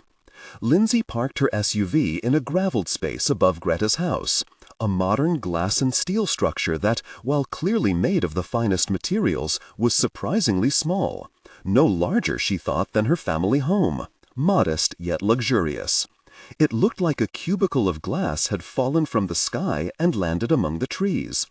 As Lindsay approached the door, also glass, she could see, through the floor-to-ceiling windows on the other side of the residence, glittering silver and blue salt water. Greta answered before Lindsay could knock, an advantage of living in an all-clear abode. Greta was a beautiful woman with sharp, striking features. Her red hair had softened some, like cream and coffee. She had the kind of eyes that pulled people closer. Even without saying a word, she was a friend, she was a confidant. She was the woman in the checkout line who smiled at the person in front of her and said, "Have a nice day," not as a throwaway line, but as an obviously sincere wish, a hope. "Detective Jackman," she said, easing the door open.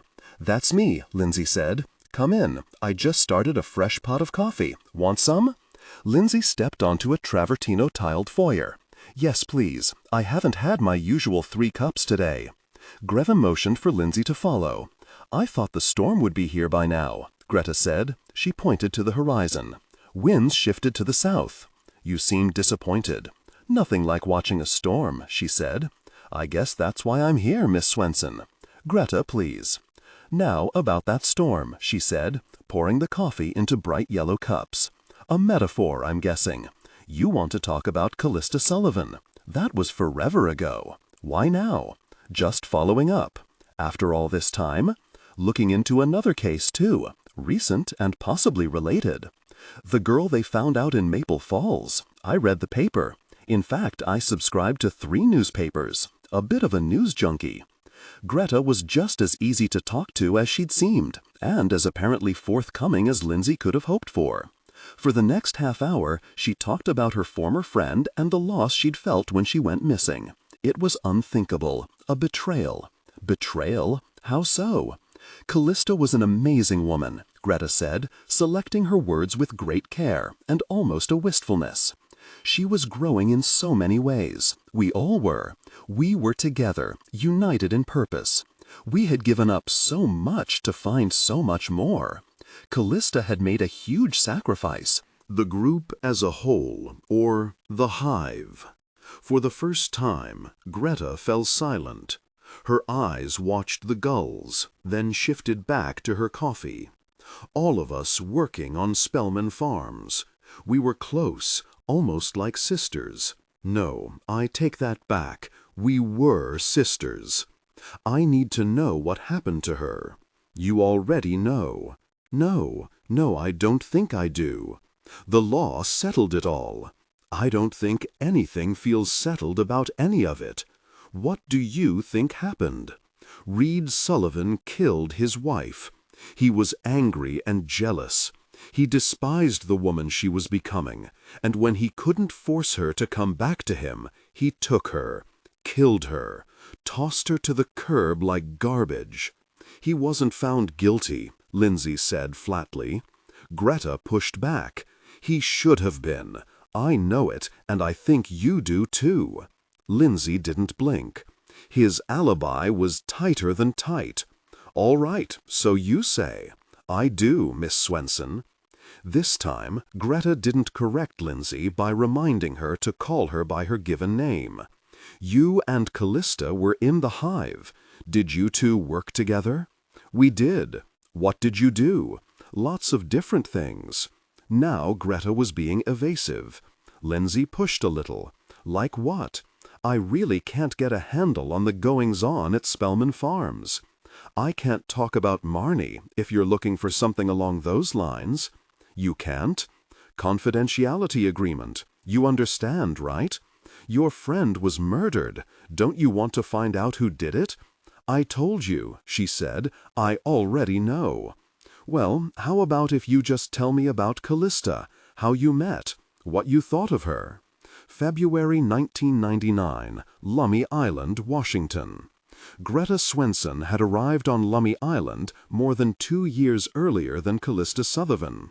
Calista was California through and through. She was beautiful and athletic and wore mostly high-end running clothes, although no one saw her actually run anywhere. Greta met Calista in the dining room of the big house with others who'd come north for the same reason. At any one time, there were a dozen or so women, and the occasional man, who had ditched the mundane world for the one Marnie Spellman offered. Above the sleek fireplace in the Spellman house was a mosaic, flames shooting through chunks of black and yellow glass, and the words, "To be the best you know." "I don't get it," Calista said, studying the art on the wall. "You don't?" Greta smiled. "I didn't get it right away either, and I remember being bothered by it too. Until it came to me that maybe we're not supposed to get it, not supposed to understand it in the way that we processed things in our lives before coming here." The two of them just looked at each other for a long, long moment, while the dining room buzzed around them, and then both burst out laughing at once. Watching this beautiful girl laugh was like its own religious experience for Greta. Such warm, dancing eyes. "Well, I don't get that either," Calista said when she could finally get the words out. "No? Well, I'm not Marnie, and you're new. We all were new once." Calista gave Greta a nod. "I think I've made a mistake," Calista said. "That's the old you speaking now," Greta told her. "The new you, the you that you are becoming, is a perfect human being. That's why you're here, Calista. That's why you left your old life behind." Greta looked at Callista's hand. "Arizona? California?" "California. How did you know? You're tan, except for right here." Her fingertip gently brushed the white skin left from Callista's wedding band.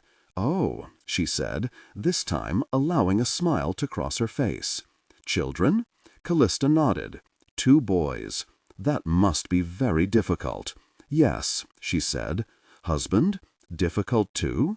Calista shook her head and looked around the table. The others there were listening, though pretending not to. "No," she said. "We'd grown apart. That means you grew, and he didn't. Something like that. Yes, that's how it went." "Where are you living?" Greta asked. "Nowhere, really. Just got here. Wanted to meet Marnie." "That's not going to happen.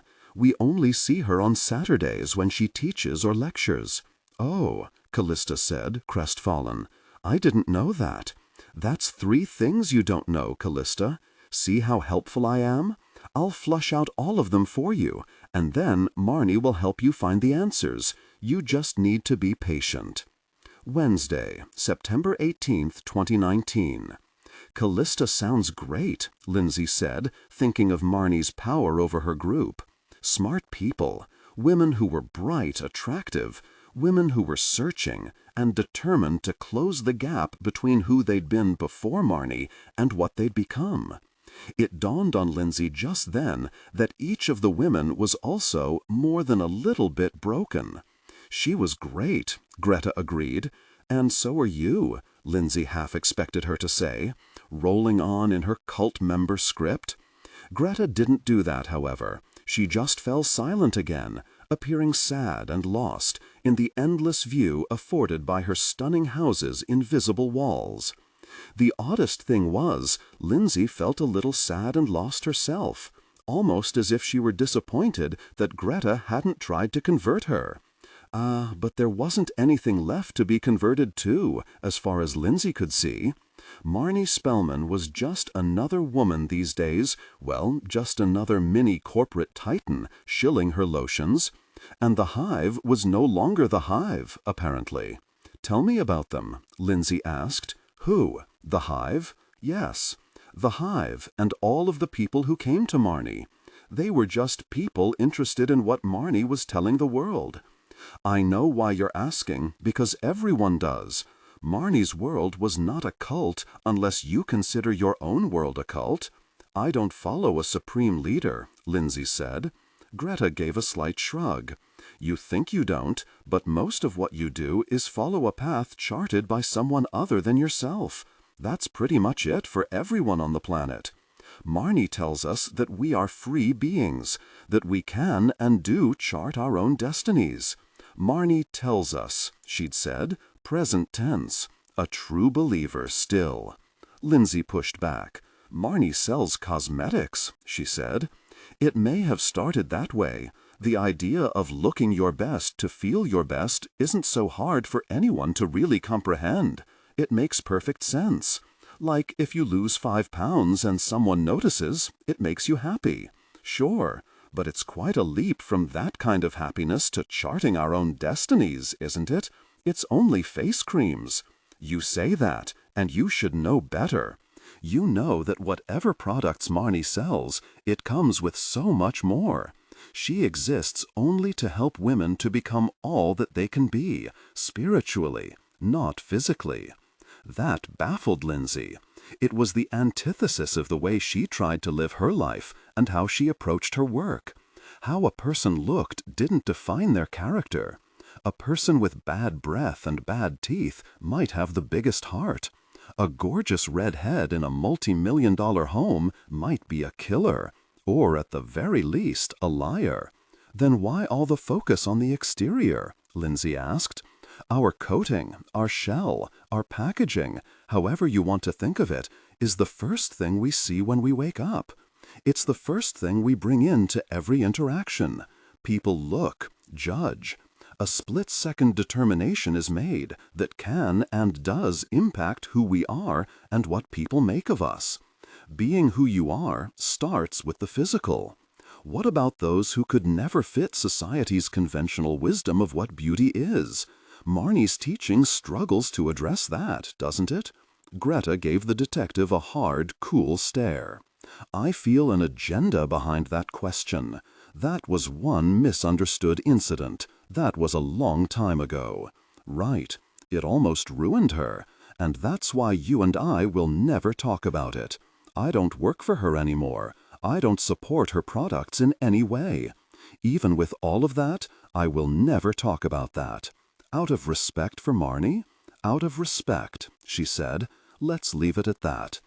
After an extended silence, Lindsay decided they had indeed come to the end of their conversation and gathered herself to rise when Greta spoke up. "Are you going to talk to the other women?" she asked. Adjust the current voice to replicate the professional narrative style for the dark, contemporary romance genre. Maintain a baritone pitch with a warm, confident, and highly engaging tone. The style should prioritize deep emotional connection and psychological tension. Improvement. The narrator voice must be smooth, consistent, and less overly dramatically emphasized during general exposition and non-dialogue sentences. Aim for a natural, flowing, and intimate storytelling rhythm. Use a flexible and deliberate pace. Slow down slightly during internal thoughts or emotionally charged scenes, e.g. describing Erin or the new house, to increase drama. Clearly emphasize words relating to strong emotions, conflicts, and character traits, e.g. resentment, betrayal, comfort, new life, but limit high-level dramatic emphasis primarily to dialogue and direct emotional statements/internal monologue. Target emotional range: hope, disappointment, simmering resentment, maternal love, and the excitement of a fresh start.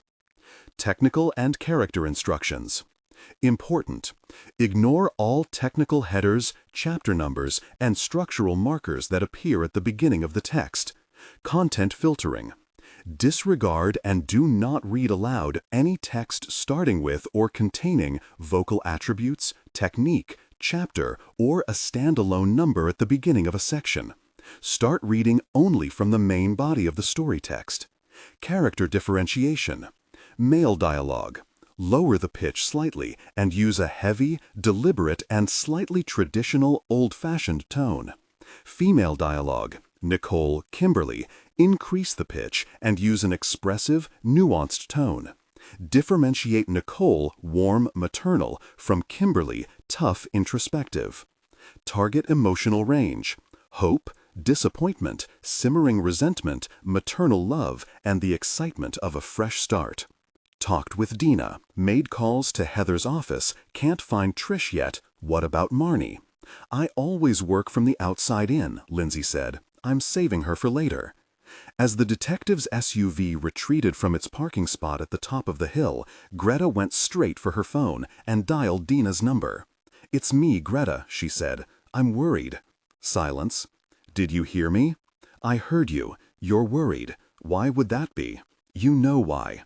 Look, we haven't talked in eons, and you're calling me because you're in the middle of a problem you can't solve. What is it? Your dog sick?" "Not even funny," Greta said. "Why do you have to be such a difficult person?" "See how easy it is to slip back into old bad habits, Greta? Except you were the difficult person as I recall. I'm calling about that detective poking around. She came to see me just now. She wanted to know everything I could tell her about Calista and what happened to her. She also mentioned Sarah Baker, a reporter I know you talked to. She called me and said so." The phone went silent again. This time, Greta waited her out. "What did you say?" "Nothing. How could I?" "Have you told anyone else?" Greta faced the blackening water and wished the storm would come and beat the living daylights out of her house, out of her. "No," she said, "and I have no intention of telling anyone." "Good. It will be all right." "Are you sure?" "Yes. Just do me one favor." "What?" "Don't ever call me again. Not for any reason." Greta held the phone to her ear, listening to the silence as her thoughts took over. Marnie Spellman had been wrong. The way Greta looked at herself and the others had changed. They weren't invincible. They were just a cadre of fools who thought a pact of silence would stop someone from revisiting what had happened on the farm. She went to her bedroom for a cable-knit cardigan. A chill from the past had wrapped itself around her. Not a warm hug, rather a cold chokehold. Nothing, she knew, was ever really over. June 1999, Lummi Island, Washington. Amplified. The sound of an active hive is like that of an approaching tornado or even a freight train. Pulsing noises lay atop each other as drones bring nectar stolen from the clouds of blossoms that hover over blackberry brambles that line the roads on Lummi Island. It could be comforting, like white noise, when dialed down. Marnie had a recording that she played in her bedroom upstairs in the big house. It was on a speaker system that her brother had set up when he came back from rehab. One time when Greta was passing by the master bedroom, she saw Marnie lying on the floor between the speakers. Her eyes were closed, but her lips were moving. Her feet twitched and then smacked together. For a second, Greta thought Marnie was having a seizure of some kind. When Marnie opened her eyes, she nodded in Greta's direction and mouthed for her to leave her alone, close the door. Later that evening around the kitchen table, Greta waited for Marnie to say something about what she'd witnessed, but she didn't. Greta didn't bring it up because no one dared to ask Marnie a single thing about her methods. They were not to be questioned or analyzed. The summer air was warm later that night, and Greta found a place on the front porch. She could hear the squawking of the neighbors' chickens, and by the sound of the ruckus, a raccoon or coyote had managed to make a meal of a hen or two. A gun went off, and silence took over. "Join me." It was Marnie. She was wearing a t-shirt and shorts and holding a pair of wine glasses in one hand, a bottle of Syrah in the other. Greta took a glass while Marnie poured. "I want to talk to you about something important, Greta. You know how the swarm visited me when I was a girl? Of course, everyone knows. Did I ever tell you what I heard? I thought it was a message, not words, a feeling." Marnie's glass was already empty. She filled it again, this time nearly to the brim. "It was words," she said. "They spoke. They told me specifically what to do. They told me that I was going to do something important, something that no one else had done. They anointed me, Greta. They said my products would be a gift to the world." Greta wanted to believe. She really did. She always wanted to believe.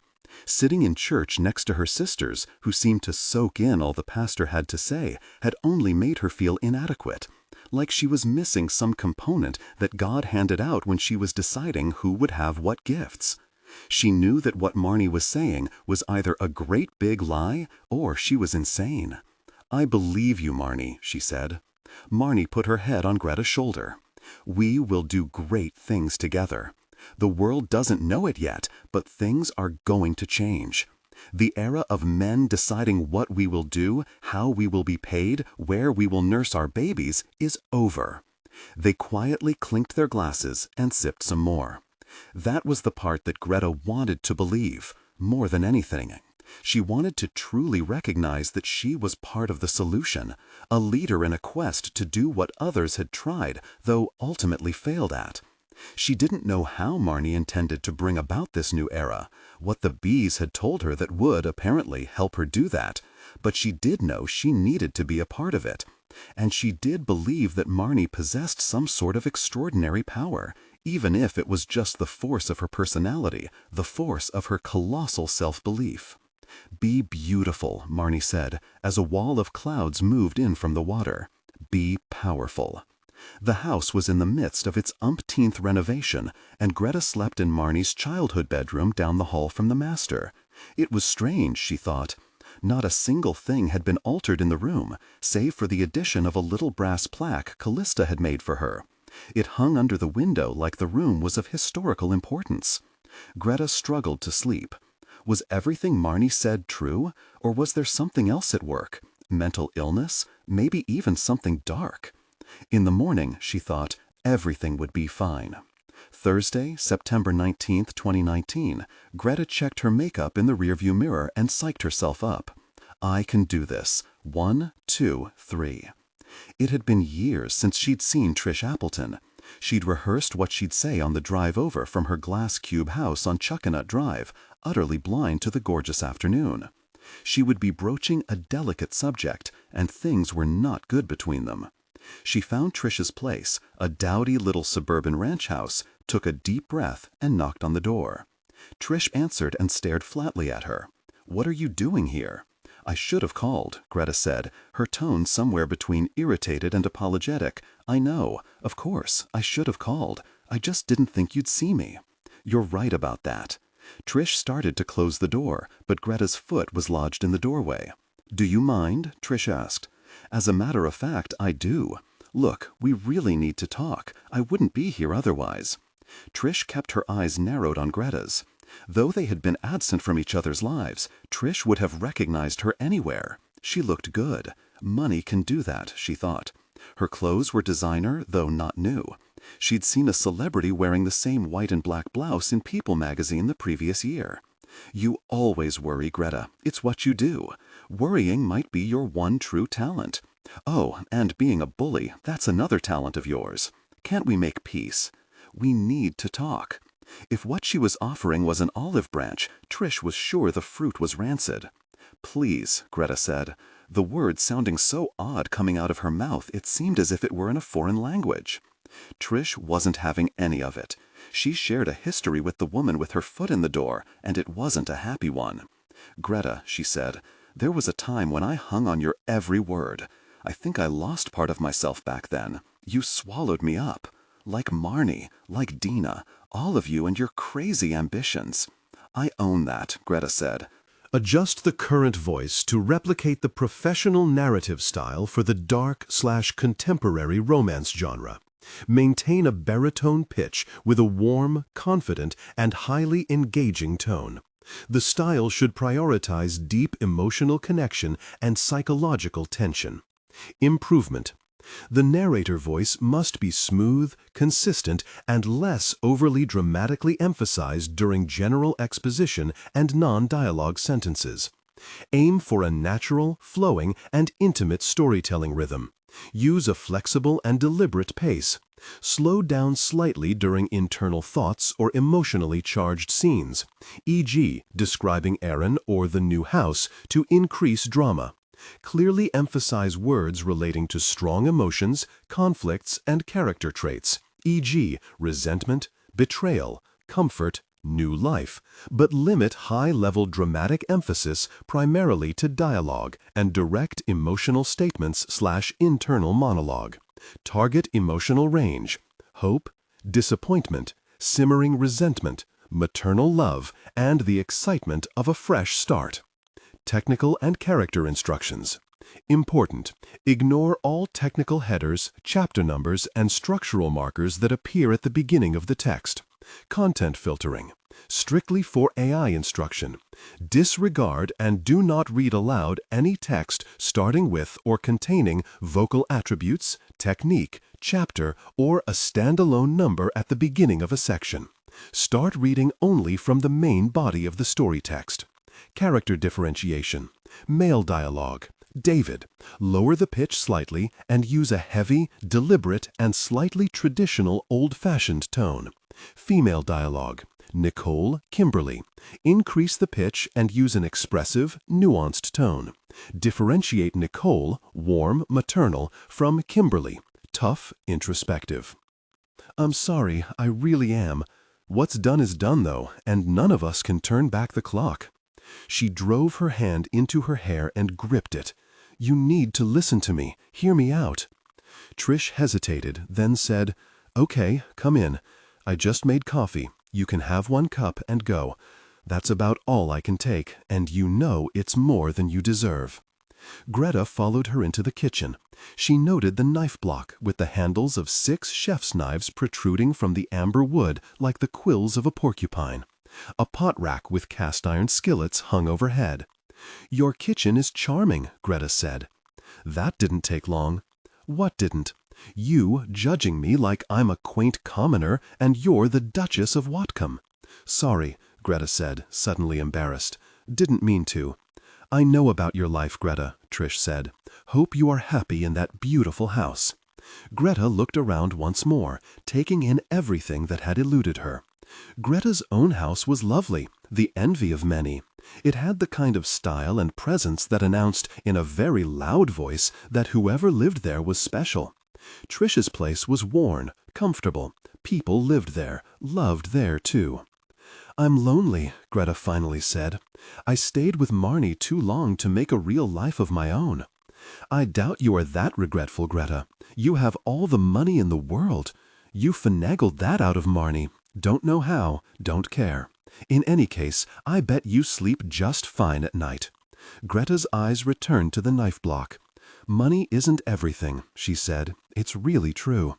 You could always go back to nursing. Do something for others. Just a wild idea. That was never an option for me. I did for a while. Right, I knew that. Really, Trish, how long did you stay? Hard to backtrack in life, especially when you know everything we did was wrong. Ultimately, Trish decided not to serve the coffee after all. This visit wasn't going to do her any good. Tripping down memory lane with a former friend shouldn't feel this way. It shouldn't make one sick inside. The shared memories shouldn't cause one to blink hard. Why are you here? Trish asked. Can we just skip everything else? Fine, Greta said. I'm here as a friend. Right. Trish knew a lie when she heard one. I thought we'd established that we weren't friends. You can think whatever you like, Greta went on. I'm here to tell you that a detective has been by asking about Calista. That's a lifetime ago. A reporter was poking around too. Why are you telling me this? The reporter was the girl found out at Maple Falls. The detective is trying to link what happened to Calista to what happened to her. What's the connection? I'm just warning you, we need to stick together. Something could be coming. It sounded like the language in one of Marnie's old CDs, ominous and unpin-downable. If that's all, Trish said, indicating the door. Fine then, you're on your own, Trish. Live with the consequences. As Greta turned to leave, Trish noticed that her expensive blouse had a long thread coming from its seam. It took everything she had not to pull it. Goodbye, Greta. Don't come here ever again. Not ever. Trish shut the door behind her, turned the deadbolt, and hooked the chain. Greta could always get the best of her. She'd forgotten Greta's talent for jiggling the knife after piercing a vital organ. She found her way to the kitchen, where she poured herself a glass of wine, knowing that she'd finish the bottle. Greta was right about one thing. She was, in fact, on her own. When push came to shove, Trish intended to be the last woman standing. Adjust the current voice to replicate the professional narrative style for the dark contemporary romance genre. Maintain a baritone pitch with a warm, confident, and highly engaging tone. The style should prioritize deep emotional connection and psychological tension. Improvement. The narrator voice must be smooth, consistent, and less overly dramatically emphasized during general exposition and non-dialogue sentences. Aim for a natural, flowing, and intimate storytelling rhythm. Use a flexible and deliberate pace. Slow down slightly during internal thoughts or emotionally charged scenes, e.g., describing Aaron or the new house, to increase drama. Clearly emphasize words relating to strong emotions, conflicts, and character traits, e.g., resentment, betrayal, comfort, new life, but limit high-level dramatic emphasis primarily to dialogue and direct emotional statements/internal monologue. Target emotional range: hope, disappointment, simmering resentment, maternal love, and the excitement of a fresh start. Technical and character instructions. Important: ignore all technical headers, chapter numbers, and structural markers that appear at the beginning of the text. Content filtering. Strictly for AI instruction. Disregard and do not read aloud any text starting with or containing vocal attributes, technique, chapter, or a standalone number at the beginning of a section. Start reading only from the main body of the story text. Character differentiation. Male dialogue, David. Lower the pitch slightly and use a heavy, deliberate, and slightly traditional/old-fashioned tone. Female dialogue, Nicole, Kimberly. Increase the pitch and use an expressive, nuanced tone. Differentiate Nicole, warm, maternal, from Kimberly, tough, introspective. He unlocked a door and pulled the switch, sending the sputtering old fluorescents into active duty. One strobes for a few seconds before finally conking out.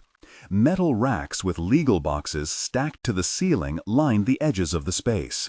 In the center, an empty oak library table. A pair of white gloves rested under the glow of a green glass-shaded banker's lamp. "No gloves needed," he said. "This isn't the Declaration of Independence. I'll get you the first 2 boxes. How many in total?" 2 are the trial, and 2 are Marnie Spellman specific. Can I help? Got a cart. Just a minute, and I'll get you started. After wheeling in the loaded cart, Ted went back upstairs, and Lindsay started on the Marnie-centric boxes. Videotapes, newspaper clippings, magazines, pamphlets, even an early catalog of her products. Bits and pieces of her life and philosophy emerged among the ephemera. Some things were easy to admire. As Lindsay had already discovered, she'd been a kind of holistic Martha Stewart of her day, maybe even a pre-Goop Gwyneth Paltrow. "What do you think of our girl?" It was Ted, carrying 2 cups of coffee. A little more than an hour had passed. "Marnie? It's hard to decide what to make of her," Lindsay said, taking the coffee. "I can see why people are so divided." "Right. She's a love her or hate her kind of figure, that's for sure. The philosophy behind her products seemed pretty shallow to me. I understand about looking better to feel better, but she went off into woo-woo land."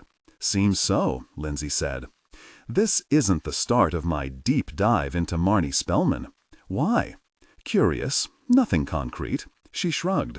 "Weirdly compelling stuff." She couldn't tell him any more even if she wanted to. Ted's days as a reporter were over. So it seemed was his penchant for sharp, invasive follow-up questions. "Well, I have a reading copy of her autobiography.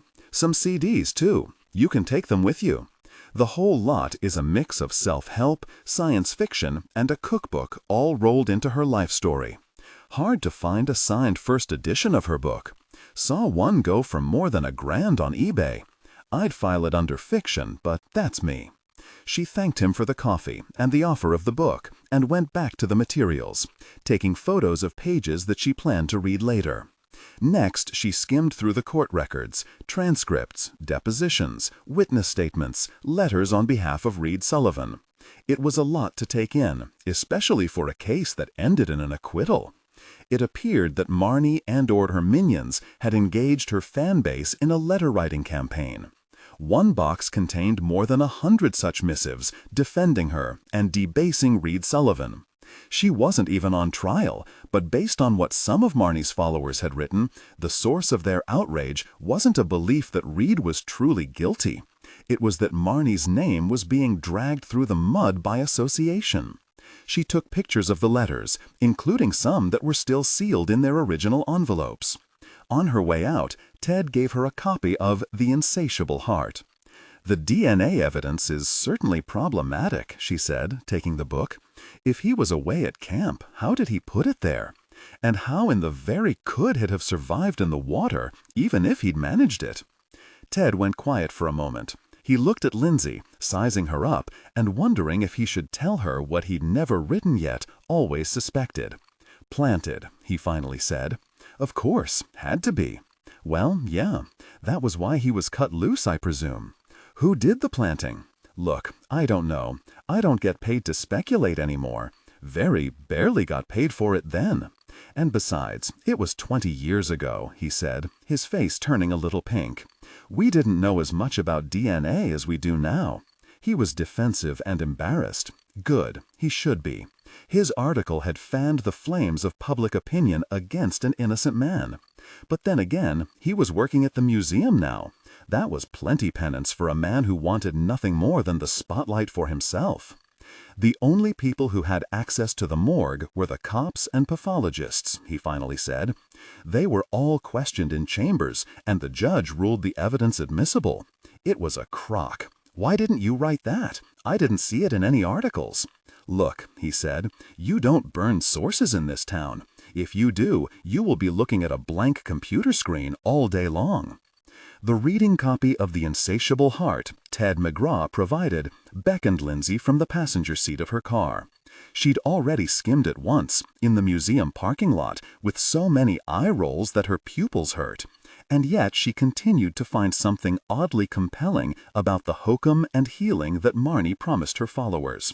The Spellman story was a strange blend of mystical and self-help, written at a time when the New Age movement was gaining converts. People were wearing pyramids, gathering healing stones.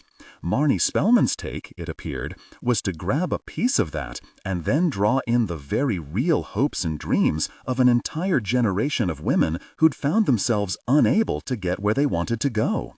The fantastical was the kind of thing that Lindsay rejected. It was who she was. She was raised in a casually religious home, but always wished she'd believed as deeply as the rest of her family. She just couldn't get there. She loathed fantasy films, in favor of documentaries, and of course, crime thrillers. She considered muggles and magic and fantastic beasts far beyond the construct of reality. Stupid, ludicrous. And now, she wondered, if dangerous also applied. Lindsay ordered a Dr. Pepper and a burrito from the Taco Bell drive-thru and pulled into a shady spot in the parking lot to eat. And she started to read. Skeptics always ask me, how is it that I think my way of healing body and soul could possibly be better than Western medicine? I point out to them the cases of those who no longer feel pain by way of acupuncture treatments. I tell them that if you are hurting right here, right now, would you allow me to stick a needle in your eye if I promised no more pain? If you hurt enough, then you would. Even though a needle piercing the eye has nothing to do with any remedy, Western or Easterny, you'd still allow it. Desperation makes people grasp at straws in order to find what is inside of them already. Love is the only answer. It is the only cure. Years ago, when I worked as a nurse, I saw firsthand how the slightest improvement in a person's appearance affected their eventual outcome. One woman I was assigned to refused to get out of bed. She'd been in the hospital for a while, but she just wouldn't cross over that line that would have allowed us to set her free. Yes, I view hospitals as prisons of a sort. More about that in another chapter. I'd been working on my royal jelly face cream at that time, much to the chagrin and continued irritation of my charge nurse. I tried it out on patients who would give it a go, with marvelous and magical results. The patient who refused to get out of bed was a woman named Wendy, and she'd been in the hospital dealing with various health problems, most notably a perforated uterus. I told her about my cream and how I believed that beauty attracts possibilities, admiration, even love. I told her that how others see us reflects a genuine energy in our direction. If you feel beautiful on the outside, you are bolstered. You are able to face the world and all that is in it. Not only that, you are stronger in your own beauty. After all of that, she took the cream but didn't put it on.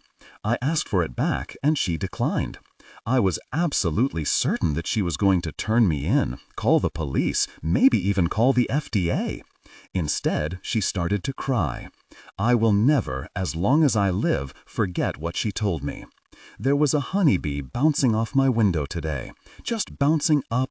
Adjust the current voice to replicate the professional narrative style for the dark/contemporary romance genre. Maintain a baritone pitch with a warm, confident, and highly engaging tone. The style should prioritize deep emotional connection and psychological tension. Improvement. The narrator voice must be smooth, consistent, and less overly dramatically emphasized during general exposition and non-dialogue sentences. Aim for a natural, flowing, and intimate storytelling rhythm. Use a flexible and deliberate pace. Slow down slightly during internal thoughts or emotionally charged scenes, e.g., describing Aaron or the new house, to increase drama. Clearly emphasize words relating to strong emotions, conflicts, and character traits, e.g., resentment, betrayal, comfort, new life, but limit high-level dramatic emphasis primarily to dialogue and direct emotional statements, internal monologue. Target emotional range: hope, disappointment, simmering resentment, maternal love, and the excitement of a fresh start. The narrator voice must be smooth, consistent, and less overly dramatically emphasized during general exposition and non-dialogue sentences. Aim for a natural, flowing, and intimate storytelling rhythm. Use a flexible and deliberate pace. Slow down slightly during internal thoughts or emotionally charged scenes, e.g., describing Aaron or the new house. Clearly emphasize words relating to strong emotions, conflicts, and character traits, e.g., resentment, betrayal, comfort, new life, but limit high-level dramatic emphasis primarily to dialogue and direct emotional statements, internal monologue. Target emotional range: hope, disappointment, simmering resentment, maternal love, and the excitement of a fresh start. Important. Ignore all technical headers, chapter numbers, and structural markers that appear at the beginning of the text. Content filtering, strictly for AI instruction.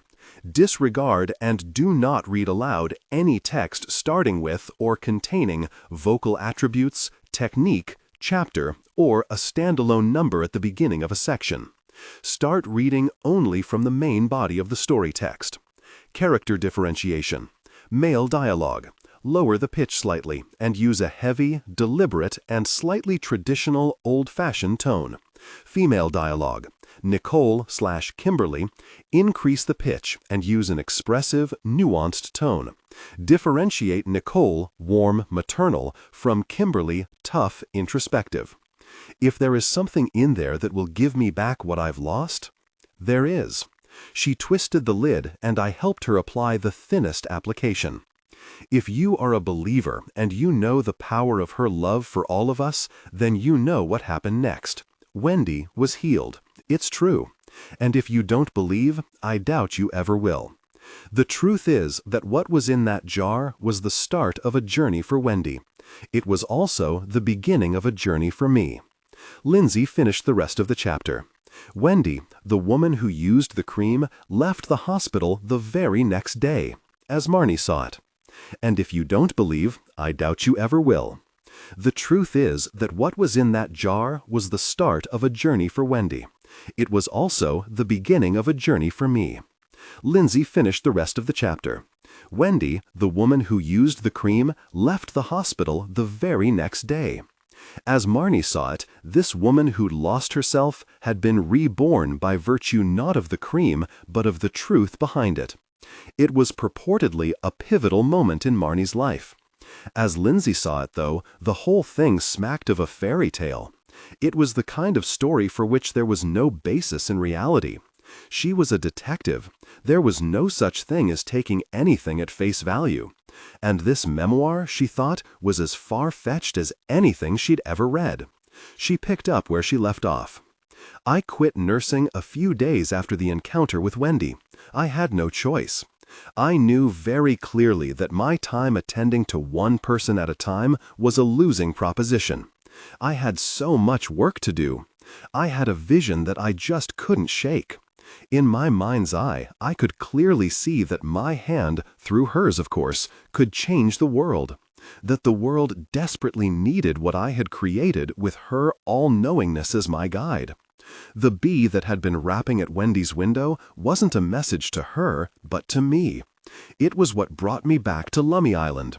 It was not only home, it was the place where everything started. It would also be the place where I would begin. Lindsay flipped to the photo section. 8 pages of bright white glossy paper with grainy black and white photographs from various stages of Marnie's life. A cute baby, a darling little girl, the farm on Lummi, the old barn before it was raised for the new one that served as production studio and packaging center, pictures of her mother and father, her brother posing on a hillside pointing to where the swarm came for his sister, a group photo from her nursing days. Most of the photos were of Marnie with celebrities, including her number 1, Dina Marlowe. In some of those shots, they looked like the Doublemint twins. Lindsay set down the book. She wished she could phone Alan just then, tell him what a load of gosh this Marnie stuff was. He'd listen, he'd laugh, he'd agree. At the same time, she couldn't deny that other women truly embraced what Marnie was teaching from the labels of all her products, what she was selling.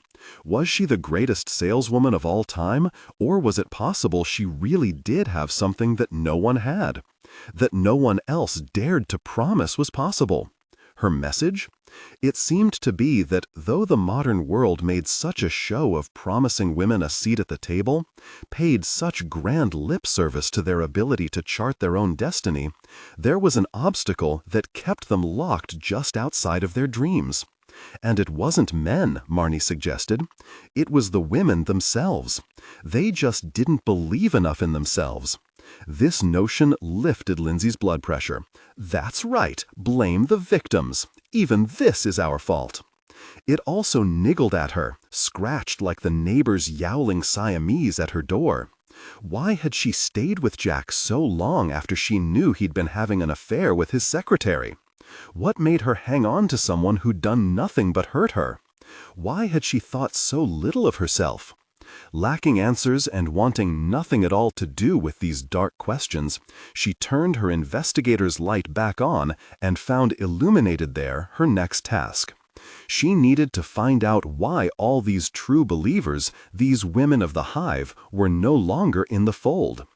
Alan would offer up a lame one-liner. "Just why, Lindsay," she heard him say, "did they all buzz off?"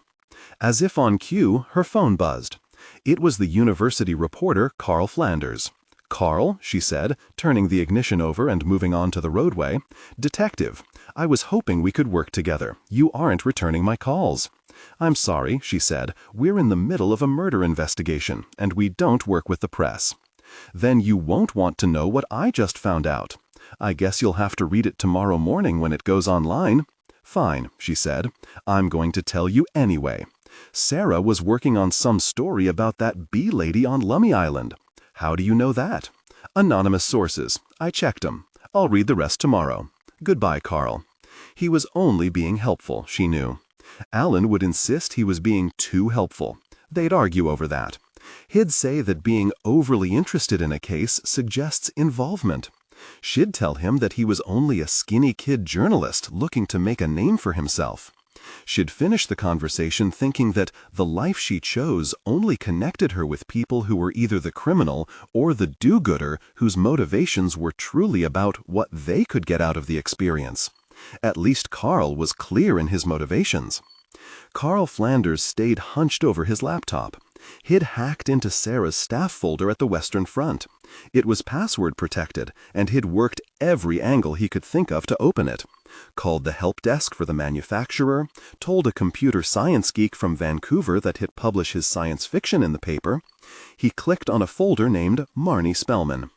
Inside were PDFs of articles and links to YouTube videos and various bulletin boards. He posted a short but tantalizing article, his word to other staff later, on the front's website. Murdered WWU student Sarah Baker was working on an exposé related to Marnie Spellman, the Lummi Island woman who led a kind of women's empowerment movement back in the 1990s. "She never mentioned Marnie Spellman to me," said roommate Zoe. "She just told me that it was hush-hush and I'd find out about it later." Others in the journalism program confirmed that the story was about Spellman. "She told me it was explosive, that it would make some high-powered people very, very nervous," said Carl Flanders, editor. Calls to Spellman Farms went unreturned this evening. Lindsay kept sneaking in time for the very book, before forcing herself to put it away until after she'd finished her work at home that night. Even if she had someone to confide in, and since Alan was gone, she didn't, she wouldn't have told a soul about how weirdly drawn she was to Marnie Spellman's story. This was beyond the fact that Marnie and Spellman Farms were central, she thought, to what had happened to both Calista Sullivan and Sarah Baker. She hadn't yet really begun to figure out how, but she felt certain Marnie was a bridge between the two cases, and intended to keep pushing until the pieces fit. If anyone were to ask her about it, she would have copped to that, would have laid out her reasons for. The narrator voice must be smooth, consistent, and less overly dramatically emphasized during general exposition and non-dialogue sentences. Aim for a natural, flowing, and intimate storytelling rhythm. Use a flexible and deliberate pace. Slow down slightly during internal thoughts or emotionally charged scenes, e.g., describing Aaron or the new house. Clearly emphasize words relating to strong emotions, conflicts, and character traits, e.g., resentment, betrayal, comfort, new life, but limit high-level dramatic emphasis primarily to dialogue and direct emotional statements, internal monologue. Target emotional range: hope, disappointment, simmering resentment, maternal love, and the excitement of a fresh start. Lindsay was attractive, with big eyes and honey blonde hair that curled in high humidity. For work, she wore it up, caramel tendrils falling as they pleased. She wasn't vain. Neither was she blind to the fact that, even now, in her depleted state, when she wore a nice outfit or did her hair in a certain way, she'd receive a spate of compliments. And that, in turn, would fuel an elation bordering on euphoria. It was ridiculous and probably sad, but it was undeniably a fact. How powerful must that feeling be for the truly beautiful, for Marnie herself? Marnie was stunning. No one could say otherwise. In fact, of the two highest-profile members of the Hive, Marnie herself and the movie star Dina Marlowe, Marnie was the more beautiful of the pair. Again and again, as Lindsay pored over online images of her, researching her case, she told herself, Lindsay marveled at her.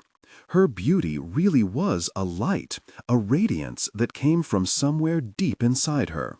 How could she not have drawn people to her? Lindsay wondered if, in another time, she'd have followed Marnie too. Crazy, she told herself, but after folding up her laptop for the night, exhausted after scratching her way through the Sullivan file for the umpteenth time, she nonetheless found herself pouring a half glass of white wine and slumping into bed with the insatiable heart. I knew everything was at stake as I checked myself in the mirror in the green room of Home Buyers Club in Hollywood, Florida. The makeup artist had overdone the white rain. My hair was so stiff my head was bulletproof. I put my fingertips to the dome that was now my hair and crossed my fingers that I wouldn't melt under the Klieg lights of the set. 5 products, all honey and pollen-based, were on the line. I was on the line. The producers had low expectations, telling me that I was there on a trial basis. I assumed that everyone who pitched a product had taken a seat in the same boat. A weak sell-through meant no return trip. The boat would sink. The set was blindingly bright. It was as if there were 5 suns hovering inches away from the long white counter that a production assistant led me to.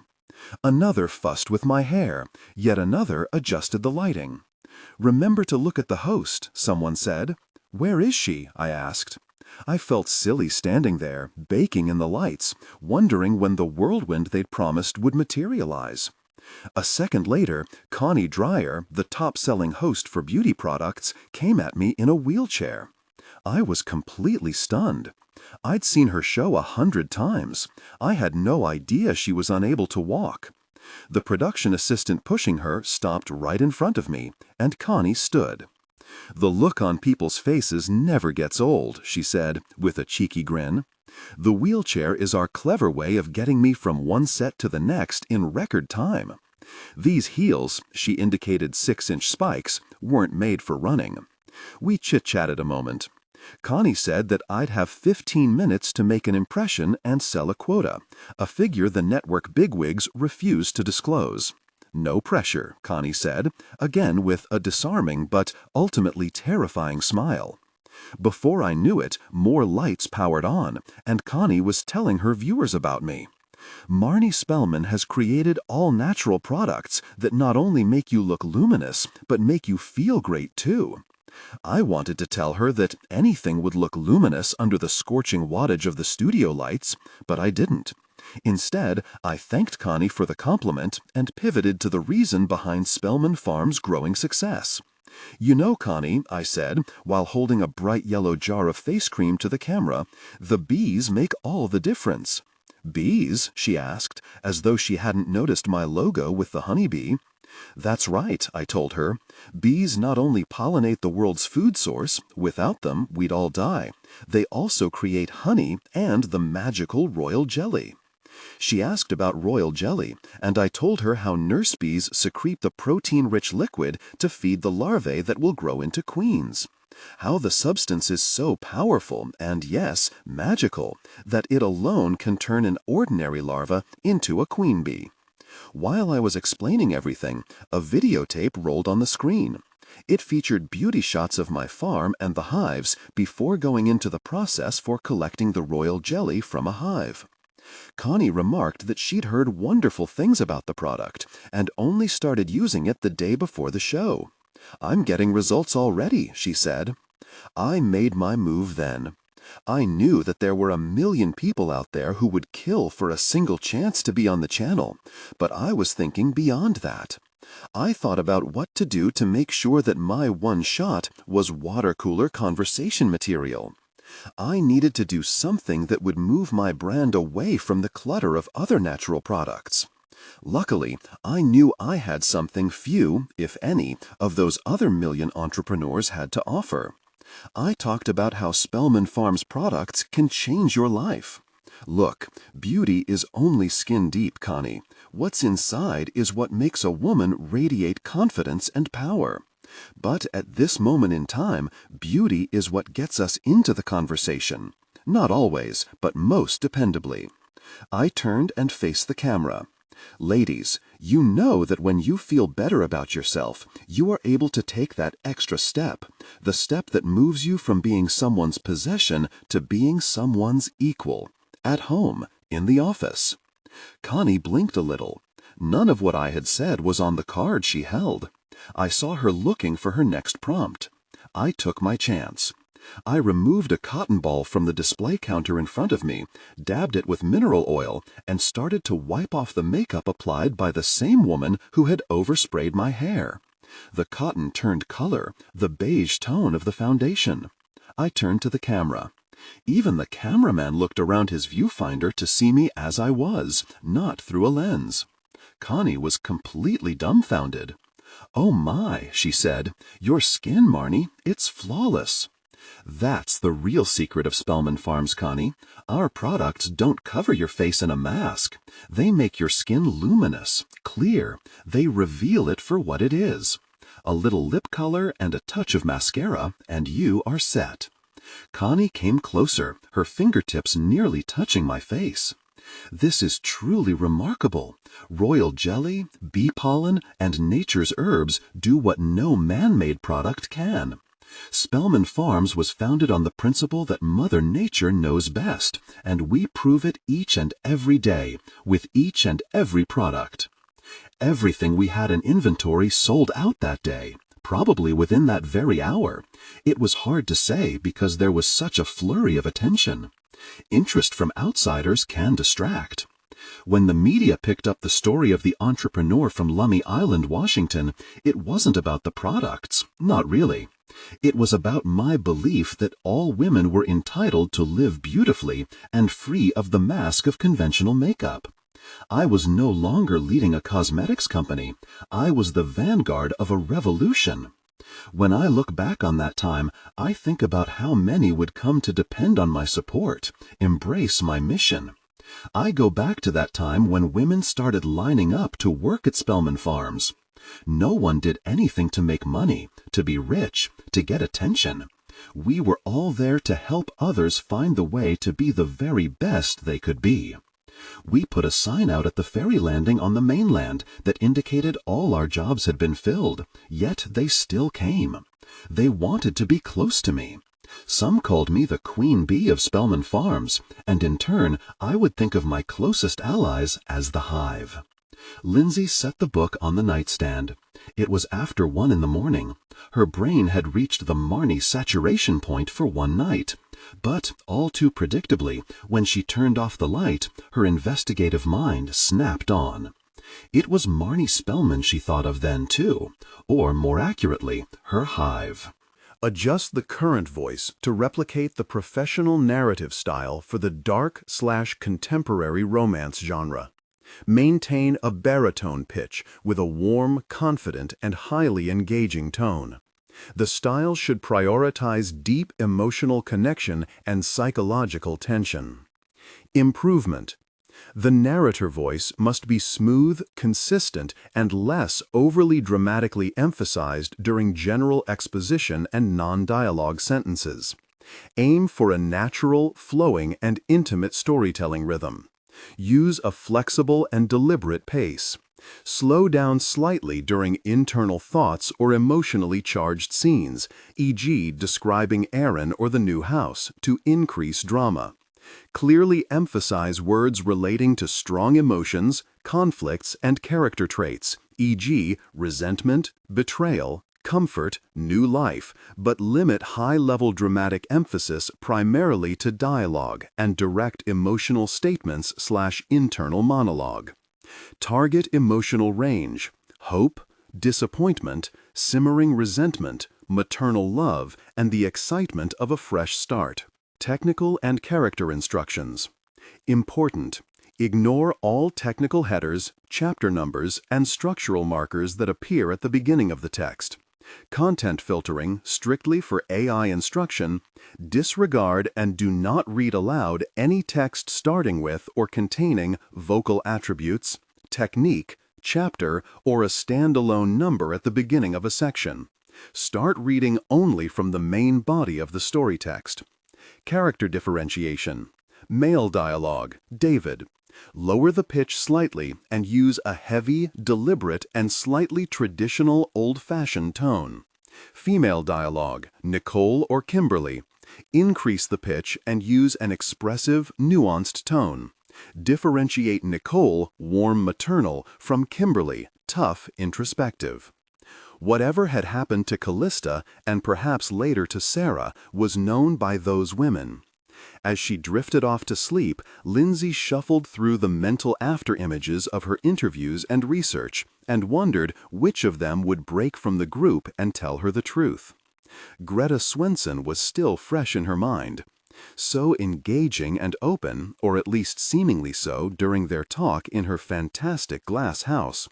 A hospital administrator after leaving the Hive, she was still a natural beauty.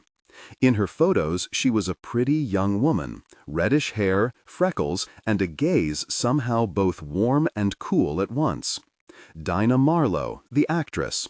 She dyed her hair blonde like her mentor guru, Marnie.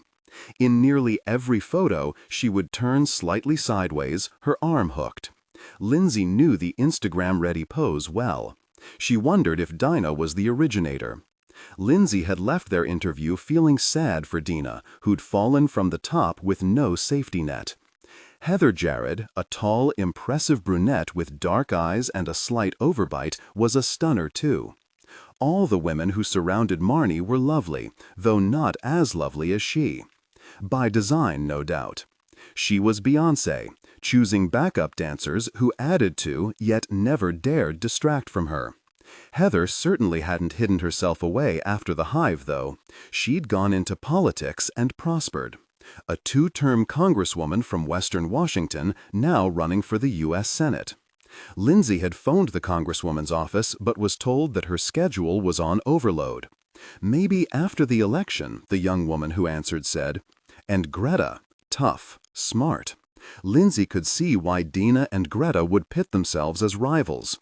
Dina had Hollywood clout, but Greta had the business sense that was sorely needed to keep the enterprise going, especially after the home shopping debacle.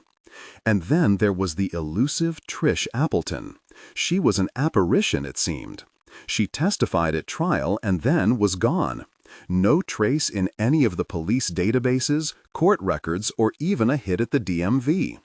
She thought how Alan would pipe up just then to remind her that it's hard work to truly vanish. She could hear him. If you want to stay gone, all you have to do is change your social security number, change your name, and never tell anyone why you're on the run. Good luck. Forget all the tools of law enforcement. Lindsay went to Google and searched on the internet. Bingo. She immediately found a tiny mention, a news item in a weekly newspaper in Omak, Washington. 3 months after the Sullivan trial, Trish Appleton, 27, was killed in a boating accident on Lake Okanagan. A man on the shore saw the boat flip. Her body wasn't found until 2 weeks later. Scratch Trish, the second member of the Hive to die. The way Lindsay began to see it, Marnie was not just the leader, the queen bee, but also a member of this collective of the beautiful and brilliant. Counting Calista, that meant the Hive had once had 6 members, and then 5. Lindsay would work her way up to the queen. First, she thought she'd seek out the queen mother. After all, who would know more about her? The last time Kate Spellman saw her daughter was a few weeks before Detective Lindsay Jackman appeared outside her motorhome. Kate had taken her Winnebago on the ferry to Lummi early one morning. She'd thought that enough time had passed that there might be a chance at reconciliation. At least that was the hope. 10 years was a long time, wasn't it? She also brought a serious concern with her. Kate parked by the barn, in the spot where she always did. Or had, anyway. It felt so strange, so sad, to be back on what still felt like her own farm. She found Marnie outside with her hives. She was older now. They both were. Marnie didn't say hello when she saw her mother. "What are you doing here?" is what she said instead, her eyes grazing over Kate, no doubt taking in the lines on her face, her graying hair, the stoop of her shoulders. Kate also sized up her daughter's appearance. Behind Marnie's ears were thin white lines, a telltale marker of a facelift. She knew her daughter gave herself bee venom injections, and rumors from haters hinted that she had just enough fillers to keep the sagginess at bay. Even so, she looked as lovely as she did the day Smithsonian took her photo out in the honey orchard. Kate recalled the fallout from her daughter's remarks on the shopping channel in the late 1990s. Kate was there the week the world turned its back on her. A week after the debacle, Kate watched Marnie take a sledgehammer to Hive number 1, smashing the honeycomb and bees into a writhing amber goo. It was a frightening display of unbridled rage. It came from some dark place deep inside, and it came with a force that Kate hadn't seen come from her daughter before. Kate was unsure what daughter she'd find today. The one who preached helping others, or the one who'd condemn any enemy, perceived or genuine? "What do you want, Mother?" Marnie asked. "I came to see you, honey. You saw me. Now go. Take that hideous shack on wheels with you." It was that Marnie, the one who suffered no one. Marnie went about what she'd been doing, acting as if her mother were an annoying fly to be swatted away. Kate followed her into the dressing room, where Marnie put on her beekeeping suit. "Make yourself useful for once, Mom. Bring the smoker." Kate picked up the tin smoker and followed her daughter into the apiary, or honey orchard, as Marnie preferred to call it. She handed Marnie the smoker and watched as she unlatched and swung open the door to hive number 2. She let the smoke down like a wispy white blanket. Marnie took off her mask, stood still, and let the bees buzz past her face. As Kate looked on, her daughter's demeanor changed. Her face, just a moment before hard and angry, had softened. Now it glowed. Joy, elation, tears streamed down her face. Kate's heart raced, and her eyes softened with concern. "Are you all right?" Marnie gave a start. She'd forgotten her mother was there and was not happy to be reminded of that fact. Instantly, her euphoria was gone. "I'm fine, Mom," she said. "I'll be even better when you leave." "I'm here to try to fix things, Marnie." This elicited a harsh laugh from Marnie. "Really? That's pretty funny, Mom. I love you. Now that's really funny. You only loved Casey, and you know it. I was competition for Dad's attention, too. You hated that. Now Casey's gone, Dad's gone, and we have nothing other than biology between us. But we do have more, a deeper connection. I'm here to help you. Something's going on." "What?" "A girl came around asking about you." Marnie set down the smoker. "So? A fan. I have millions of them." Kate seriously doubted that number, but Marnie always had a flair for the grandiose. Kate also knew that to challenge Marnie on such things was to come up on the losing end of an argument. "I know," Kate said. "She wasn't just a fan. This girl was a reporter. She was asking about the hive." Kate waited, but Marnie said nothing.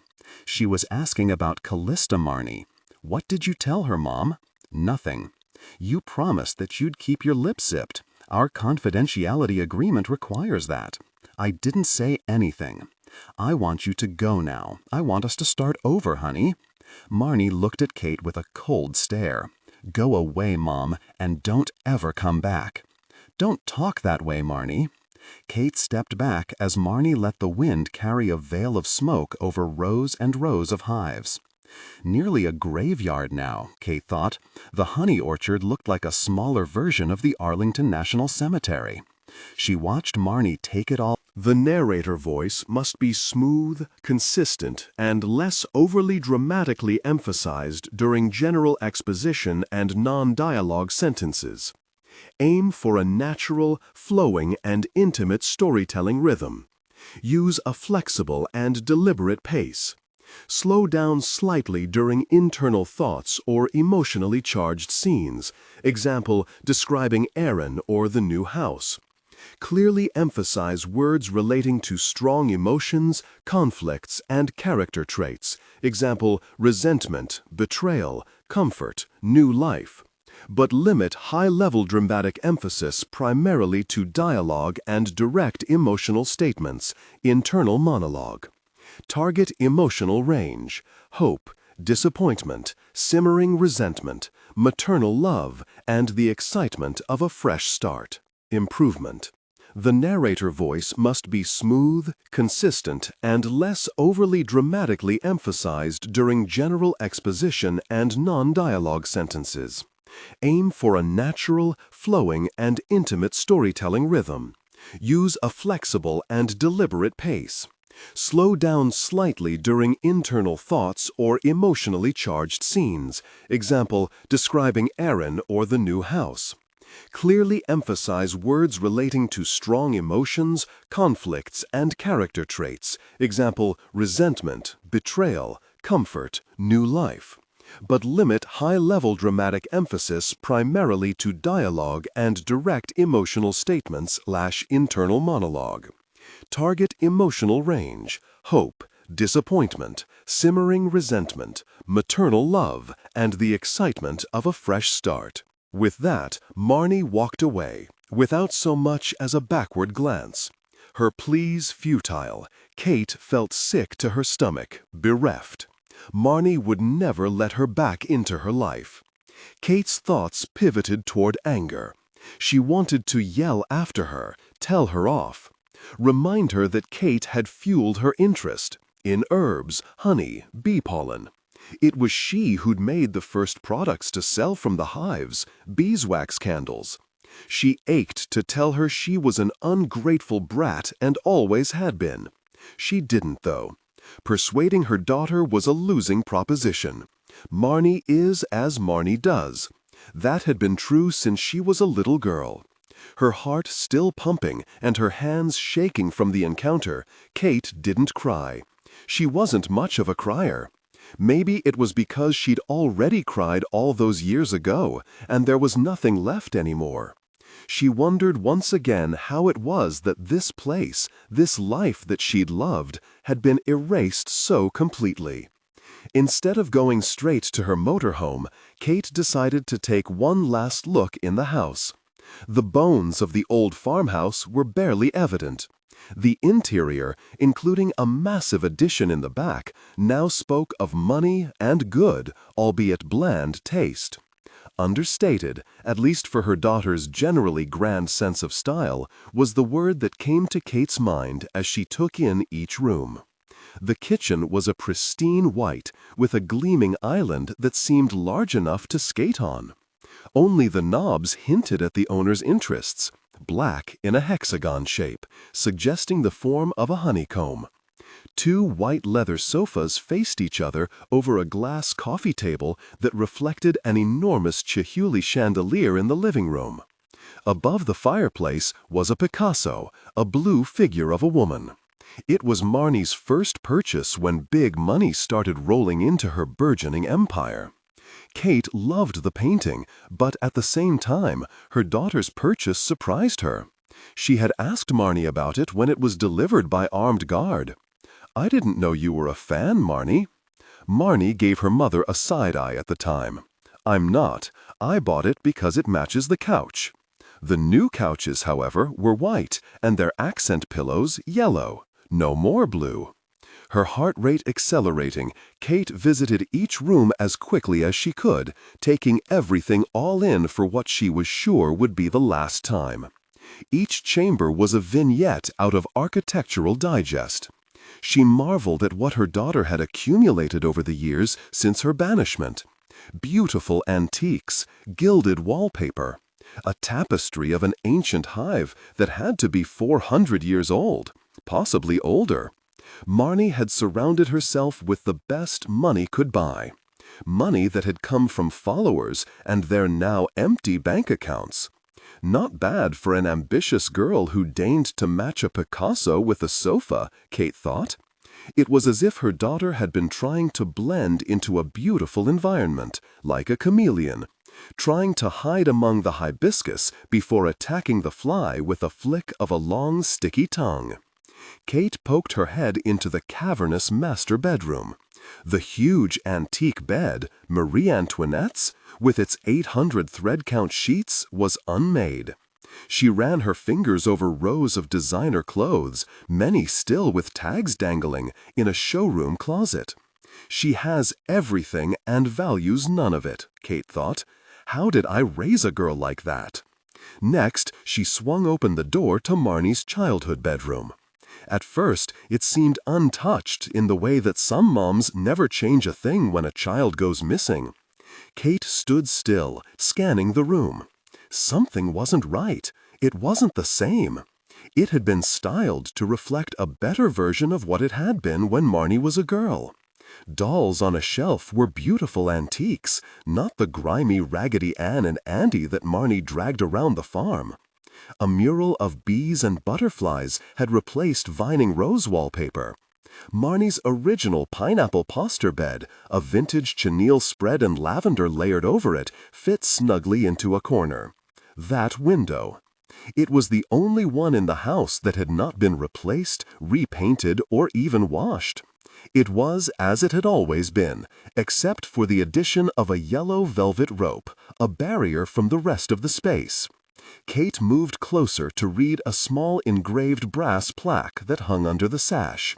The bees first contacted Marnie Spellman through this window. It was the beginning of a connection between womankind and nature that would change the world. Kate had seen enough. She'd believed in the swarm. She'd thought her daughter was given a great gift.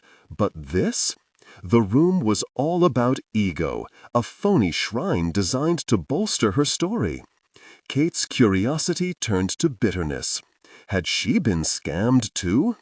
She hurried from the bedroom and made her way back to the living room. The Picasso beckoned. Without a bit of hesitation, she found herself taking it from the wall. She didn't have accent pillows to match in her RV, but she figured her daughter would barely notice, and when she did, she'd never come after it. As she turned the ignition on the Mini-Winnie, Kate took a quick look at the painting, now in the passenger seat. She couldn't believe that she took it, or determine exactly why she had. It was worth millions. Pulling out of the driveway, she caught a glimpse of Marnie, standing by the front porch, a hard stare fixed on her face. One thought floated above all that was running through Kate's mind. Marnie hadn't asked the name of the reporter who'd been poking around her past. The RV followed the road to the ferry landing, past the spot where Callista's body had been found by the beachcombers. Marnie hadn't asked for Sarah Baker's name, because she already knew it.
Adjust the current voice to replicate the professional narrative style for the dark/contemporary romance genre.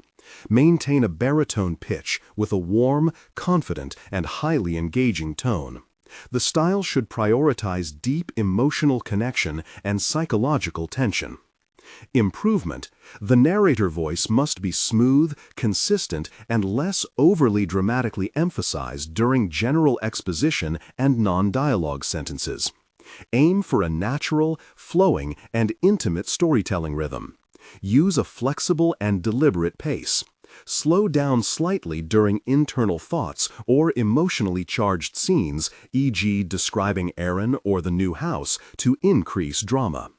Clearly emphasize words relating to strong emotions, conflicts, and character traits, e.g. resentment, betrayal, comfort, new life, but limit high-level dramatic emphasis primarily to dialogue and direct emotional statements/internal monologue. Target emotional range: hope, disappointment, simmering resentment, maternal love, and the excitement of a fresh start. Technical and character instructions. Important. Ignore all technical headers, chapter numbers, and structural markers that appear at the beginning of the text. Content filtering. Strictly for AI instruction. Disregard and do not read aloud any text starting with or containing vocal attributes, technique, chapter, or a standalone number at the beginning of a section. Start reading only from the main body of the story text. Character differentiation. Male dialogue, David. Lower the pitch slightly and use a heavy, deliberate, and slightly traditional/old-fashioned tone. Female dialogue, Nicole or Kimberly. Increase the pitch and use an expressive, nuanced tone. Differentiate Nicole, warm maternal, from Kimberly, tough, introspective. I'm here because the death, a homicide, is similar to a death on Lummi you might know something about, Lindsay said. You were interviewed by the tribal police at the time. A look of recognition came to Kate's face. Calista, she said. Years ago. Nice girl. Terrible what happened. I figured the husband for her murderer. I guess I was wrong. Police exonerated him. Can we go somewhere to talk, Miss Spellman? Kate. I don't mention my last name. Too many of the curious still around here. Anyway, I'm pretty busy. 3 trailers and 4 motorhomes are due in on the schedule, and I've got to check the restrooms. Lindsay regarded the rows of mostly vacant campsites. It doesn't seem that busy right now. Not at the moment, Kate said, but trust me, they all caravan in at once after school starts. Not planned, mind you, just the way it seems to work out. I'll go with you. We can talk on the way. Suit yourself. Lindsay followed Kate, who, by anyone's estimation, was a very fast walker.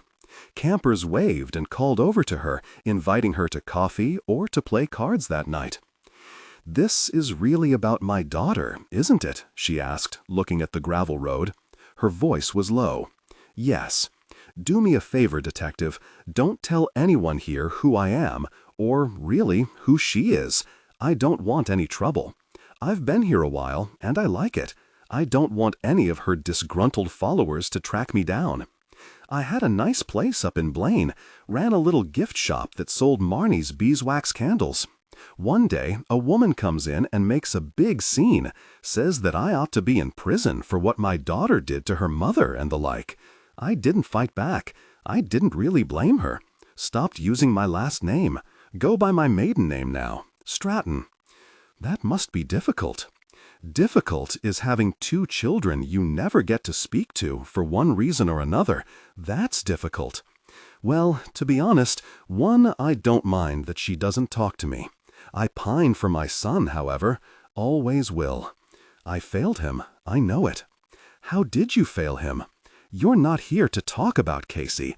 Why would you be? He's dead. You're here about Calista and what happened on the island.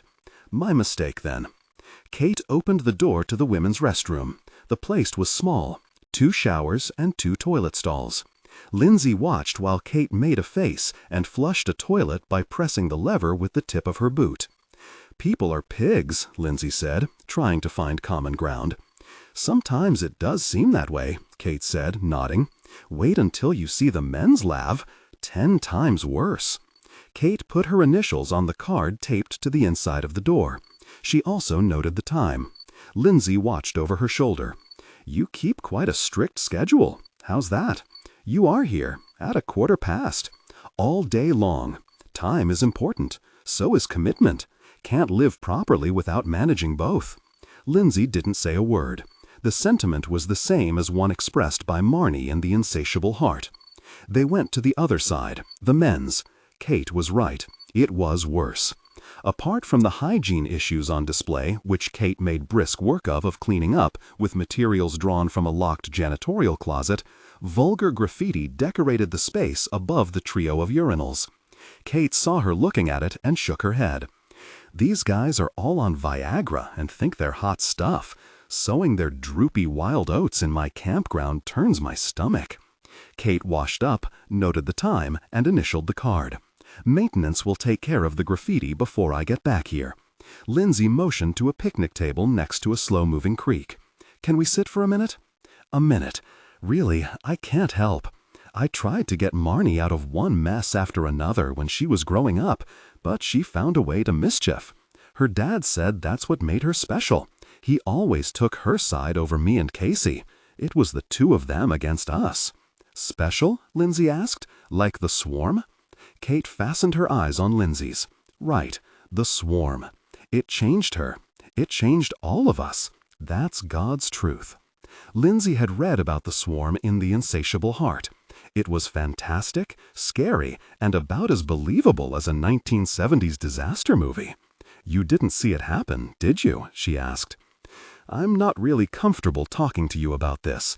Besides, it has nothing to do with Calista. Are you sure? Yes, Lindsay persisted. Please, we have 2 dead women, families who need answers. Talking to anyone never did me any good. But fine, I'll talk. Come back to my motorhome. We can talk privately there. You said 2 women? A college student, Sarah Baker, was found murdered up at Maple Falls. She was a reporter for the campus paper, working on a story, we think, about Marnie and Calista. Can't help you with the college kid. Never heard of her. Tucked in behind an especially Garnley Madrona, Kate's motorhome had subtle and not-so-subtle nods to her life prior to the one that had her checking campground bathrooms and organizing abandoned camping gear. It was a Mini Winnie, older model, though immaculately maintained. The dining table had been modified with a wood top rather than the standard Formica. Along the large window was a row of herbs in terracotta pots. When Lindsay sat down, her elbow brushed against the mint plant, releasing the essential oils and filling the space with a pleasant freshness. On the wall opposite the dining table was a small abstract painting. Lindsay craned her neck. A Picasso? Really a remarkable reproduction. Picasso, all right, Kate said. Real deal. I took it from my daughter the last time I saw her. She only purchased it to spite me anyway. I'm sure she reported it stolen and pocketed the insurance money. That's just like her. Sometimes I wonder if money is her sole driver. Aren't you afraid someone will steal it? Lindsay asked. Kate slid into the seat across from Lindsay. Are you kidding? The crowd that comes here is more Thomas Kincaid than Picasso. I'll tell you about that day of the swarm. And after that, I'll have a question for you, detective. Kate and Johnny Spellman had been away all day when their lives and their children's lives were rewritten by the incomprehensible. They'd been to Bellingham to scope new restaurants for their organic produce and, of course, their honey. The bees had been spectacularly productive that year. In truth, there was no way they could sell the entirety of the harvest to their existing accounts. Honey, especially organic honey, hadn't found its way into the cupboards and pantries of the average person at that time. It was a specialty item, which meant the price could be higher, limiting sales. With her son and daughter by her side, Kate had been experimenting with different uses for the honey. She'd produced beeswax candles, soaps milled with honey, and had even created a hand cream. When she and her husband drove off the Whatcom chief, one of the farmhands stood by the ferry dock, waving frantically to get their attention. What is it? Kate said from the passenger window. Marnie is okay, were the first words out of his mouth. The hair on the back of her neck lifted. What happened? She got stung. She's fine now. Got a doctor from the Wildwood Inn. A good doctor. Hop in, Mickey, Johnny said. Johnny floored the gas pedal, and the Spellman's car, tires squealing, sped along the road skirting the beach, which was littered with driftwood. Brother's okay, Mickey said. Saw it happen. Saw what happen, Mickey? Johnny asked. A swarm. I've never heard anything like it. A swarm, Mr. Spellman. A swarm picked her up. It lifted her, carried her. Brother saw it all. It was like the hand of God lifted her. Marnie lay in a bed surrounded by white ruffles and a collection of plush animals. Her brother sat in the corner, silent and frozen. The girl's eyes were clamped shut. Kate leaned over her daughter. Marnie, she whispered, Mama's here. No response. Kate looked at John. Adjust the current voice to replicate the professional narrative style for the dark, contemporary romance genre. Maintain a baritone pitch with a warm, confident, and highly engaging tone. The style should prioritize deep emotional connection and psychological tension. Improvement. The narrator voice must be smooth, consistent, and less overly dramatically emphasized during general exposition and non-dialogue sentences. Aim for a natural, flowing, and intimate storytelling rhythm. Use a flexible and deliberate pace. Slow down slightly during internal thoughts or emotionally charged scenes, example, describing Aaron or the new house, to increase drama. Clearly emphasize words relating to strong emotions, conflicts, and character traits, example, resentment, betrayal, comfort, new life, but limit high-level dramatic emphasis primarily to dialogue and direct emotional statements, internal monologue. Target emotional range: hope, disappointment, simmering resentment, maternal love, and the excitement of a fresh start. Technical and character instructions. Important: ignore all technical headers, chapter numbers, and structural markers that appear at the beginning of the text. Content filtering, strictly for AI instruction. Disregard and do not read aloud any text starting with or containing vocal attributes, technique, chapter, or a standalone number at the beginning of a section. Start reading only from the main body of the story text. Character differentiation. Male dialogue, David. Lower the pitch slightly and use a heavy, deliberate, and slightly traditional old-fashioned tone. Female dialogue, Nicole, Kimberly. Increase the pitch and use expressive, nuanced tone. Differentiate Nicole, warm and maternal, from Kimberly, tough, introspective. Marnie's eyes opened. I knew you'd be all right. Marnie nodded. Casey says you were caught in a swarm, her father said. She nodded a second time. Kate was on her knees, smoothing the light coverlet on her daughter. How do you feel? She brushed her hand gently over her daughter's forehead. You feel warm. I'm fine, Mama. Hearing her speak these words so calmly and clearly was a confirmation of that. God had saved her. Her father spoke. The hives will be burned tomorrow morning. Marnie pulled herself into an upright position and started to cry. Daddy, you can't do that. Honey, they attacked you. They didn't. Casey says they did. Mickey says so too. Daddy, please leave the hives alone. The bees didn't hurt me. Kate pulled back the sleeve of her daughter's nightgown. She looked at her husband. Her mouth hung open. What is it, Kate? She wasn't stung. I was, Mama, but only a few times. It was my fault. The swarm told me to be still. Friday, September 20, 2019. Kate stopped telling her story, and Lindsay watched her get up and then sit back down. She held on to the edges of the redwood tabletop. The veins on her hands pulsed perceptibly. The color had left her face. She was as pale as the bark of the alders that crowded the space around them, letting only slivers of light fall onto the damp campground. What did you see, Kate? Lindsay asked. What was going on outside?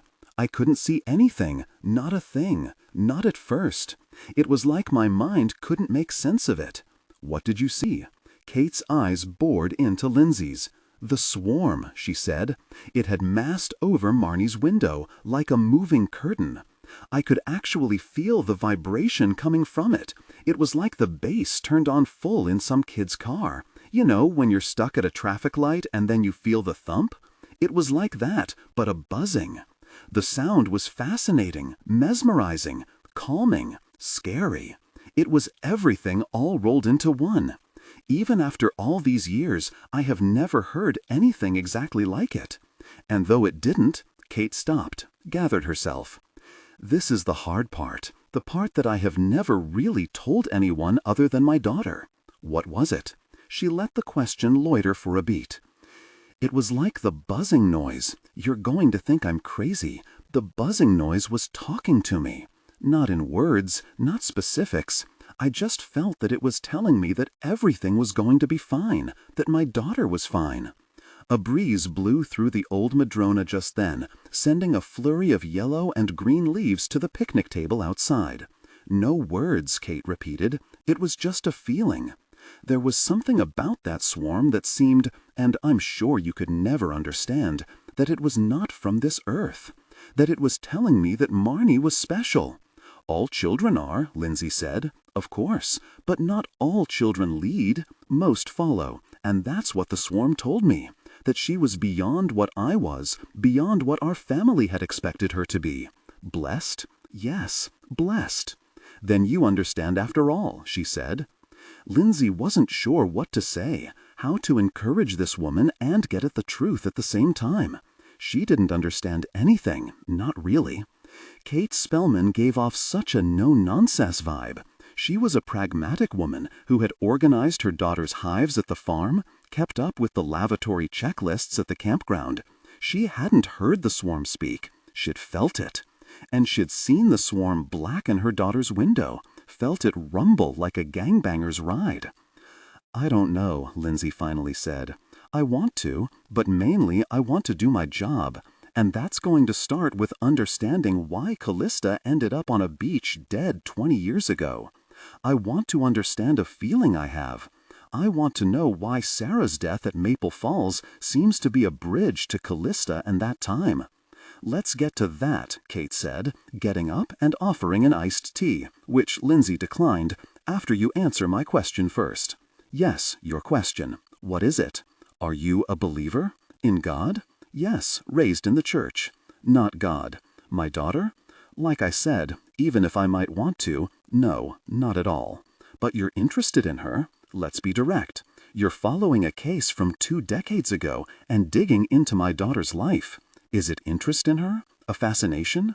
Lindsay shook her head emphatically. No, not a fascination. Just follow up on a case that was never fully resolved. All right, Kate said. If you say so. That's right, I do. In any case, I can't help you. I don't know anything about any murder.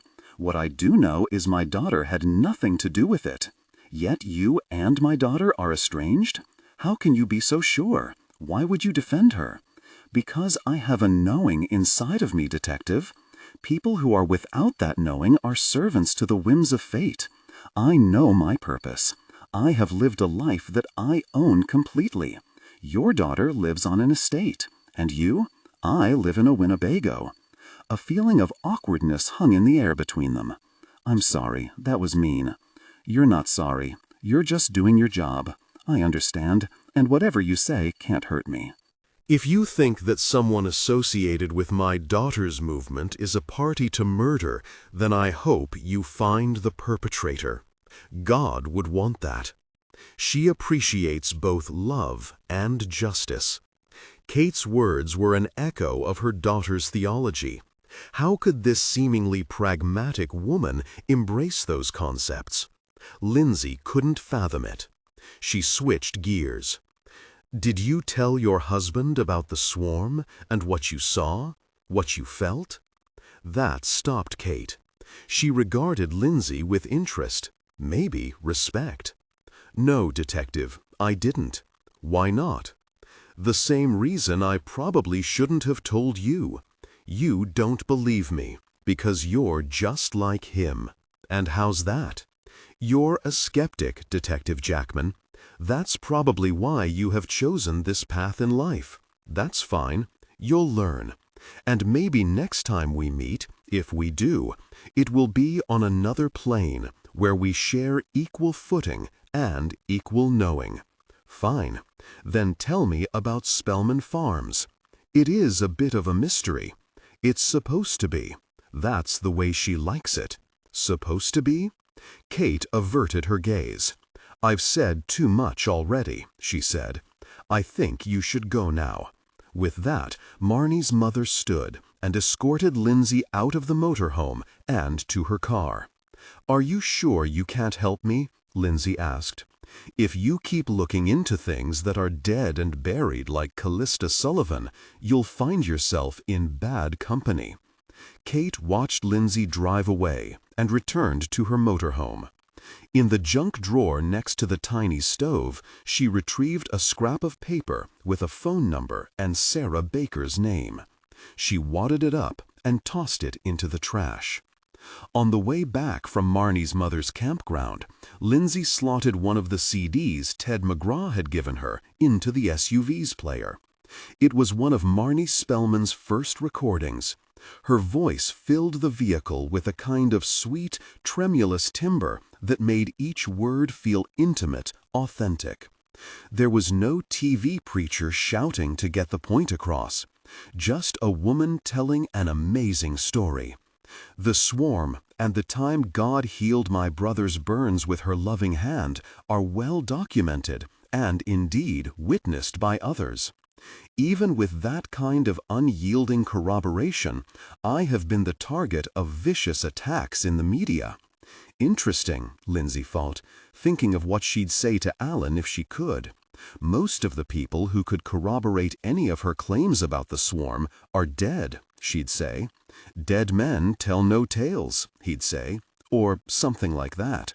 So even as I sit here, classical music playing softly in the background and a view of the Salish Sea in my gaze, I have no fears in telling you something that I have never talked about outside of my very close circle of friends, the girls who make up what I call the Hive.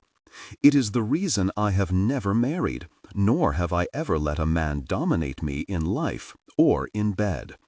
I was 19 and in college when the swarm materialized for the second time. It was impossible, yes, but in my heart I just knew it was the same group of bees that had lifted me to the sky.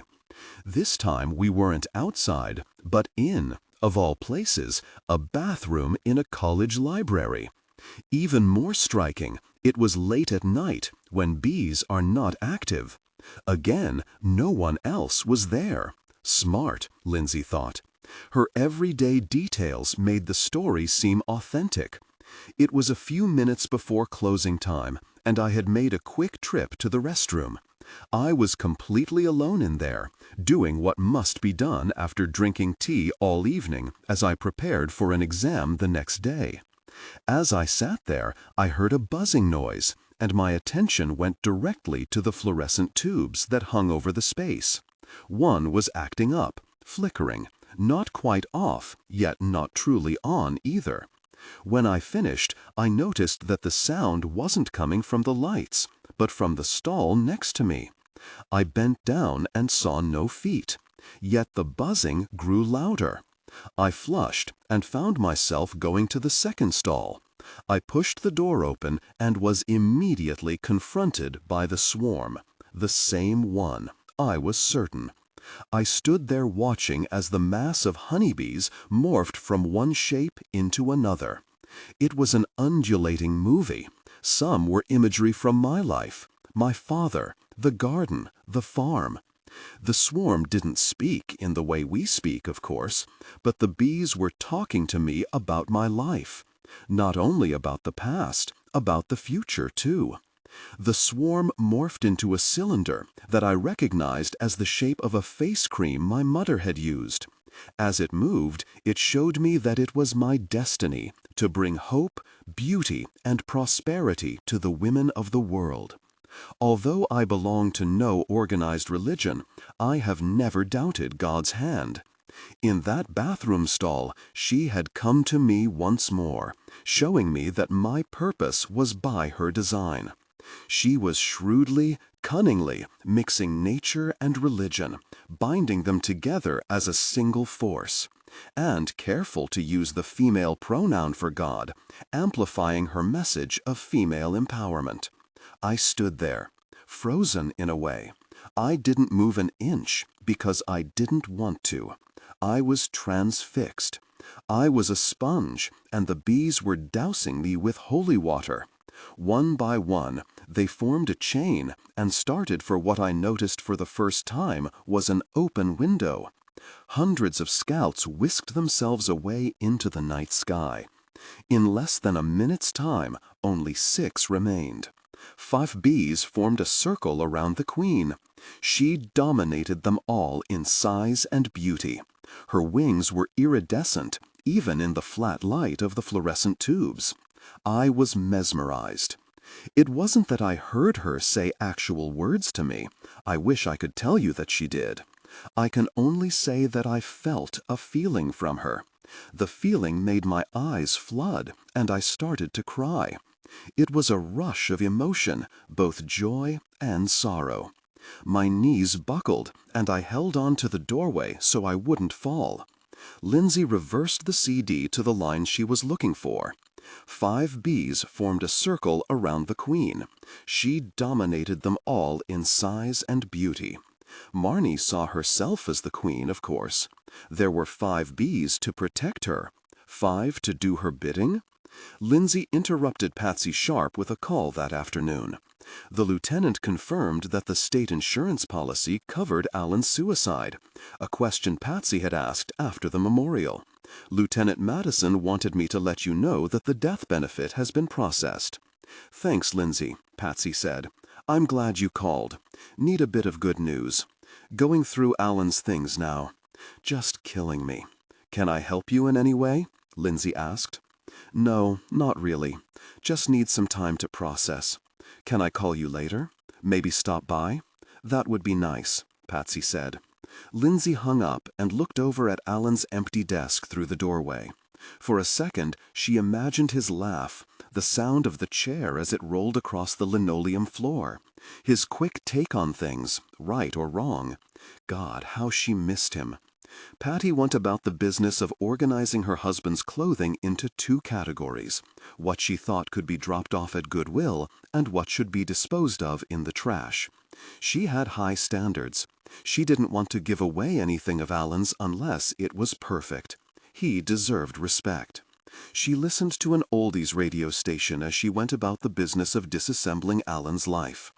Sometimes the music reminded her of her husband and their life together, in the way that only music can. A Linda Ronstadt song took her back to a vacation they'd taken when Paul was 4, to Cannon Beach, Oregon. They'd rented an old, musty beachside cabin, ate hot dogs, had s'mores, and walked the wide sandy beach past Haystack Rock every morning and early evening. She closed her eyes to halt the tears. They'd been so happy then. They'd been free of all the things that had weighed them down. She still worked at the hospital at that time with a reduced schedule. He'd moved from a small 5-person police department on the reservation to a new job, promoted to lieutenant, one of the youngest in the history of the Ferndale Police Department. Adjust the current voice to replicate the professional narrative style for the dark, contemporary romance genre. Maintain a baritone pitch with a warm, confident, and highly engaging tone. The style should prioritize deep emotional connection and psychological tension. Improvement. The narrator voice must be smooth, consistent, and less overly dramatically emphasized during general exposition and non-dialogue sentences. Aim for a natural, flowing, and intimate storytelling rhythm. Use a flexible and deliberate pace. Slow down slightly during internal thoughts or emotionally charged scenes. Example, describing Aaron or the new house. To increase drama. Clearly emphasize words relating to strong emotions, conflicts, and character traits. Example, resentment, betrayal, comfort, new life. But limit high-level dramatic emphasis primarily to dialogue and direct emotional statements/internal monologue. Target emotional range. Hope, disappointment, simmering resentment, maternal love, and the excitement of a fresh start. Technical and character instructions. Important. Ignore all technical headers, chapter numbers, and structural markers that appear at the beginning of the text. Content filtering. Strictly for AI instruction. Disregard and do not read aloud any text starting with or containing vocal attributes, technique, chapter, or a standalone number at the beginning of a section. Start reading only from the main body of the story text. Character differentiation. Male dialogue. David. Lower the pitch slightly and use a heavy, deliberate, and slightly traditional or old-fashioned tone. Female dialogue. Nicole, Kimberly. Increase the pitch and use an expressive, nuanced tone. Differentiate Nicole, warm and maternal, from Kimberly, tough and introspective. Not long after that, he moved into the detective ranks, which consisted of only 2 people at the time. And yet, as good as their life had been, And despite being blessed with a son, Alan fought through the high walls of depression that surrounded him over the years. Sometimes, when he was silent, Patty knew he was thinking about things that haunted him. He'd been a hero. He'd done what had to be done. To be sure, those same things haunted her too, yet not in the same way. Sometimes it made her wonder why it was that her husband, who fought real monsters on the job, couldn't vanquish the ones that inhabited his memory, like she did. After sorting through his clothes, Patty went to work on Alan's desk. First, the little things that were reminders of life and work events that held meaning only for the owner. A framed black and white photograph of the family. Paul was 7 in the photo, taken by a stranger at Six Flags in Southern California. He wore a pirate hat and was making a silly face. His parents were young and full of joy at the moment a woman snapped the image for them on Patty's old Hasselblad. Patty remembered how, before printing them, she'd pored through the negatives looking for the perfect reminder of a time she'd thought might never come. A medical condition when Patty was a teen had led her to believe she'd never have a child. Her doctor told her she shouldn't worry, she should keep trying. Paul was their miracle baby. Alan had assured her that it would work out, that God would not let them be childless. "Especially you, Patty," he said more than once during those early days. "You are the kindest, most loving woman in the world. He won't let you miss a chance to be a mother." Patty set aside the photo. It was from a large format negative processed in her own darkroom. She'd keep the photo, of course. Though she didn't need it as a reminder. Paul himself was proof that her husband was right. No matter God's missteps along the way, she and Alan were destined to have a beautiful son of their own. She tried squeezing her eyes shut to stem the tears. When they stopped flowing, she wiped them away, scanned the desk, and continued with her work. Alan's date book, with his last appointments written in green ink. The mug Paul, age 12, had given him for Christmas, hand-thrown on a potter's wheel at a day camp in Blaine, was another keeper. She flipped through the papers as she'd done with the officers the morning he died. She put the odds and ends into a black plastic bag and cinched the yellow tie tightly. The space had been both an office and a nursery. The house was big enough that she could just leave it as it was, a cleaned-up, more organized testament to her husband's life in law enforcement. She didn't have need for a craft room. She wasn't the artsy-craftsy type. In fact, the only thing that occupied her time was thinking about how she could make things better for her son. Their shared hurt over the suicide was out of balance. She'd always expected it might happen one day. Paul, she knew, had no such inkling. "How could we let this happen, Mom?" he'd said when his mother told him the terrible news. Paul couldn't stop crying, couldn't even speak while his mother tried to console him. Patty was firm. "It will be all right, honey. Your dad has had those tendencies since before you were born. Suicides are tragic, and we can never know for sure what's truly behind the act." Nursing a hangover and washing his eyes in Visine, Paul Sharp drove to the Ferndale Police Department, the next day, a Saturday, to collect his dad's belongings. He'd called Lindsay the night before to make sure she'd be there. "I gathered a few things for you," Lindsay said, walking him into his father's office. Paul brought a transparent plastic tote from home. Lindsay left him alone for a while, as though she saw it as something private and didn't want to intrude. Paul stayed quiet as he sorted through what Lindsay had collected and other desk bric-a-brac, including the previous year's softball trophy. His dad hadn't played, he coached. The ball was signed by everyone on the team. "I was careful with the files," he said when Lindsay returned, noticing how her eyes lingered on them. "Want me to take everything out?" "Oh no, it's not that." She pulled back a little. "Just so sick about your dad. I miss him so much." "Me too. My dad was my rock. He was there to back me in everything I wanted to do. He loved you so much. I know you know that. That's why I just don't get why he would take his life. Yes, I knew about his moods, as he called them, but still, at least to me, at base, he was never anything if not optimistic. Sometimes people just get fed up with it all, or they snap. My dad was probably optimistic that he'd be successful in his job. He pretty much was like a dog with a bone when working on a case. Amen to that, Paul. Been meaning to ask, how are things with the Maple Falls case going? Dad would have been all over it. I wish he were here, Lindsay said. It's moving along. In fact, a lot more moving parts than I realized. What was the girl doing out there anyway? Dump site, she said. Not the scene? As far as we can tell, no side of her clothes, no struggle. Dad said those are the toughest cases to solve. You know, not knowing where the crime scene really is. He'd play out different scenarios over dinner. Mom hated it.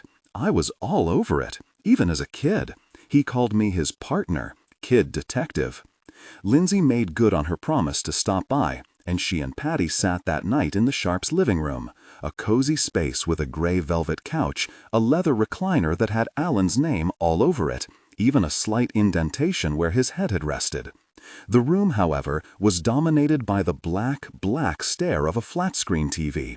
Patty said Alan had purchased a couple of weeks before his suicide. Although Patty didn't mention it, Lindsay wondered why Alan would go to the trouble of buying a TV and not hooking it up, or why he'd even buy one at all if he'd been mired in a deep depression. It about killed me when Paul came and gathered Alan's personal belongings today, Lindsay said.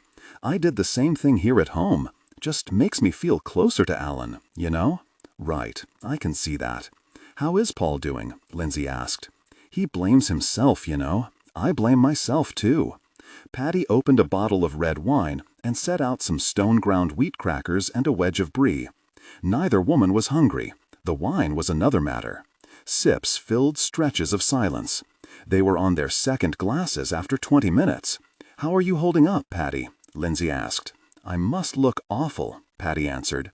She wore a yellow top and white jeans. She wore no makeup except for a touch of blush. Lindsay gave her a warm smile. You look fine. What can I do? Patty drank more wine. I hate to say I'm fine. I am. I just am. I know that Alan is in a better place. Lindsay waited quietly.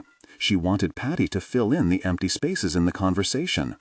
Everything reminds me of him, Patty said, looking around the room. Me too.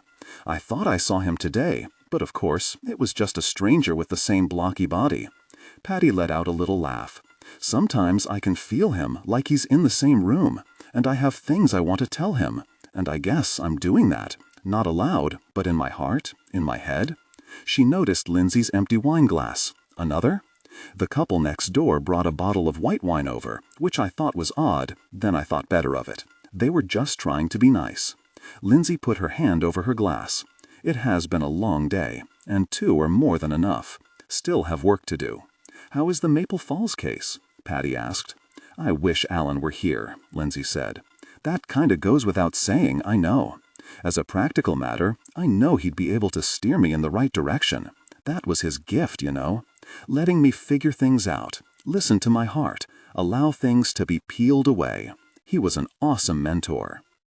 Adjust the current voice to replicate the professional narrative style for the dark, contemporary romance genre. Maintain a baritone pitch with a warm, confident, and highly engaging tone.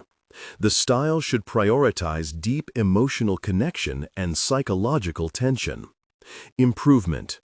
The narrator voice must be smooth, consistent, and less overly dramatically emphasized during general exposition and non-dialogue sentences. Aim for a natural, flowing, and intimate storytelling rhythm. Use a flexible and deliberate pace. Slow down slightly during internal thoughts or emotionally charged scenes. Example, describing Aaron or the new house, to increase drama. Clearly emphasize words relating to strong emotions, conflicts, and character traits. Example, resentment, betrayal, comfort, new life. But limit high-level dramatic emphasis primarily to dialogue and direct emotional statements/internal monologue. Target emotional range: hope, disappointment, simmering resentment, maternal love, and the excitement of a fresh start. Technical and character instructions. Important. Ignore all technical headers, chapter numbers, and structural markers that appear at the beginning of the text. Content filtering. Strictly for AI instruction. Disregard and do not read aloud any text starting with or containing vocal attributes, technique, chapter, or a standalone number at the beginning of a section. Start reading only from the main body of the story text. Character differentiation. Male dialogue. David. Lower the pitch slightly and use a heavy, deliberate, and slightly traditional old-fashioned tone. Female dialogue. Nicole and Kimberly. Increase the pitch and use an expressive, nuanced tone. Differentiate Nicole, warm, maternal, from Kimberly, tough, introspective. "You can talk to me about the case, Lindsay," Patty said. "Maybe I can help? I was married to the man for 20 years and have a good idea how his mind worked." "No, that's fine. I'm here if you need me."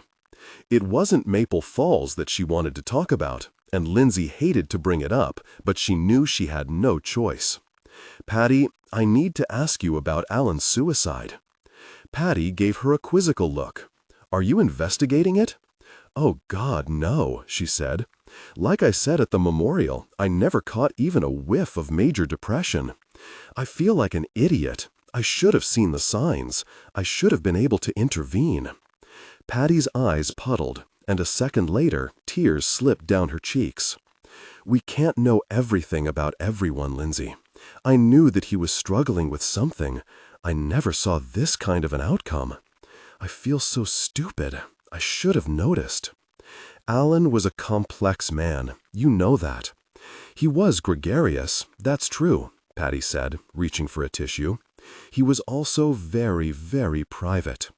I know that he let you inside because he loved you, Lindsay. Yet at the same time, he couldn't share certain things with you." "I guess so. I certainly told him a lot about my life. I leaned on him, needed him as a friend and advisor. I understand. I do. I really do. You're just going to have to hold him in your heart and think about how you can take all of what he was and use it to love yourself more, love others more." The phrase felt familiar. "Alan was so meticulous and conscientious," Lindsay went on. "When I first started at the department, he always flagged salient points in reports with post-it notes so that I would get up to speed.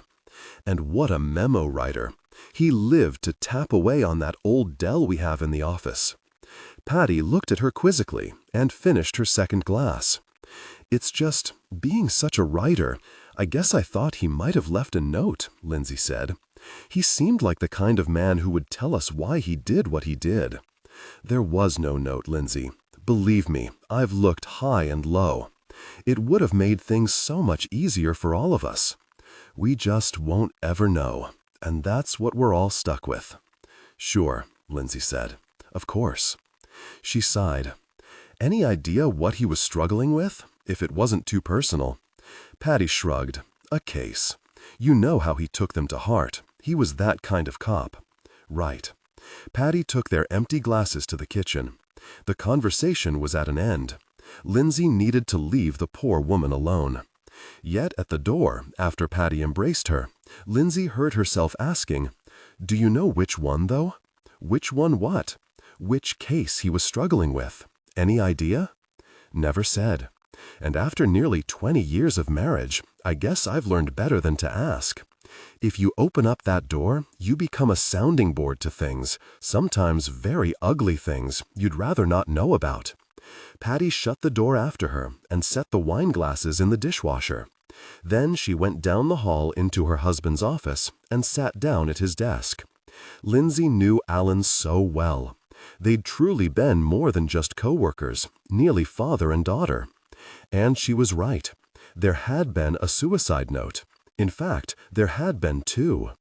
The dog next door barked that night like it was making its last stand against a legion of opossums. It yapped at everything, and every bark was directed at Lindsay's house. The owners were nice enough, claiming that they had no idea why the Maltese mix was such a nuisance where Lindsay was concerned. "She's usually just a sweet little puffball," the neighbor said. "Gets excited, piddles, and that's about it. So I'm the problem then?" Lindsay knew better than to argue with a dog owner, especially one with a sweet, annoying little puffball. Instead, she had casually revealed her shoulder holster. Not that she would ever hurt an animal. She just wanted to let the folks next door that she was a cop. As if that mattered anymore. In fact, it clearly didn't. Witness the incessant yapping. To escape the noise, she took her laptop to her bedroom and shut the door. This house was far from the place she and her ex-husband had built overlooking Lake Whatcom. It didn't have the view or the brushed nickel fixtures, but it was hers. When she'd unpacked the bedroom boxes from the move, she found a wedding photo and shoved it under some blankets in the bottom drawer of the dresser. It was always there, reminding her of her husband's betrayal. At least it was all for nothing. At least he'd been dumped by his lover. And now they were both alone, which made her smile. Lindsay undressed, slipped on a nightgown, and adjusted the pillows on the bed, and searched YouTube for more on Marnie. She was obsessed. That much was clear to her. What was fueling that obsession? Dedication to her job, or a growing, worrisome compulsion to know more about the woman and her message for reasons that had nothing to do with either Sarah Baker or Calista Sullivan? She chose not to dwell upon. There were dozens of videos posted by fans and media outlets over the years. The one that caught her eye tonight, deep down the list, had Reed Sullivan as its featured image. It was uploaded by Be Happy, likely one of Marnie's legion of supporters. The source of the clip was Northwest Afternoon, a talk show broadcast by KOMO-TV, the ABC network affiliate in Seattle. The theme of that particular episode was Justice Wanted. 3 stories of men who'd been falsely accused and ultimately proven innocent took up the hour.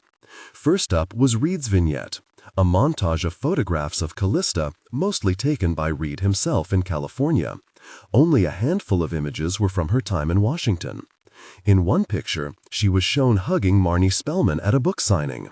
Host: Reed Sullivan, welcome. We appreciate having you here today.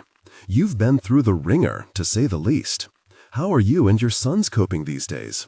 Reed: we feel like we got our lives back, and we're very appreciative of that. At the same time, we also feel that the culprit who murdered Calista is out there, enjoying life and freedom. We are never going to be the same. Of course not. Have there been any developments in that regard? No. Whatcom County was carved by the glaciers of the last ice age, and the courts move about as swiftly now. It takes them a while to get where they need to be. Yes, but ultimately, as in your case, they did get where they needed to be. Correct. Pretty much ruined my life in the process. If you want to call that where they needed to be, that's your prerogative. I was thinking that getting where they need to be means finding my wife's killer. Sorry, I see that. Of course. Thank you. Few seem to. I read where you think that Marnie Spellman has some kind of role in the case. She wields great power in the county. I'll leave it at that. I understand. Spellman reached out to you after your release. I thought we weren't going to talk about that. About her. I know people want to know. She sent me a card and a gift basket of her products. That's a little strange. What did the card say? She wrote, "Calista will always be in my heart." That's nice. What's so strange about that? You said you were put off by the gesture. You don't know Spellman. You can't conceive of why a beautiful woman could be so dangerous, can you? The reality is that Spellman is a predator. Her affinity is more akin to spider than her much-lauded honeybee. She spins a web, that one. I know she knows what happened to Calista. She wrote that my wife will always be in her heart, not as a memory or a dream, but as a possession. That's the kind of person Marnie Spellman is. Well, Reed, you certainly didn't hold back. Let's break for a commercial now. Adjust the current voice to replicate the professional narrative style for the dark, contemporary romance genre. Maintain a baritone pitch with a warm, confident, and highly engaging tone. The style should prioritize deep emotional connection and psychological tension. The narrator voice. The narrator voice must be smooth, consistent, and less overly dramatically emphasized during general exposition and non-dialogue sentences. Aim for a natural, flowing, and intimate storytelling rhythm. Use a flexible and deliberate pace.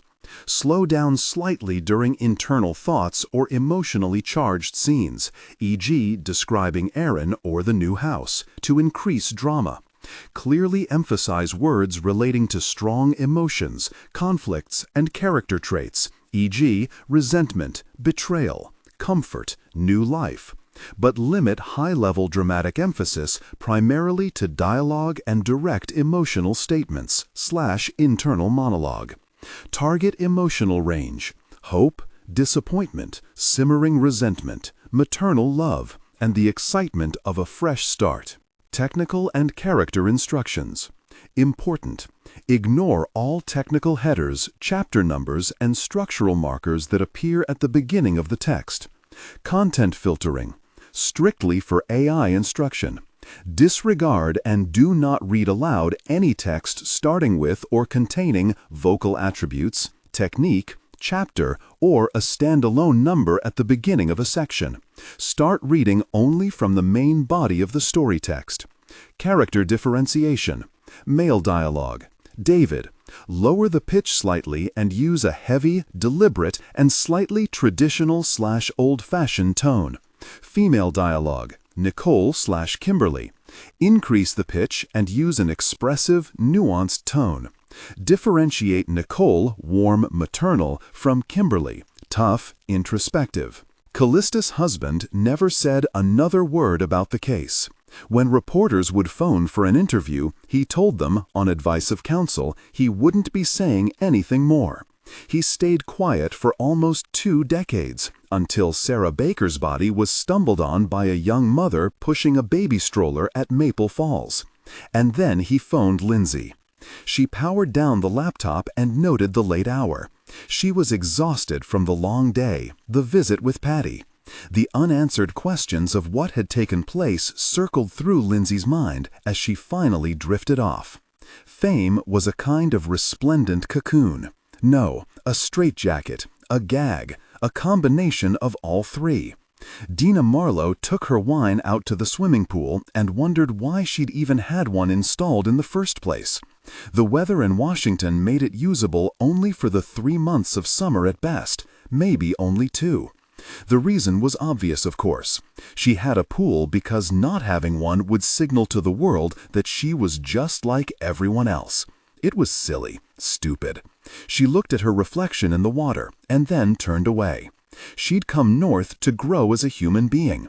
Her California friends had thought she was crazy to move to a part of the country where it rained all the time and there were so few good restaurants. She went anyway. It gave her a feeling of superiority that they were stuck in the phony construct of fame and adulation, that they didn't seek enlightenment. She was such a liar, to everyone, to herself. Her arrival hadn't been an escape to something, but rather a retreat springing from an urgent need for reinvention. She was disappearing from the pages of the magazines that had once featured her on their covers. Her time in Hollywood had started to wane, then, poof, vanished. Hardly an uncommon phenomenon, of course. Very few of her contemporaries had been able to make the leap from headliner to character actress. The transition from child star to adult was just as arduous. She'd done that. She'd been a successful child model and teen actor. She drank the rest of her wine and returned for the bottle. It was empty, so she opted for the box wine she kept in the pantry. Dina wandered her huge house, wondering where she'd gone wrong with Marnie. How something so great could have turned so ugly. She'd been a die-hard supporter following the Shopping Channel debacle. The two of them had commiserated on career stumbles. Dina's was a part she'd turned down that became a Golden Globe-winning role for another actress. Marnie's was hardly in the same league. She'd never been knocked off the pedestal of being one of America's sweethearts, at least not at that point. There was a time when Marnie was a tireless coach and mentor. After the Golden Globe's disappointment, she'd urged Dina to get back into the game. Not taking that part was one of the biggest mistakes of my life, Dina had said. A blip, Marnie soothed, pouring them each another glass of wine. What matters now is that you persevered, and look at you, stronger than ever. This was overstating things, Dina knew. She no longer had a career. But she had good skin and, most days, hoped that her luck could change. Some days she even felt it would. "If that's true," Dina had said, misting up, "it's all because of you." "Nonsense," Marnie insisted. "It is because of you. I've given you only the softest push. The real power has come from inside you, Dina." Then it was Marnie's turn. Dina listened as her friend and mentor replayed how harshly she'd been treated after her misstep on the shopping channel. "No more forgiveness in this country," Marnie said. "People seem to thrive in the dark now, looking at any little fissure to slip into and do harm." As if to punctuate this remark, still darker news chose that moment to find Marnie, via her ringing telephone. She looked down at the caller ID.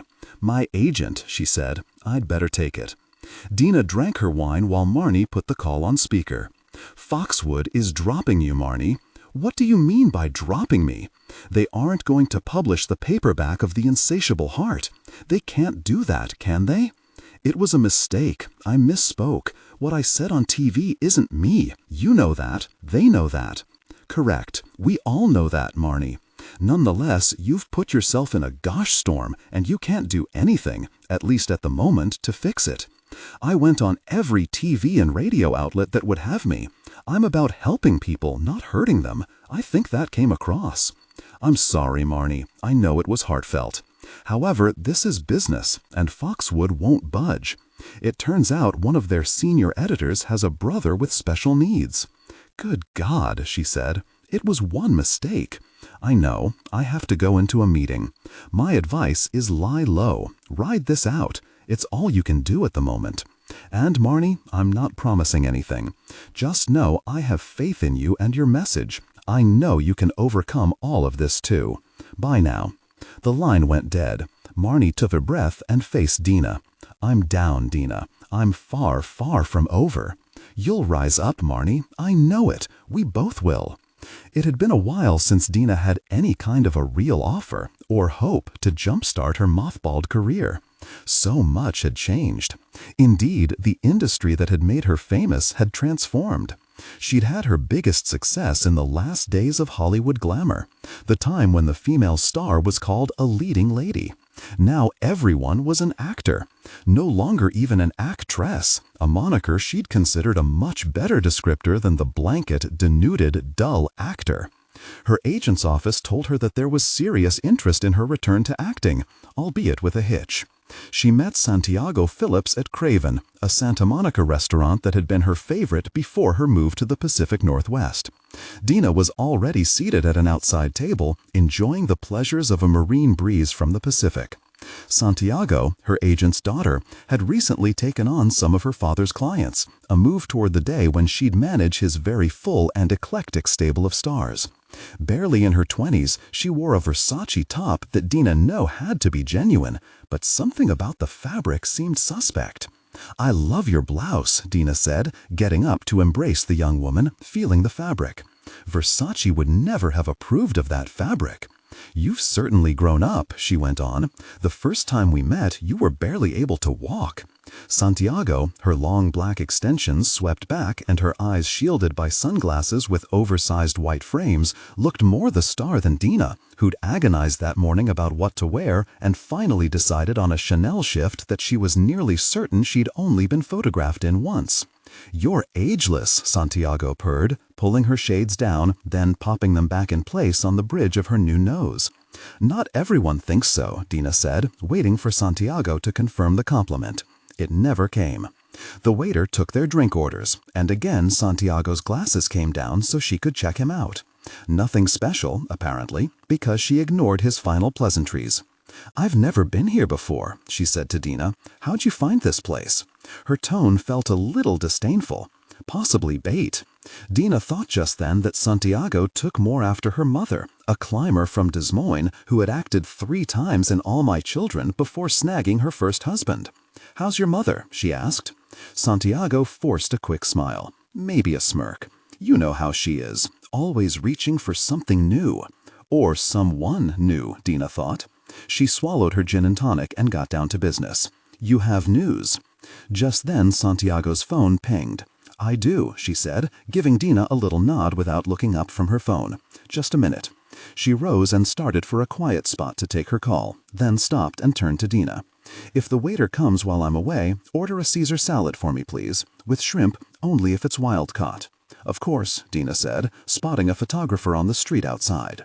Adjust the current voice to replicate the professional narrative style for the dark/contemporary romance genre. Maintain a baritone pitch with a warm, confident, and highly engaging tone. The style should prioritize deep emotional connection and psychological tension. Improvement. The narrator voice must be smooth, consistent, and less overly dramatically emphasized during general exposition and non-dialogue sentences. Aim for a natural, flowing, and intimate storytelling rhythm. Use a flexible and deliberate pace. Slow down slightly during internal thoughts or emotionally charged scenes, example, describing Aaron or the new house, to increase drama. Clearly emphasize words relating to strong emotions, conflicts, and character traits, example, resentment, betrayal, comfort, new life. But limit high-level dramatic emphasis primarily to dialogue and direct emotional statements, internal monologue. Target emotional range: hope, disappointment, simmering resentment, maternal love, and the excitement of a fresh start. Technical and character instructions. Important: ignore all technical headers, chapter numbers, and structural markers that appear at the beginning of the text. Content filtering, strictly for AI instruction. Disregard and do not read aloud any text starting with or containing vocal attributes, technique, chapter, or a standalone number at the beginning of a section. Start reading only from the main body of the story text. Character differentiation. Male dialogue. David. Lower the pitch slightly and use a heavy, deliberate, and slightly traditional old-fashioned tone. Female dialogue. Nicole or Kimberly. Increase the pitch and use an expressive, nuanced tone. Differentiate Nicole